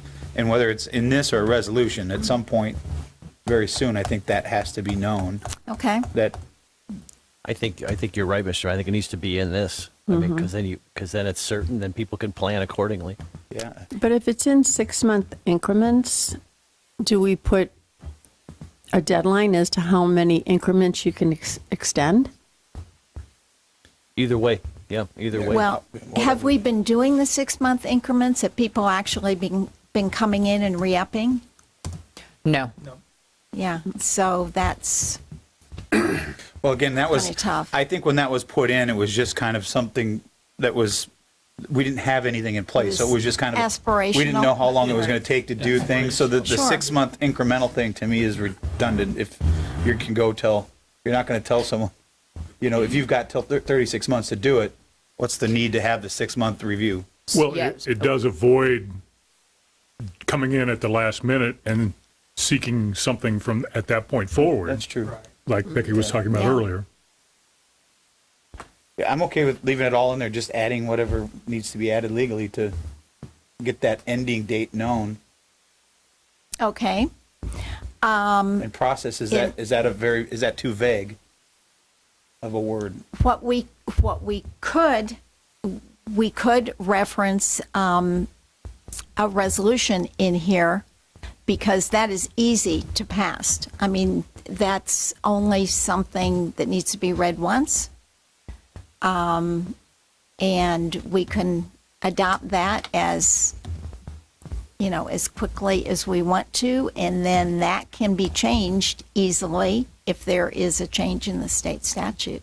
So you're suggesting we don't put it in the ordinance, pass the ordinance, bring back a resolution? I do want to reference the resolution in here. Okay. I think that's a good idea. I'm just looking to see where it would be, since this is a second reading, and unless we want to punt it down, to the next meeting and bring it back. Well, if that's what we need to do, it's a very important piece of this whole Sure, entire. it is. I just soon make sure, because we won't know what the resolution number is if you haven't even drafted it, so you couldn't put the resolution. No, you can put, as long as an ordinance references that you're going to be deciding something by resolution, then you can do that. You can't have a resolution that amends an ordinance. But if you, for instance, it's very frequent to say in a statute or in an ordinance that fees will be set by resolution, rather than putting the fees in the ordinance. Okay. So similarly, we can say that the end time for this permission will be set by resolution. I'm okay with that, as long as you get that in, and then you'll bring the resolution back to us. Yes. For discussion. Is everyone okay with that? Sounds good. Mm-hmm. All right. Okay. Any other questions or comments for Becky? Public comment? Anyone that'd like to speak, public comment on this? Seeing none, we'll bring it back to council for a motion or more discussion. Any further discussion? I'll make a motion to approve ordinance 24-04, emergency temporary uses. I'll second. Motion by, With amendments. with amendments, yeah, I'll amend my motion to include with the amendments. And I'll second The the amendments. We got a motion by Mayor Adler, seconded by Councilor Woodson. Any further discussion? I think there's a group in there, Dan Aller's in the amendments. A roll call, aye. Councilor Woodson? Aye. Councilor Safford? Aye. Vice Mayor Adderholt? Aye. Councilor King? Aye. Motion carries unanimously. Next is item H, ordinance 24-13, unsafe structures. Is an ordinance, first reading and public hearing on proposed ordinance 24-13 entitled Ordinance of the Town of Fort Myers Beach, Florida, amending Division 3 Unsafe Building Abatement Code of Article 1, Property Maintenance Codes of Chapter 6, Maintenance Codes, Building Codes, and Coastal Regulations of the Code of Ordinances of Fort Myers Beach, Florida, to clarify existing provisions related to notice and exceptions, to authorize notification by constructive service, to include attorney's fees and costs, and notice expenses to the demolition lien against the property on which the unsafe building was located, and to authorize use of the uniform method of collection for collection of liens, providing for codification, severability, scrivener's errors, conflicts of law, and effective date. We'll now open the first public hearing. Frankie?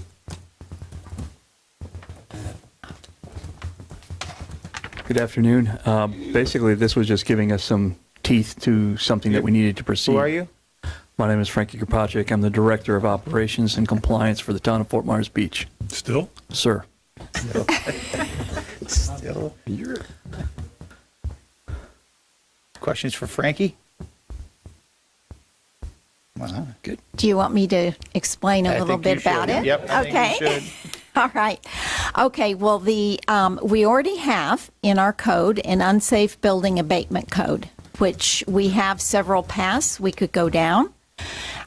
This looks like the best path for once we have demolitions, for us to be able to, process all those. And this is the quickest way to do it. But the existing unsafe building abatement code had some pretty glaring problems with it. Probably the most important one was there was not a provision for notice through constructive service. You had to actually get, personal service on someone. And what we were afraid of is people who are up north or in Europe or wherever, we wouldn't be able to get service on them. Constructive service is when you advertise, and that is done in foreclosures, it's done in lawsuits, it's done in, all different things. It's perfectly legal to do that. So we added that provision.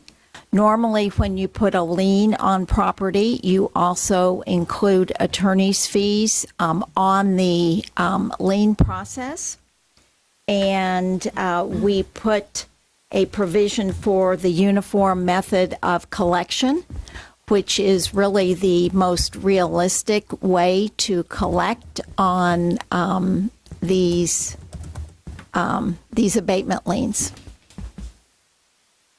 All right. Anybody have any questions for Becky's explanation? No?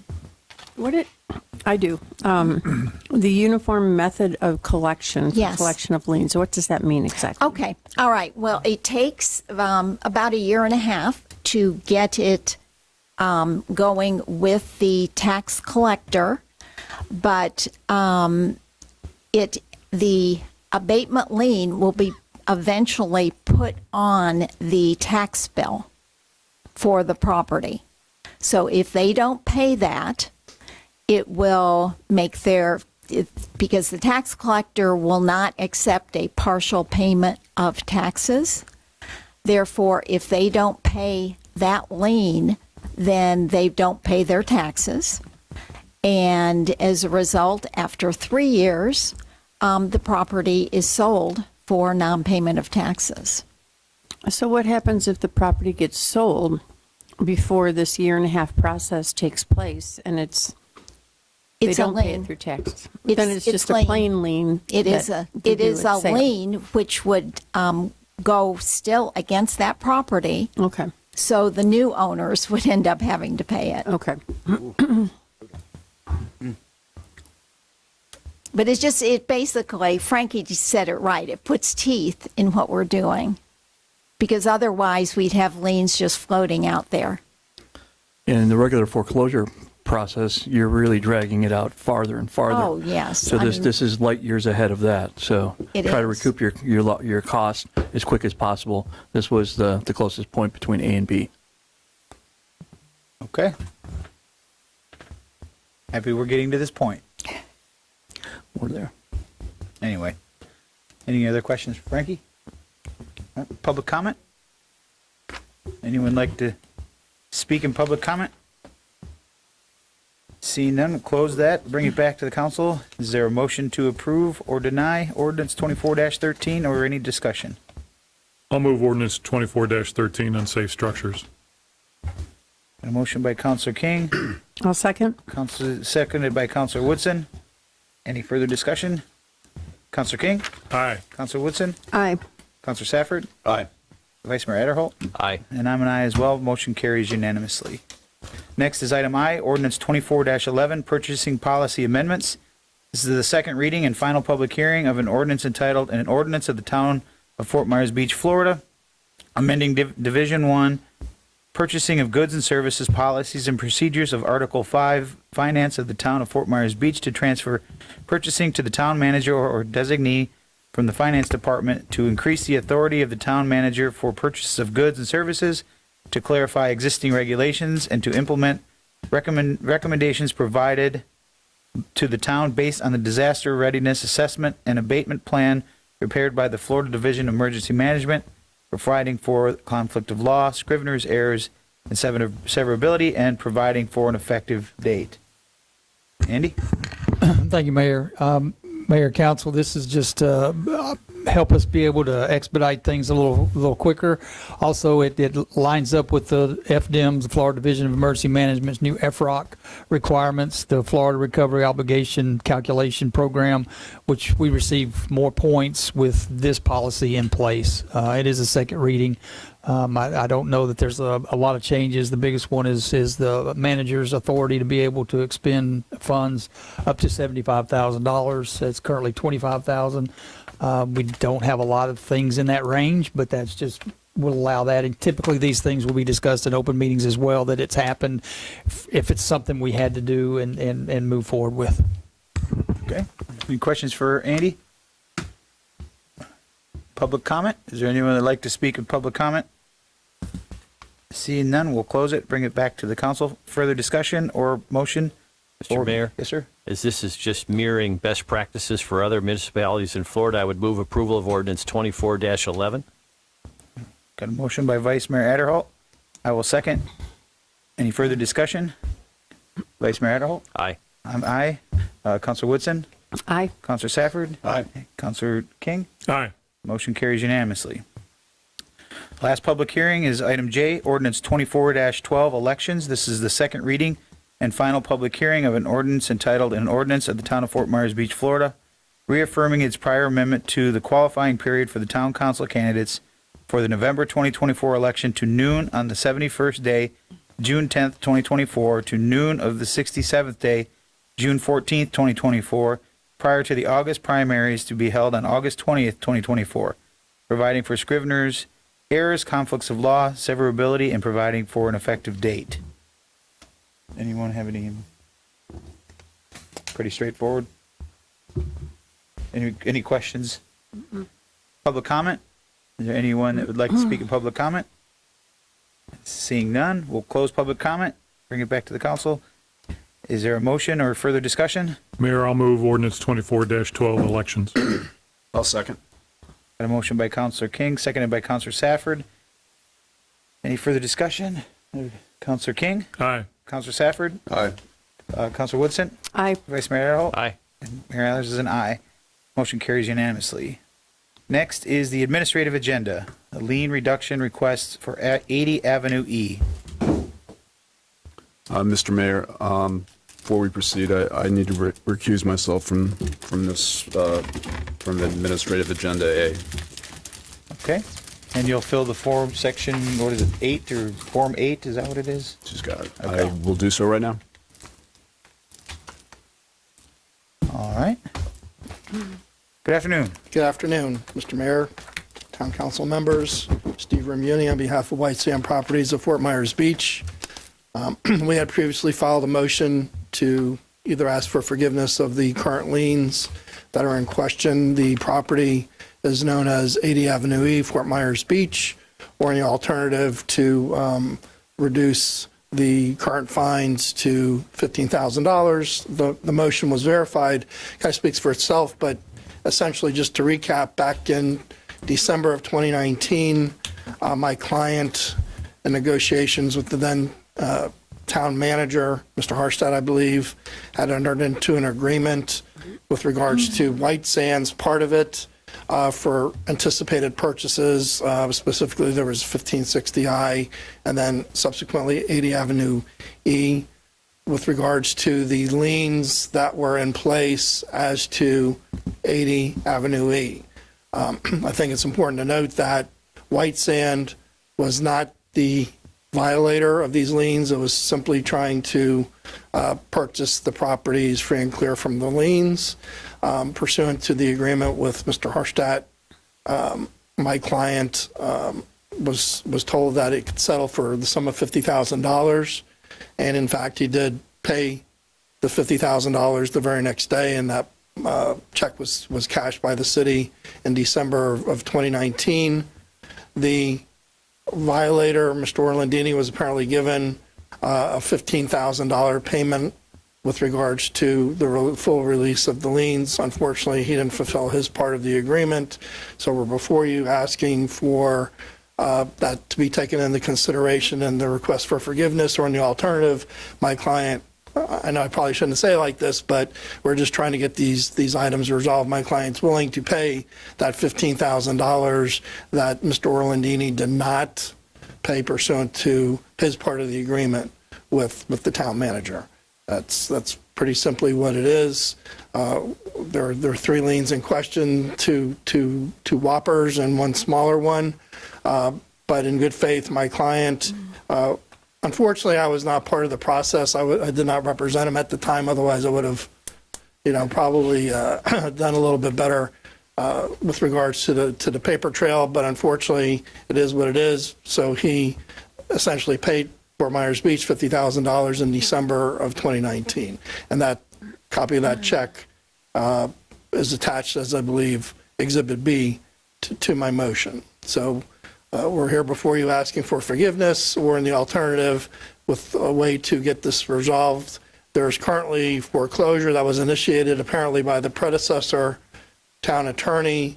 We've had tried in the past to resolve it. We weren't able to resolve it. More recently had come up before the magistrate to reaffirm the debt and to get authority to file the foreclosure.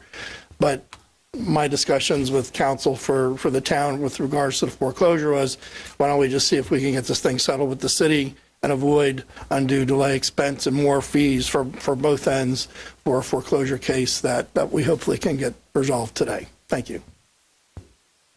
Steve, is there any, you said there's an agreement. Yes, sir. Is there any paper trail for this agreement that was done between Roger and Joe and the applicant? The only paper trail is the copy of the check itself, which we attached for $50,000. It's paid from Schmitty's Machinery Company, but that is Mr. Schmidt who is present. He also is the owner of White Sand Properties of Fort Myers Beach. Unfortunately, that's the best paper trail that I can proffer to you at this point in time. He did his part. Unfortunately, the other side didn't do their part, but we essentially are at your mercy with regards to trying to get this thing resolved so we can move on. And in the check, it's referring an address that is not the address that's here. Why is that? There were 2 properties that Mr.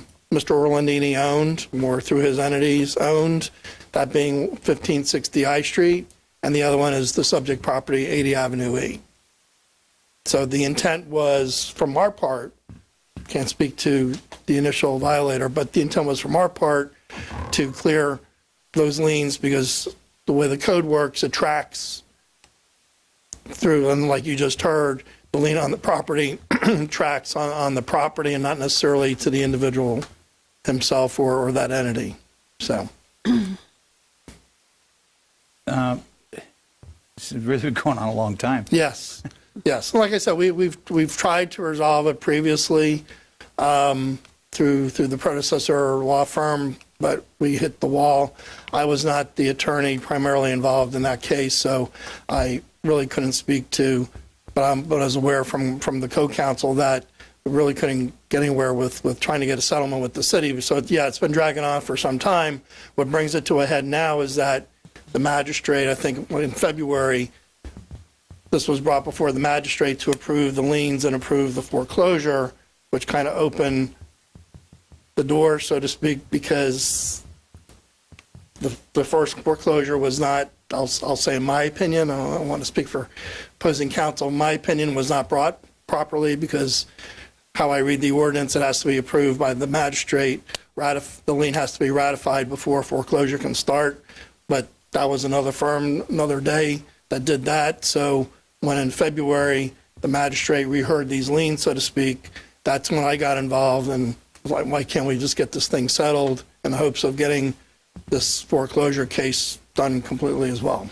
So, Yeah, but the special magistrate rejected it because of the partial release and the different address.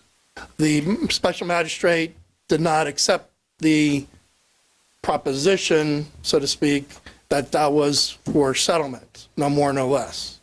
There is pending foreclosure. That's an affirmative defense in foreclosure, but we're not looking to go down that road. We just simply want to either get the liens forgiven, as my client was not the violating party, or get it mitigated to the point where something can get resolved and we can just get this paid and be done.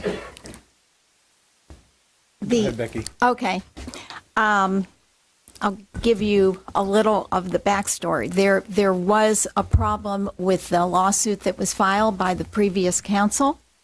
For whatever reason, he had not taken it to the magistrate to have the magistrate approve the foreclosure, which under state statute you're required to do.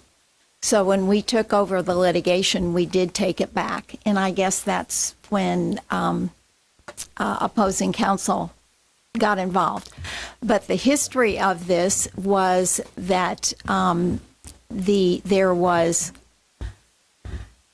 a lien against one piece of property, but they basically cross-pollinate over all properties that are owned by the violator or by the same people who own the property that's in violation. So they wanted to sell this other property. They brought it to the town council, and the town council said, well, for $50,000, we'll release this other property over here. It was brought it before the town manager. I don't think it ever came before the council. It did. It did, I believe, because I think we found. Okay, it says on December 9th, 2019, during public comment, Orlandini stated to the town council that Jesse Schmidt of White Sand Property intended to buy one of Orlandini's other homes, which is 1560 I Street, that was encumbered under the umbrella of the liens on the subject property, which is 80 Avenue East.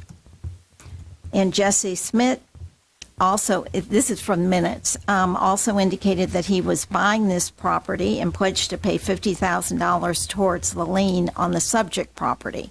So he was buying 1560 I Street, and he agreed to pay $50,000 towards the lien on the other property for a release of the property that he was buying. So, and that was approved at that meeting. So that was before So- you or I were. Oh, I was going to say, because I don't It was remember in 2019, Yeah. so that was before you or I. But Okay, I'm Yeah. sorry. That's why I didn't remember. And- I didn't remember, yeah. So that was for 1560, I get it, but there were still violations on On 80? 80 Avenue East. And that was also Right. bought by the same. And the then it applicant. was, and then he did buy that later, apparently. So, so from what we can tell, going back and looking at old minutes and everything, the $50,000 was paid, but it was paid to release a different piece of property from this. But the amount at issue now that we're in foreclosure is close to, well, it is exceeding $1 million at this point. So And we've that got a ended as pending of- foreclosure suit. When did the till stop ringing? Let's put The storm. the storm. Yeah. Yeah, it wiped out the violations then. Madam Attorney, in an unrelated case, I don't want to put words in your mouth, you've had some concerns about how fines have been, for lack of a better term, adjudicated. Have you had a chance to analyze the $1 million of accrued fines in this particular instance? Yes. There were two separate violations, and they were and I don't remember if it was $250 a day or $150 I a think day. 250 if I'm It was $250, okay, which is perfectly legal under Florida law. And you can have two separate violations. And it's a matter of time. $250 a day adds up over a substantial period of time. Are the concerns that you had in related but unrelated cases, or are they, in terms of how the fines accrued, similar, or is it? No, it's, similar to the point that there were two different violations that were running concurrently. I know which one you're talking about, and in that one, I believe there were 7 different aspects of one violation that all had concurrent fines. And my reading of the statute, you can't do that. My reading of the statute, these were 2 different violations, separate and apart. So no, I think we're talking apples and oranges here. So, go ahead. No, I was just going to, I have a question. So these are 2 different violations that basically were ignored until we got to $1,189,950. Well, if it hadn't been for Ian, it would be a lot higher. Because Right, but it I'm was saying- ignored until the storm, and the storm just wiped out the whole, the violations. But when you say, How did that? It wiped out the property, or wiped out, I guess it wiped out No, the it didn't wipe property. out the property. No? Property's What's going there. on now, 'cause I actually brought it up to code whenever I bought it. There were some, he put some stair treads You gotta on. come up to the microphone. Say your name, Chris. Jesse Schmid, owner of White Sand Properties. When I bought 1560 I Street, Joe had liens on that encumbered all of his properties. So he couldn't sell any properties until we made a deal with Roger Hernstead. So Joe and I sit down with Roger and negotiated $65,000. And I said I would pay $50,000 of the $65,000. That $50,000 was towards 80 Avenue E because 1560 didn't have any violations. But he had to pay money on his violations to be able to sell other pieces of his property. So I bought 1560 first. Then I bought 1710, 1740. I bought several properties from Joe that he had either financial troubles, foreclosures, violations, tax liens. It was a big mess. We get down to his last property. He had 2 properties left that time. He had 80 Avenue E and 2890 Seaview. He wanted me to buy 80 Avenue E because it was in foreclosure. So I said, okay, did you pay the $15,000? Because I've already paid 50 of the 65,000 that we made a deal with Roger on. And Joe said, no, I didn't. So it was down to like there's 2 or 3 days left. We'll go in to talk to Roger. Roger was gone. I quit claim deeded the property into my name, went and talked to Roger. Roger's like, we owe 65,000. I said, well, actually I owe 15,000 because 50 of the 65 has already been paid. And Roger's like, no, them were violations for 1560. I said, well, I don't believe they was because 1560 didn't have any violations. Everything was encumbered under 80 Avenue E. And I said, actually, Joe has sold 2890 Seaview. He should have paid the fines whenever you guys released 2890 Seaview. And he didn't. So I tried to pay the 15,000 back then, 3 or 4 years ago. And now here we are today, again. But I brought it to compliance. And he put some stair treads on the back building, which was going to get tore down anyway. But I couldn't do anything until I can get the liens released. So that's what brings us here today. Mr. Schmidt, could you just tell the story of how the violation occurred, just for background purposes? From what I gather, I'm sure everyone here knows Joe Orlandini, so it's going to be complex. Him and Leo Diabasi bought this together back in 2016, I think. 15, 16, 17, somewhere in there. Joe had put some stair treads on a back building and put a few pavers in between the 2 buildings. He got caught got 2 different violations. Well, Leo got caught. Well, then Joe wanted it in his name, so it goes in Joe's name and Leo's name. Well, Joe supposedly bought Leo out.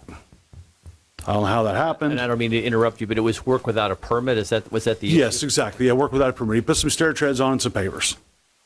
And whenever I bought it, I took the stairs off, removed the pavers, went in and talked to Roger, and tried to get it resolved.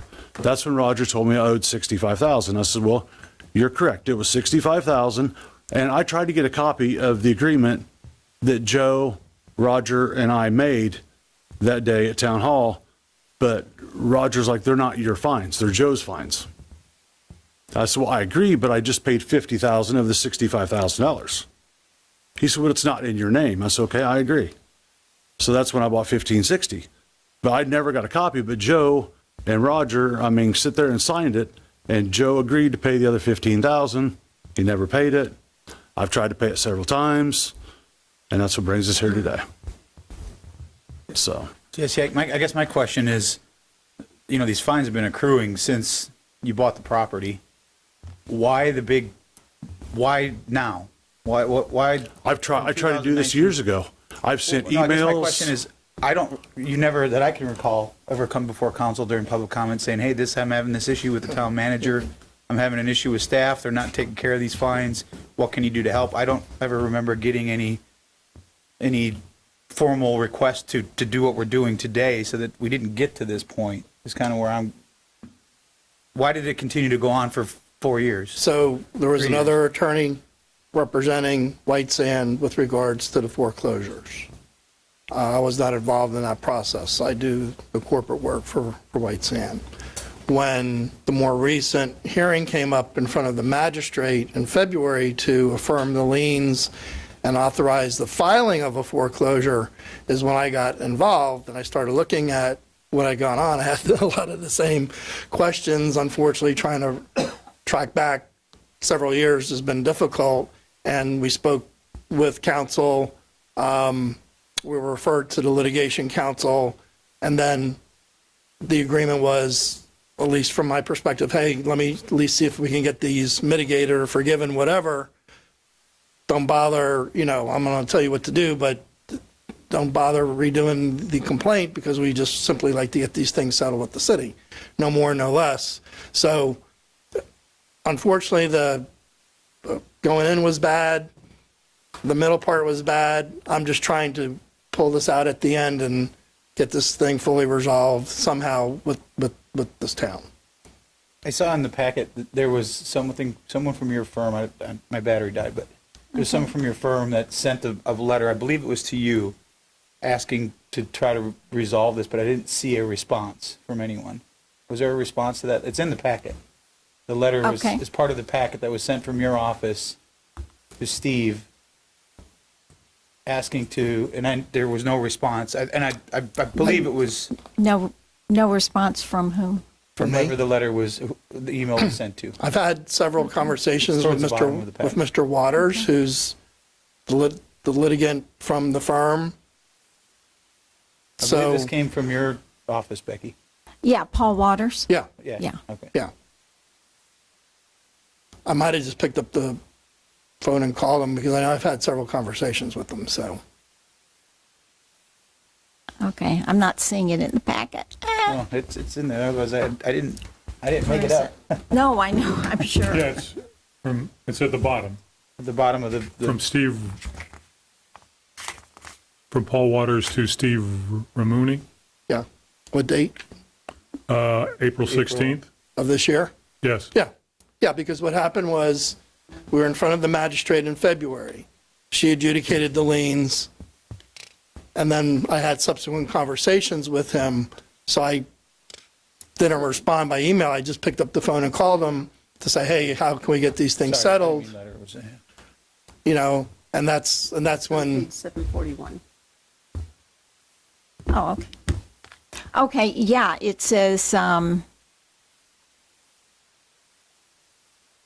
Steve, attached to the affidavits from the town, which have the dates of compliance and total fine amounts, because he had requested that. Please let me know if you're willing to propose a reasonable settlement amount for the town to consider. Otherwise, we must continue with the foreclosure litigation. And honestly, we weren't asking for $15,000. To me, it doesn't strike me as a reasonable settlement. But yeah, I think that he did come here and he got on the agenda, and I think that was the response. I mean, I'm not faulting them at all for. Nothing in there that I didn't. Yeah, I didn't. No. I didn't ignore Mr. No, Wyatt. I didn't he mean did to- not. Oh, okay. That wasn't my. That was To me, I'm not the best typer, so I rather just pick up the phone and I talk can to relate. somebody, and that's what I did. In fact, he gave me a cell phone, and I spoke to him on the cell phone, and then he said, "Well, because the discussion was, well, we can make an offer, but then we still have to go in front of the town council," and then we started talking about the procedure and the code, and I just jumped on that to get it in front of you as soon as possible. So, Is there any? Go ahead. It looks like you're going to say something. Oh, I was just going to say that from the information we were able to glean from looking at the minutes, there really wasn't anything before the town council with regard to $65,000. It was just $50,000 to release this one piece of property, which wasn't even the property in violation. So I'm pretty confused about where the $65,000 came from. And if in fact that was the deal, there was a written, obviously they knew back then how to properly release liens, because there is a proper, appropriately signed and recorded release for the $50,000. So if there was another $15,000 that was supposed to be paid or was paid or whatever, there would have been, a release. And it would have come back to the town council, because it's under Florida case law, it is the town council that makes the decision as to whether a lien is released or not. Now, I sympathize for you. I know this is some mess. Is there, however this goes, or however this ends up, is there any legal actions that Mr. Schmidt can take against Joe Orlandini? I mean, that's what I was asking about. Is there any written contract that you guys have between who was paying what and who wasn't? I mean, I'm just trying to understand that. Another problem. 3 days. Come on up. Yeah. Another problem with 80 Avenue E, 3 days after I bought it, Joe had signed a second mortgage with a gentleman for $350,000 and not told me about it. I actually have about $1.5 million judgment against Joe Orlandini right now, and I've never seen one dime of it. So is there any recourse going back after Joe Orlandini? Nah. Absolutely not, because he just does not pay his bills. If he would have paid the $15,000 3 years ago, we wouldn't be standing here. Well- But obviously, he doesn't want to pay anybody anything, so. And do we know, did whether it's 1560 or whether it's 80, did those properties, well, evidently not. We're saying that they didn't come into compliance before the storm took them away? Is that? That's the information that, I've never even seen the property, but that's the information we have from town You had made a comment records. that you had brought them into compliance, Yeah, I but brought our them into staff is compliance. saying that they weren't in compliance. I filled up, personally, myself, Mark, Sean, and I filled up 5 20-yard dumpsters out of the back of that property. Well, So- but he would have needed to get permits to And- do that, so the permit record is not there. The problem was. That's what I was that getting at. Is there a permit record to show that? No. I'm sorry, I didn't know I needed a permit to order a dumpster and clean up somebody else's garbage. It wasn't a garbage issue. It was doing work without a permit. but he simply removed the unpermitted work. I don't know if you need a permit to remove the unpermitted work. Maybe you do. Well- I don't think so, but You do need to notify the town Okay. that you have come into Okay, compliance there's been a to stop lot it. of bad moves, I would agree, but we're here before you in equity, trying to mitigate this issue so we can move on and not keep the treadmill going. That's why I wrote the motion and the alternative because if you were not inclined to forgive, give us a number so we can hopefully get this thing resolved, because we want to get it resolved right now. And my client will write you a check to get this matter resolved. But we would ask you to take into consideration that he's not the violator. It didn't sound like the violations themselves were major violations, although I don't sit and want to distinguish, but I know, Mr. Vice Mayor, you had seemed to question, what degree were the violations. He took it upon himself to remove them. Unfortunately, yes, again, went into the black hole, and he didn't perhaps cross every T, dot every I type of thing. But this council sits in equity, and that's all we're seeking to do is give us a number. We'd like to get this thing resolved. We weren't the violator. Like any other person who comes before the council in this forum, simply let's get this thing resolved, put an end to the litigation. We don't want to have to incur fees on our end. I don't know what the town's agreement is with your attorneys, but I'm sure you're going to incur additional fees on your end, and a bad situation is just getting worse and worse and worse, obviously, as the days go by. So we're simply, we're essentially saying we're throwing ourselves on your mercy. Give us a number if you're not inclined to forgive, and we're done. What was the purpose? And I honestly, I don't know, so I'm asking. Yes, sir. What was the use of these properties from 2016 when you said you brought them into compliance, although we have no record, until the storm took it away? What were they being used for? Nothing. Joe had let them just basically fall into themselves. But was that Mojo's too? Or No, Mojo's is up front. 1740 is the front, 80 Avenue. So they is the weren't back. rented. They just sat there vacant. Correct. No, and I could actually attest to that, because when I was trying to vision all these properties, there's no activity within 80 Avenue E. It was an absolute eyesore and mess. And I wanted to rebuild the property, but I could never get it resolved with Roger. And then the hurricane hit, and I bought 5 properties from Joe Orlandini, and it's been absolute hell, just to let you know. Well, like I said at the beginning, I certainly sympathize. I've heard this story a few too many times, unfortunately. Right, exactly. I'll listen to comments from my colleagues. Vice Mayor?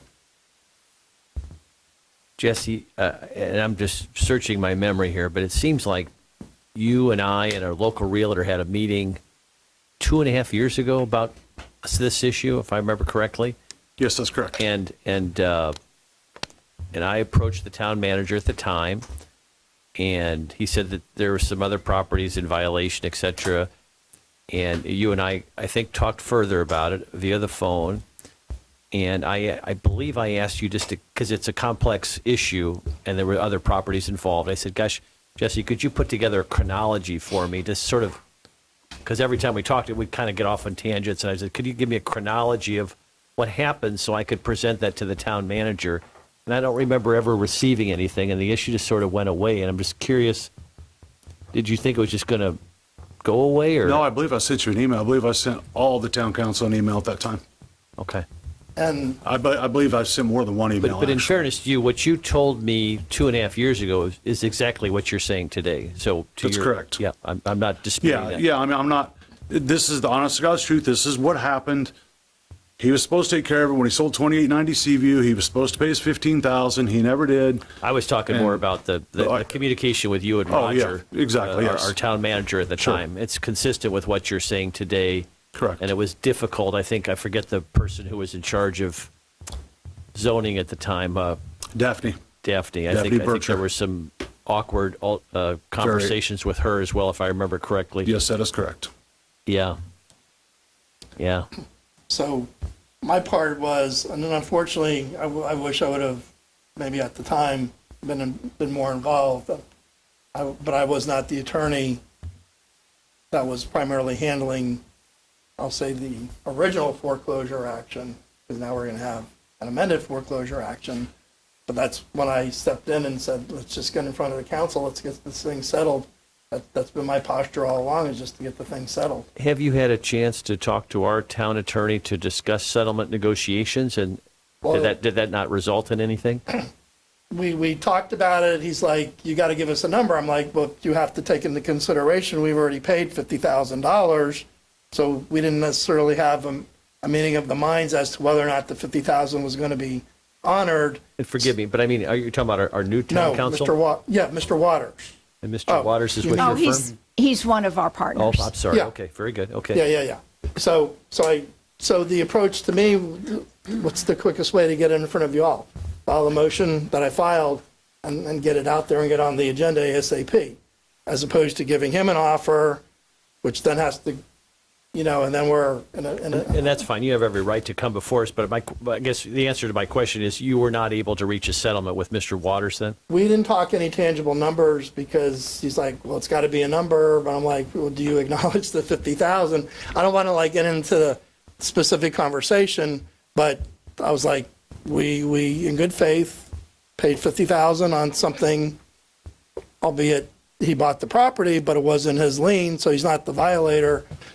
So, but instead of going back and forth in the tennis match, it was easier just to come before y'all for today's forum. So, but yes, I did as soon as, in fact, I think I spoke with you in February, if you were here, if you covered the magistrate, whoever covered from your firm in February. That was Nancy. Okay, Nancy, I was like, well, my first thing when I showed up, we were over at the rec center, was what can we do to get this resolved? Like, well, I'm only for city council. We have another partner that does that, so you'll have to talk to them. So, but we've tried, and I know from the predecessor attorney, from talking with the other attorney, he tried multiple times to get some inroads to settlement. Would get stonewalled every time. Yeah, to the mayor's point, I don't know why we're now just handling this, but to Mr. Schmidt's point, he did try to resolve this 2.5 years ago, because I was trying to act as a liaison to that, and that was challenging. So why we're still here today, I don't know, but he did try to resolve it 2.5 years ago. I could attest to that.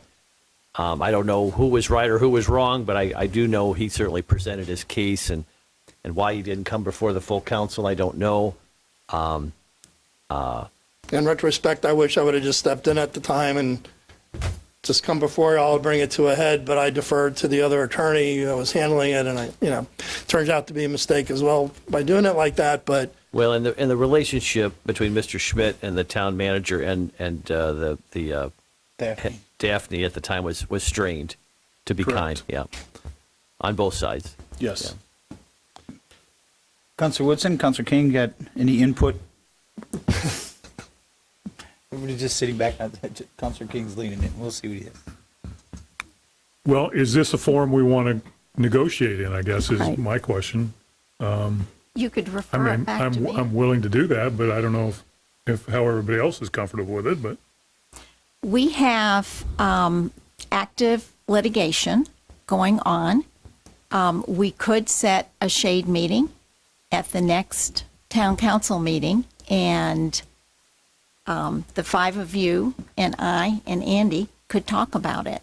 And that might be a more comfortable situation. I mean, there's such a huge space between 15,000 and 1,000,002, basically. Right. To come up with some kind of thought process of how to settle that. I think that's a good recommendation, Okay, Madam Council, then- but I would also encourage in the interim for the two attorneys to talk, Sure. to see if you Oh, can come to some kind of absolutely. an agreement that you And one could way or recommend to us. Yeah. another, I mean, possibly I'll bring back a settlement offer. But because under Florida law, I have to request at an open meeting, a shade meeting, I'm going to request it now and request it in this lawsuit. And we will set it for during the next town council meeting, if that's okay. Can we? And we will talk Can before then. Can we come to that? Because we No. just want to get it resolved. I mean. No, those are shade meetings. You can come, the you can council be meeting. there after the meeting. I've after dealt the with this shade for meeting. years. I am tired of dealing with it. All right. I'm tired. I mean, I've got 2 young boys in wheelchairs at home.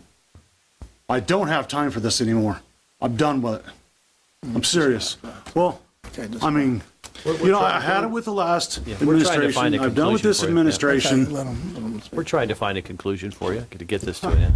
So I don't know if this makes any difference, but our next council meeting and the shade meeting would be May 20th. I actually have an excused absence for May 20th, and we've got a person who's recused, or a council member who's recused himself. So I'm not sure that May 20th is the best date.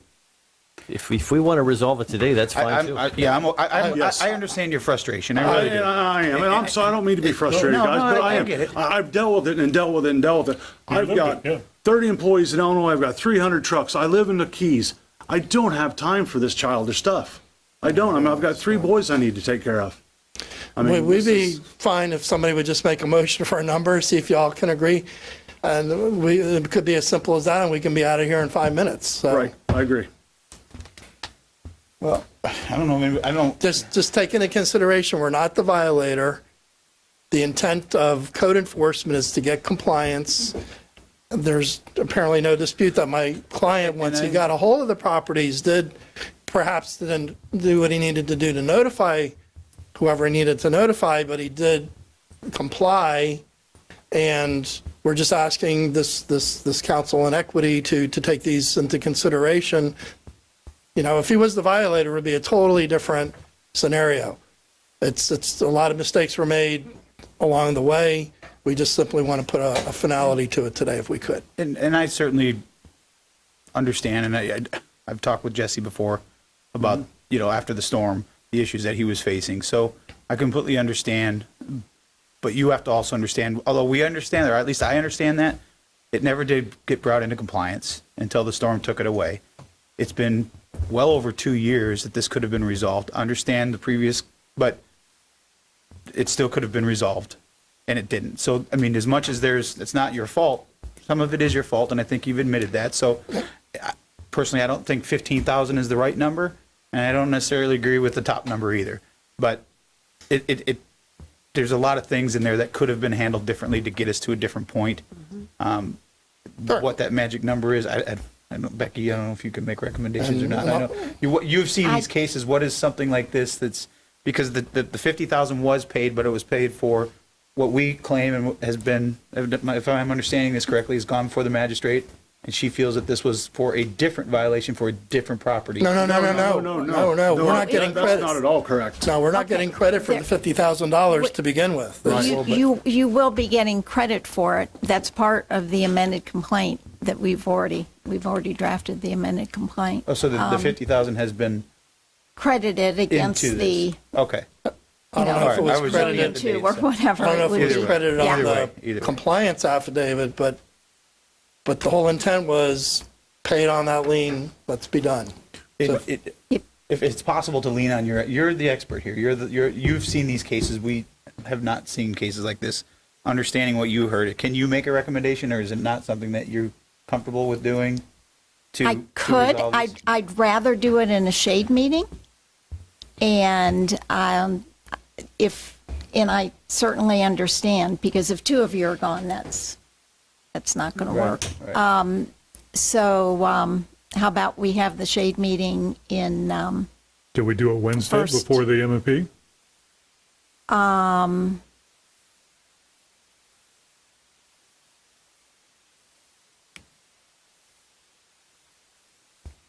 I win for stumping the attorney.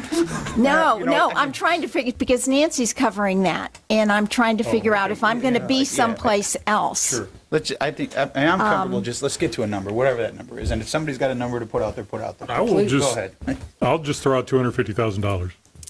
No. You know, that's incredible, because that's what was banging around the back of my head. Yeah. Because that's a quarter of what we'll get It's in court. roughly. I don't know. Vice Mayor Earl, how do you feel about that number? I would like to better understand the litigation risk to the town. Do you think that's the Okay. appropriate number, given the litigation risk? Should this thing? Well, I mean, I don't think that there really is any risk involved in the litigation. It is a lot of work for my firm, but hey, we take it on. So, I'm not worried about the work we would do on it. But I don't see, there's no, there's no counterclaim. There's no basis for a counterclaim. I don't see a risk. I mean, I was actually thinking, quite honestly, I was thinking along the lines of 250. We have charged that with an additional 500,000 in escrow to stay in compliance, which this is not an issue with that. But the fine that was paid for just about the same amount total was 250,000. And what was that violation for? Those are all kinds of Unpermitted work. unpermitted work, basically. Was it done by the gentleman that owned the property or gentleman that had bought the property that took the liens over? Own the property. He owned Yeah, the he property. Yeah, Own the property. sure. But that also, those liens had piled up so fast because there was really one violation with some subsections to it. Right, And they but were we getting. took those out of that because it was much, much higher. It was like in the $3 million range, but then we took those out so that they And weren't then stacked it on was- top of each other. And then it ended up to be. About around $1.2 million. that. Okay, and then he paid the. How about this The for, how about 250. this for a compromise? Because Mr. Schmidt did make a serious effort to address this a while back, what about $250,000 crediting him for the $50,000 that he's already paid? So it'd be $200,000.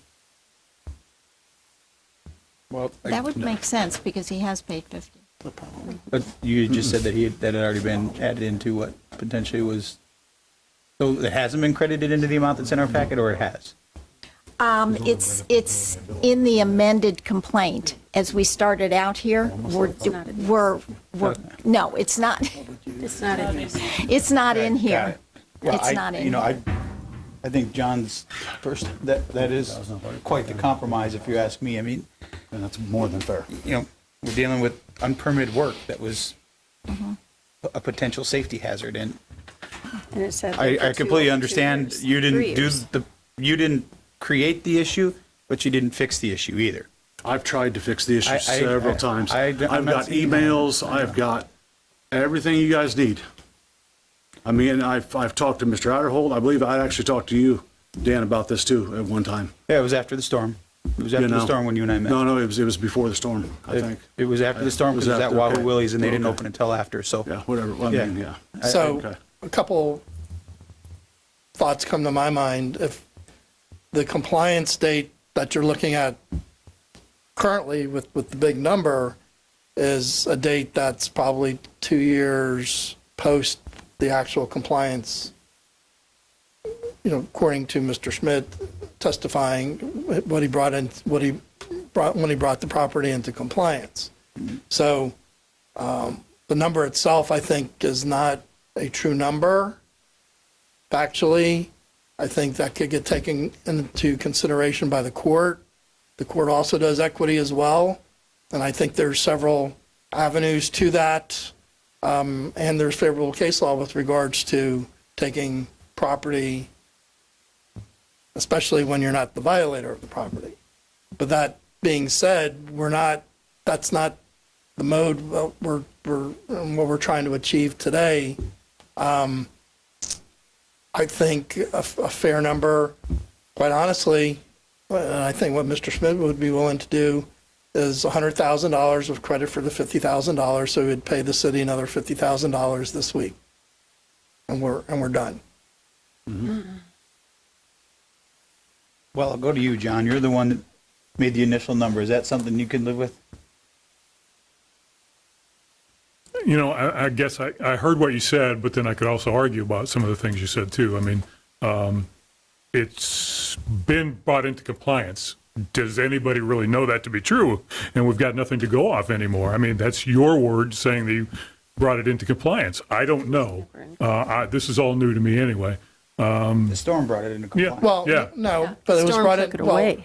if, on its face, if he's testifying that he brought it into compliance prior, substantially prior to the storm, and you have in his evidence of good faith, where he paid $50,000 towards it, it's not like somebody showing up at the last minute, oh, hey, yeah, I was in compliance, so, forgive my debt. This guy's been working all along trying to do that, and he paid a substantial sum to the city.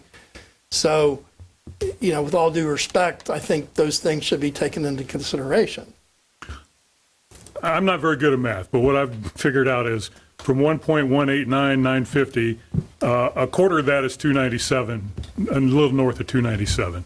I'm giving you 50, almost, I'll give you 50,000 off that, and we'll go 247. How's that? What about what the how did you put it, Vice Mayor Hall? The compromise number. The great compromiser. The, with the credit for the $50,000 that was already paid, it would be roughly 200-ish. Yeah, but I'm going off the total, and a quarter of that is I got not quite 300,000. Right. Minus the 50. Oh, and then Minus Yeah, I took off the 50. Oh, I get it. He So- got the 50 I off get it. already. Oh, you already took the 50. Yeah. I see. I'm sorry. Well, I guess you put it in motion. I can see where it goes, if that's what you would like to do. Well, I'm willing to listen to what everybody else has to say. Yeah, I don't, I think you were I'm fair. just I think trying the to move town- forward. The county. I appreciate where you're coming from. I respect that, and I understand your frustration, because, And unfortunately, we know you're not the only one Yeah. that's dealing with the frustration. I understand. The problem is I've tried this over and over and over and over. okay, but you've asked us to move forward, and we're trying to Right. help you do that. And that's exactly So what I want to do. I'm this is here in what we're good trying to faith do. To get it resolved. That way we're all done. It could have been resolved 4 years ago. Well, Supposed to have been resolved 4 years ago. Karen, anything? Well, I mean, I think I already said that I agree with you. Okay. I mean, the place stood there, it was a dump, and It was. nothing was done with it. It's been a dump since I first started coming down here and moved here, so, and nothing changed, except the storm. That was pretty much the ace in the hole, so I agree with John. Would either of you care to make a motion? I'll move that we accept a move for a settlement in the amount of, I'll just say $247,000. I'll second. Second. Okay. Motion by Counselor King, seconded by Counselor Woodson. Any further discussion? Does this have to be roll call or no roll call? Roll call. Roll call, okay. Aye. Counselor King, Aye. Vice Mayor Holt, Aye. Mayor Allers, aye. Motion carries unanimously. Next, we have, Hold on, one more thing. yes, sir. Just one question for all you guys here.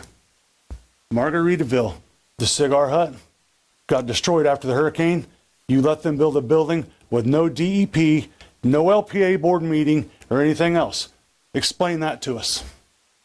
we have a certain amount of time to respond to the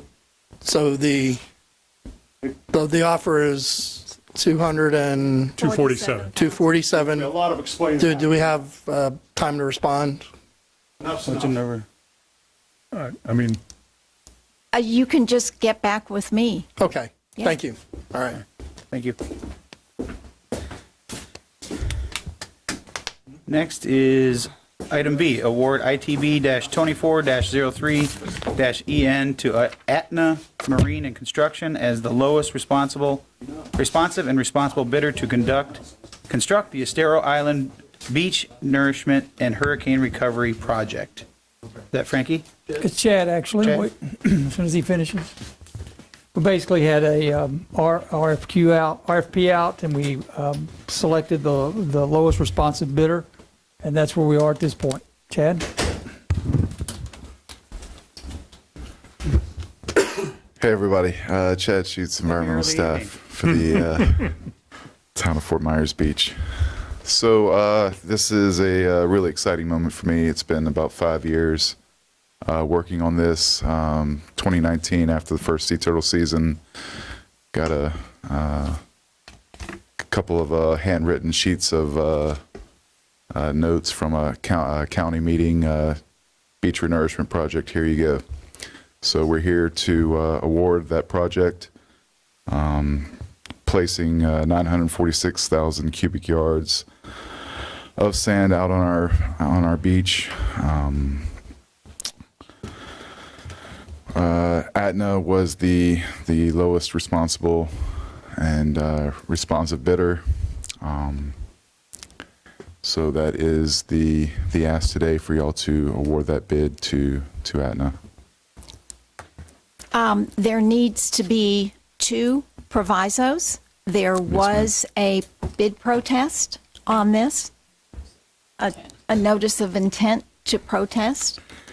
We have not received the bond on this. I believe that y'all have received the memo from Andy with regard to his or staff's recommendation about going forward with the award, because the only way, if there is a protest, the only way to go forward with the award is if it is necessary for the health, safety, and welfare of the town.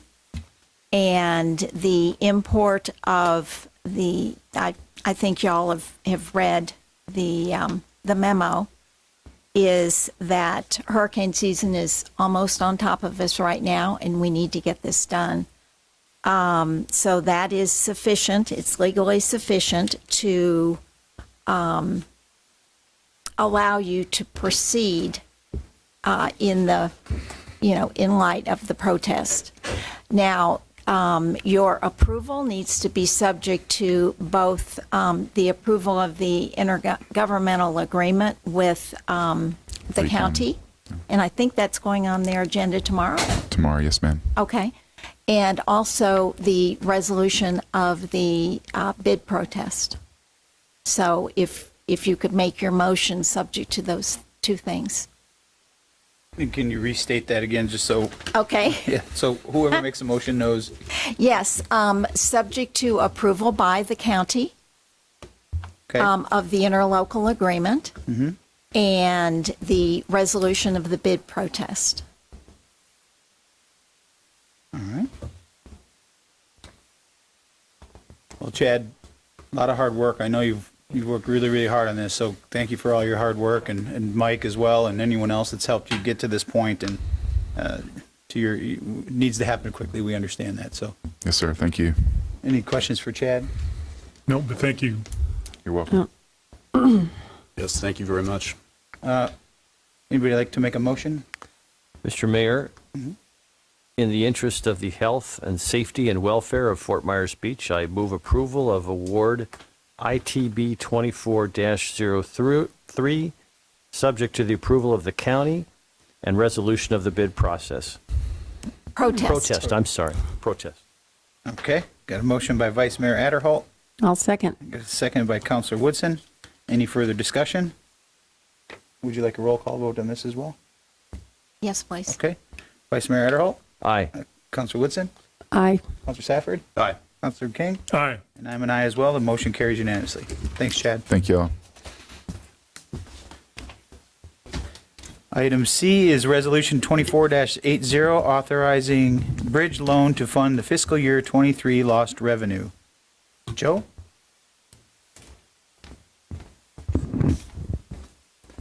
Good afternoon, everyone. Joe Onzig, Finance Director. If you recall, when we received the bridge loan, it was almost a year ago, in June of last year, it was $11.9 million, and we had promised that we wouldn't use any of it without your permission. And so that is why this resolution is being brought before you. One of the intended uses of the loan was to cover lost revenue. And so now that we are in the midst of our audit for the fiscal year 2023 and all the preparation we did for that, I was able to calculate to the best of my ability, and I did include that attachment to the resolution, what I would estimate as being the lost revenue of $3,085,209. And this is doing a comparison of the revenue that we actually collected in 2023 compared to the revenue that we collected in 2022. And through that comparison, that's how I arrived at what I believe is a very fair estimate of that revenue. So taking that into consideration, you may wonder, well, how did we get through the year having lost that much revenue? And the reason is we have really depleted our general fund balance, and it was actually down to the point where our cash balance was sitting at $22,000 in the general fund as of September 30th. So by doing this transfer retroactively, it's merely an accounting transaction to September 30th, we would be able to boost our fund balance back up to where it would normally be. So it would be the proper use of the bridge loan and the intended purpose, or one of the intended purposes of the loan. And so that's why I'm asking you to do that. And also, I had good news confirmed to me just today, actually. I received an email from the Department of Economic Opportunity, the DEO, where they confirmed in writing that our loan is not due on June 30th of this year as it was originally was supposed to have been. But they explained to me that existing legislation that's already been signed has extended it like for a 3-year term, but there's legislation now waiting to be signed that would extend it another 10 years, so, or a total of 10 years. So it is not due yet, and we do have time, and there's a possibility it would be forgiven in the future. We may or may not try. Yeah. So, but the need is now, and for 2023, and that's why this resolution is here. Any questions for Joe? Joe, just briefly, when and if the governor signs the appropriations bill, the budget, before July 1st, and the revenue replacement funds come to Fort Myers Beach, how will that affect your calculations? Well, that would be new funding for at whatever point it would be coming to us. So that would help us going forward? It absolutely would. Okay. Yep. Excellent. Thank you very much. You're welcome. Any other questions for Joe? No? All right. Thanks, Joe. Is there a motion for Resolution 24-80? I'll move that.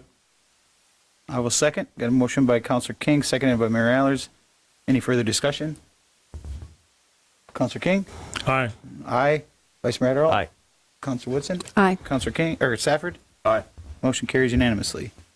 Item D is the 7th Amendment to the ILA with Lee County for a utility relocation project. Who's taking this one? Joe again? Okay.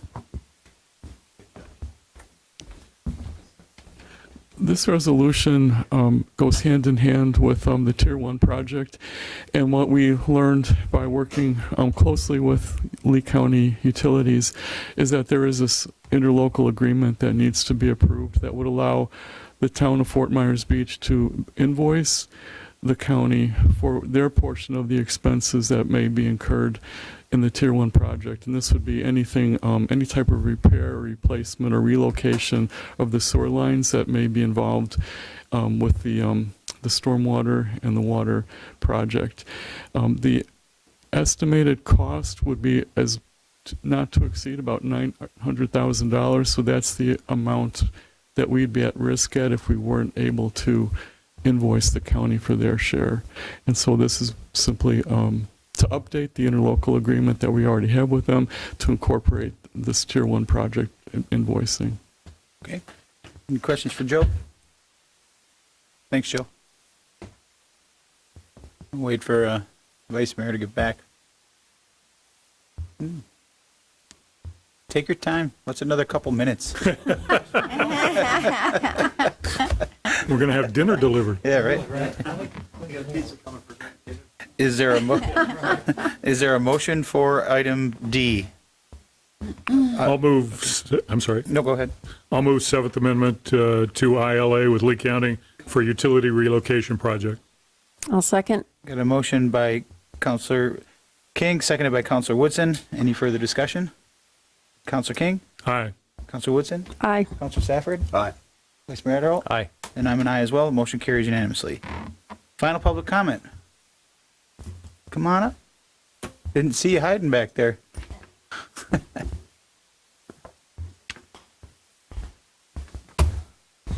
Good afternoon. Good afternoon. Can you hear me okay? Yep. Hi. Okay, so my name's Leah Gregg. I'm a full-time resident here on Fort Myers Beach, and I'm here today to share with you a concern that I have that I think you and all should be concerned about. And that concern, frankly, is that Andy, Frankie, and Joe Specht are putting our town at risk for losing our FEMA insurance discount. One example is they allowed a house to be built on grade that was completed before plans were even submitted to the town. They are also aware that this same home has habitable space, including air conditioning, a full kitchen, a bathroom, living room, dining room with furniture, which, as you all know, or you should know, this is completely against FEMA and our own town floodplain regulations, including our codes for homes built on grade or below floodplain regulations. A stop work order was issued only for it to be rescinded, and the code enforcement officer who issued the stop work order was fired. So I ask you, you should ask, who rescinded this stop work order and why wasn't nothing done about it? Documents also appear to be falsified. All of these documents are on the town's portal. These falsified documents are being sent to FEMA, as FEMA has inquired about this home, not adhering to the flood plan regulations, and this is more than concerning, quite frankly. I've met with Andy, Frankie, and Joe months ago, and I shared very specific details and town documents about this home, because due to no plans that were in place, specifically proper drainage, my home now gets flooded every time it rains. But the more research I did from the town's own portal, the more information I uncovered regarding this home not adhering to FEMA floodplain regulations. When I shared my findings with Andy, Frankie, and Joe, they ignored me. Even more so, Joe was very rude to me. And even more so, they prevented staff to even communicate with me. I've tried exhaustively, and I mean exhaustively, as you all may know, to try to get Andy, Frankie, and Joe to do the right thing, and even include the mayor and the vice mayor on a few of my communications. So I just continued to be ignored. So really, frankly, they've given me no choice but to make this public, as this entire situation really needs to be investigated at the highest level authority. And I ask you to do so. And this is just one example. There are more, and it's simply not right. We can prevent our town, and I know you're trying to prevent our town from losing our FEMA discount by correcting this type of situation and behavior and not covering it up and not ignoring it is the only way we can accomplish that, or we will get nailed by FEMA. I feel obligated, as I shared earlier, as a full-time Fort Myers Beach resident, homeowner, and really a citizen to bring this to your attention so the homeowners on this island don't have to pay the price for this type of behavior.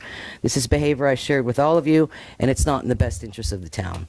And just one last comment, the contractor who supervised this bill, he's of the non-compliant FEMA structure, he's unlicensed, and he's representing himself to the town as a licensed contractor, which based on Florida law is illegal. I've also shared this with the town. So I thank you very much, and please remember, as I'm sure you know, there's no retaliation that's allowed in a situation like this. People want to speak up, but people are afraid. So I hope you take this into consideration. Thank you, Leah. Thank you. Is there anyone else that'd like to speak in public comment? Seeing none, we'll close public comment. Town manager items. Thank you, Mayor. A couple of things we're working on. The comprehensive emergency management plan. We will be having a drill probably sometime in July or August. We meet weekly at this point. Started out meeting with my senior staff. We're starting to branch it out a little further with mid-level management, and we'll go further out as we go. But I'll keep more information before you as we go. The streetlight project should be getting underway probably sometime toward the end of June, 1st of July. We've got a confirmed vendor shipment of the first delivery of poles for 8/9/24.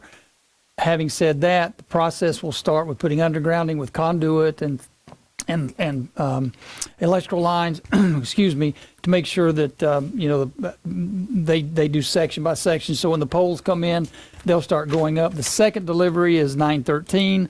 Both of these 147 poles, and then the last delivery of October 11th, 111 poles. So it is working. It is moving forward. Probably not as fast as everybody wanted, but it will be moving forward.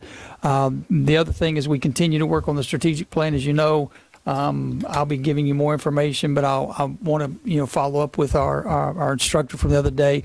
There's a lot of things that I tie to our strategic plan. I really call them the golden threads. What it is after you set the goals, the 30,000 foot view, 10,000 foot view, then now we go down to tier 1 and tier 2 and tier 3 and tie those goals to every individual in the organization. So everybody's pulling and working toward the same goal, pun intended. The other thing is, speaking of the floodplain program with FEMA, we continue to reply and respond to them. They'll be meeting with us again tomorrow to go over some things that they brought to our attention. We are following up with even more of the originally list of 106, but I believe at the end of the day it's like 97, based off of what we found out that a few weren't even they didn't exist, or some weren't even on the island. So we continue to do that. Staffing levels are being filled. We have Harbor Master, thank you. Harbor Master that should be starting next week. We will this week be sending out a press release, a media release with all his information. We're excited about that. I think he starts the 17th, 15th. So that's coming really close. So that is good stuff. We are negotiating, should be hearing today about a planner. So a lot of positive things going on, we feel like, in the town. We continue to move forward. And of course, we're always here to serve at your pleasure, and I appreciate the fact that you're still bright-eyed and bushy-tailed at 3 o'clock in the afternoon. You better put your readers back on. I'm not. Anything for Andy? No? Town attorney items? Nothing, thank you. Nothing. Okay. Council items, members, and reports. We'll do individual first, then go back. Is everybody okay with that? To do the... John? I'm ready to move on, so I don't have anything. Vice Mayor Holt? Nothing additional, thank you. Councilor Woodson? I had one thing, but I think it's more appropriate for the agenda management at M&P. Okay.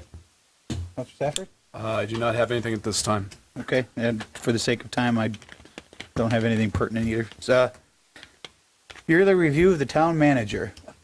I don't know that was ever said, as long as I Really? can remember.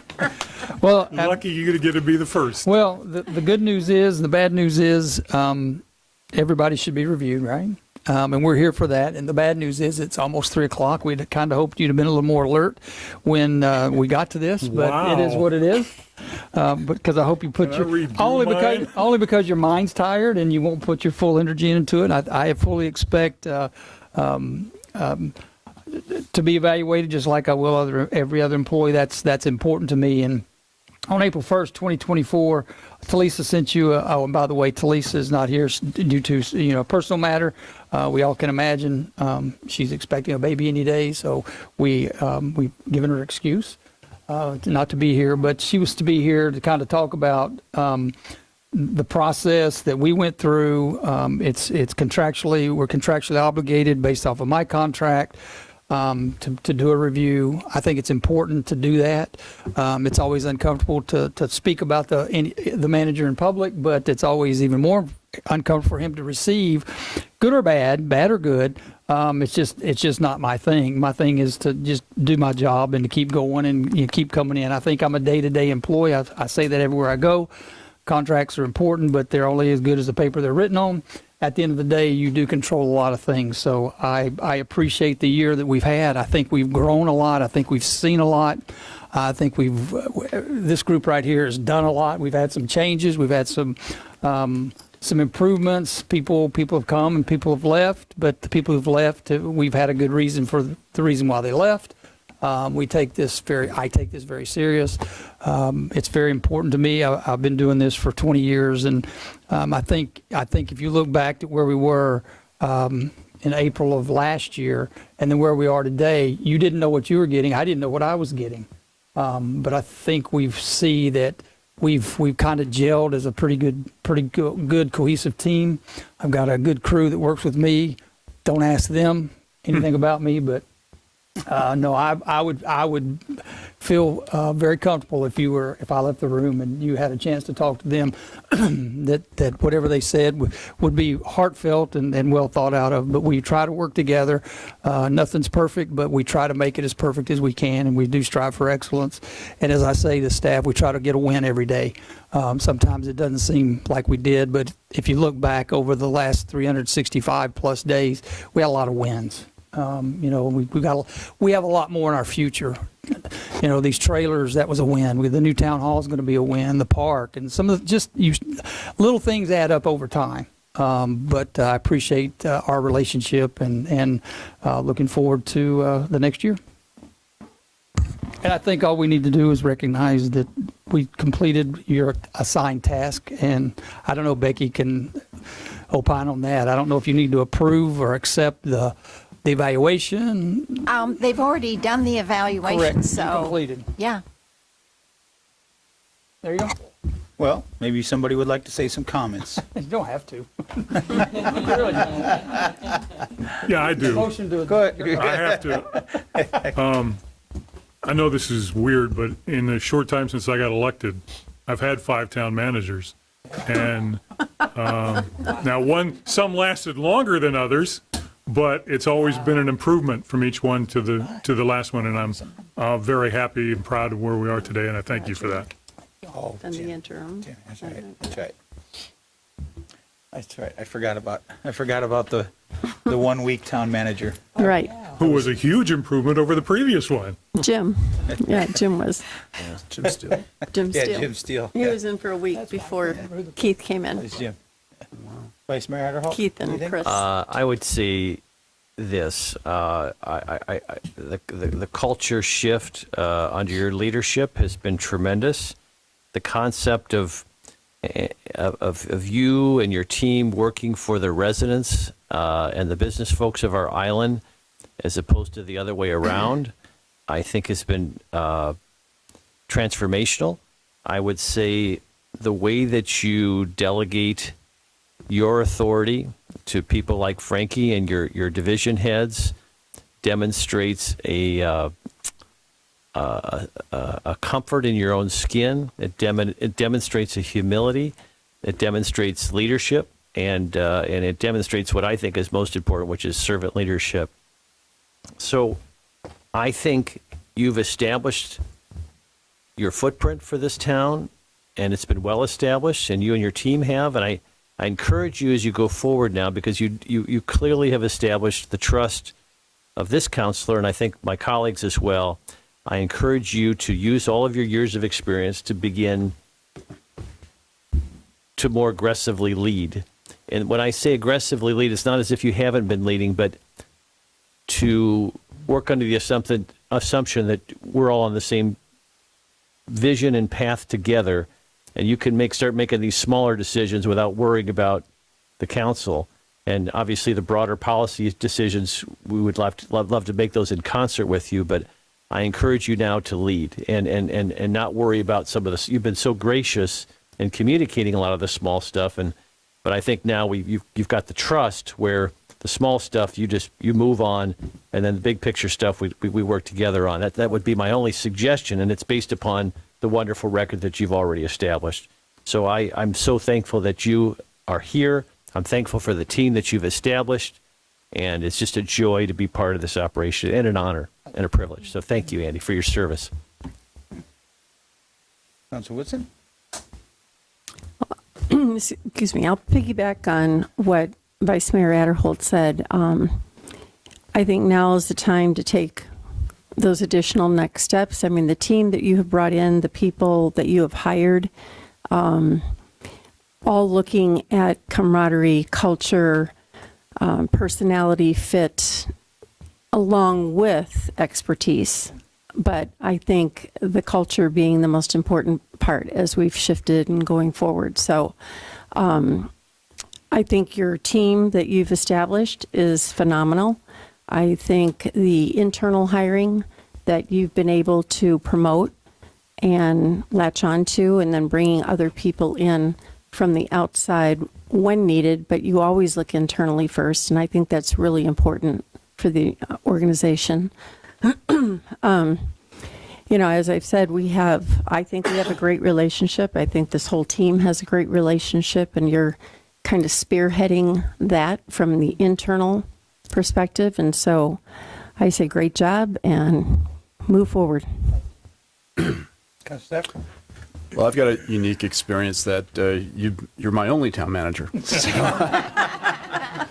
But given that, I kind of looked. I mean, I did the review based on my couple months, but I can also tell you as a citizen prior to being on the council, I was really impressed, and I think a prime example is the Bayside Park concert series.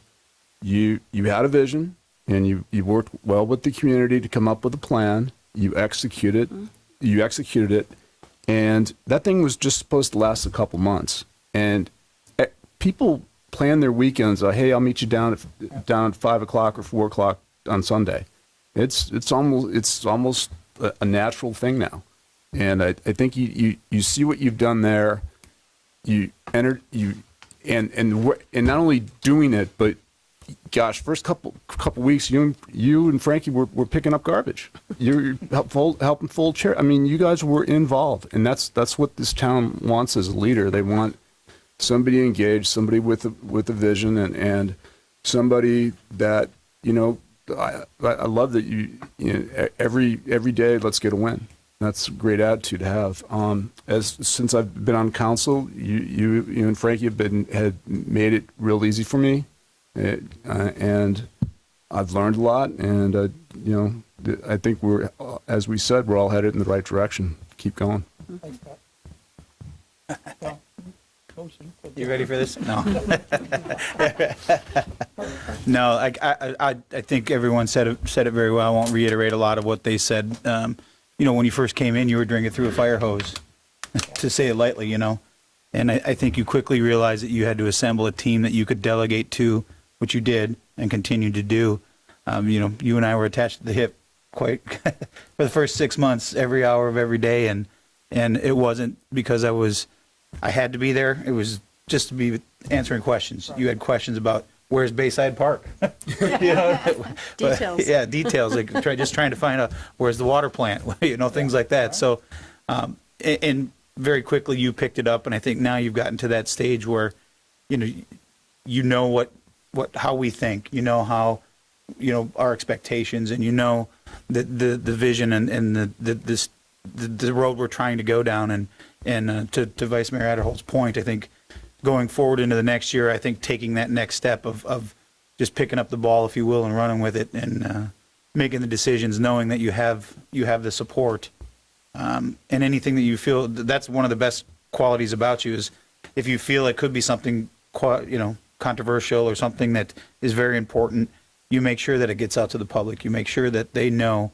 that we're going to make the decision. It's not just you're recommending it. We're finally making the policy decision. So taking that to the next step is the only real, I wouldn't call it criticism, but advice I would say for you to go, knowing that you have 5 people that have your back, and Big deal. looking forward to the next year. Absolutely. All right, John. Move to adjourn. All right, got a motion from Counselor Second.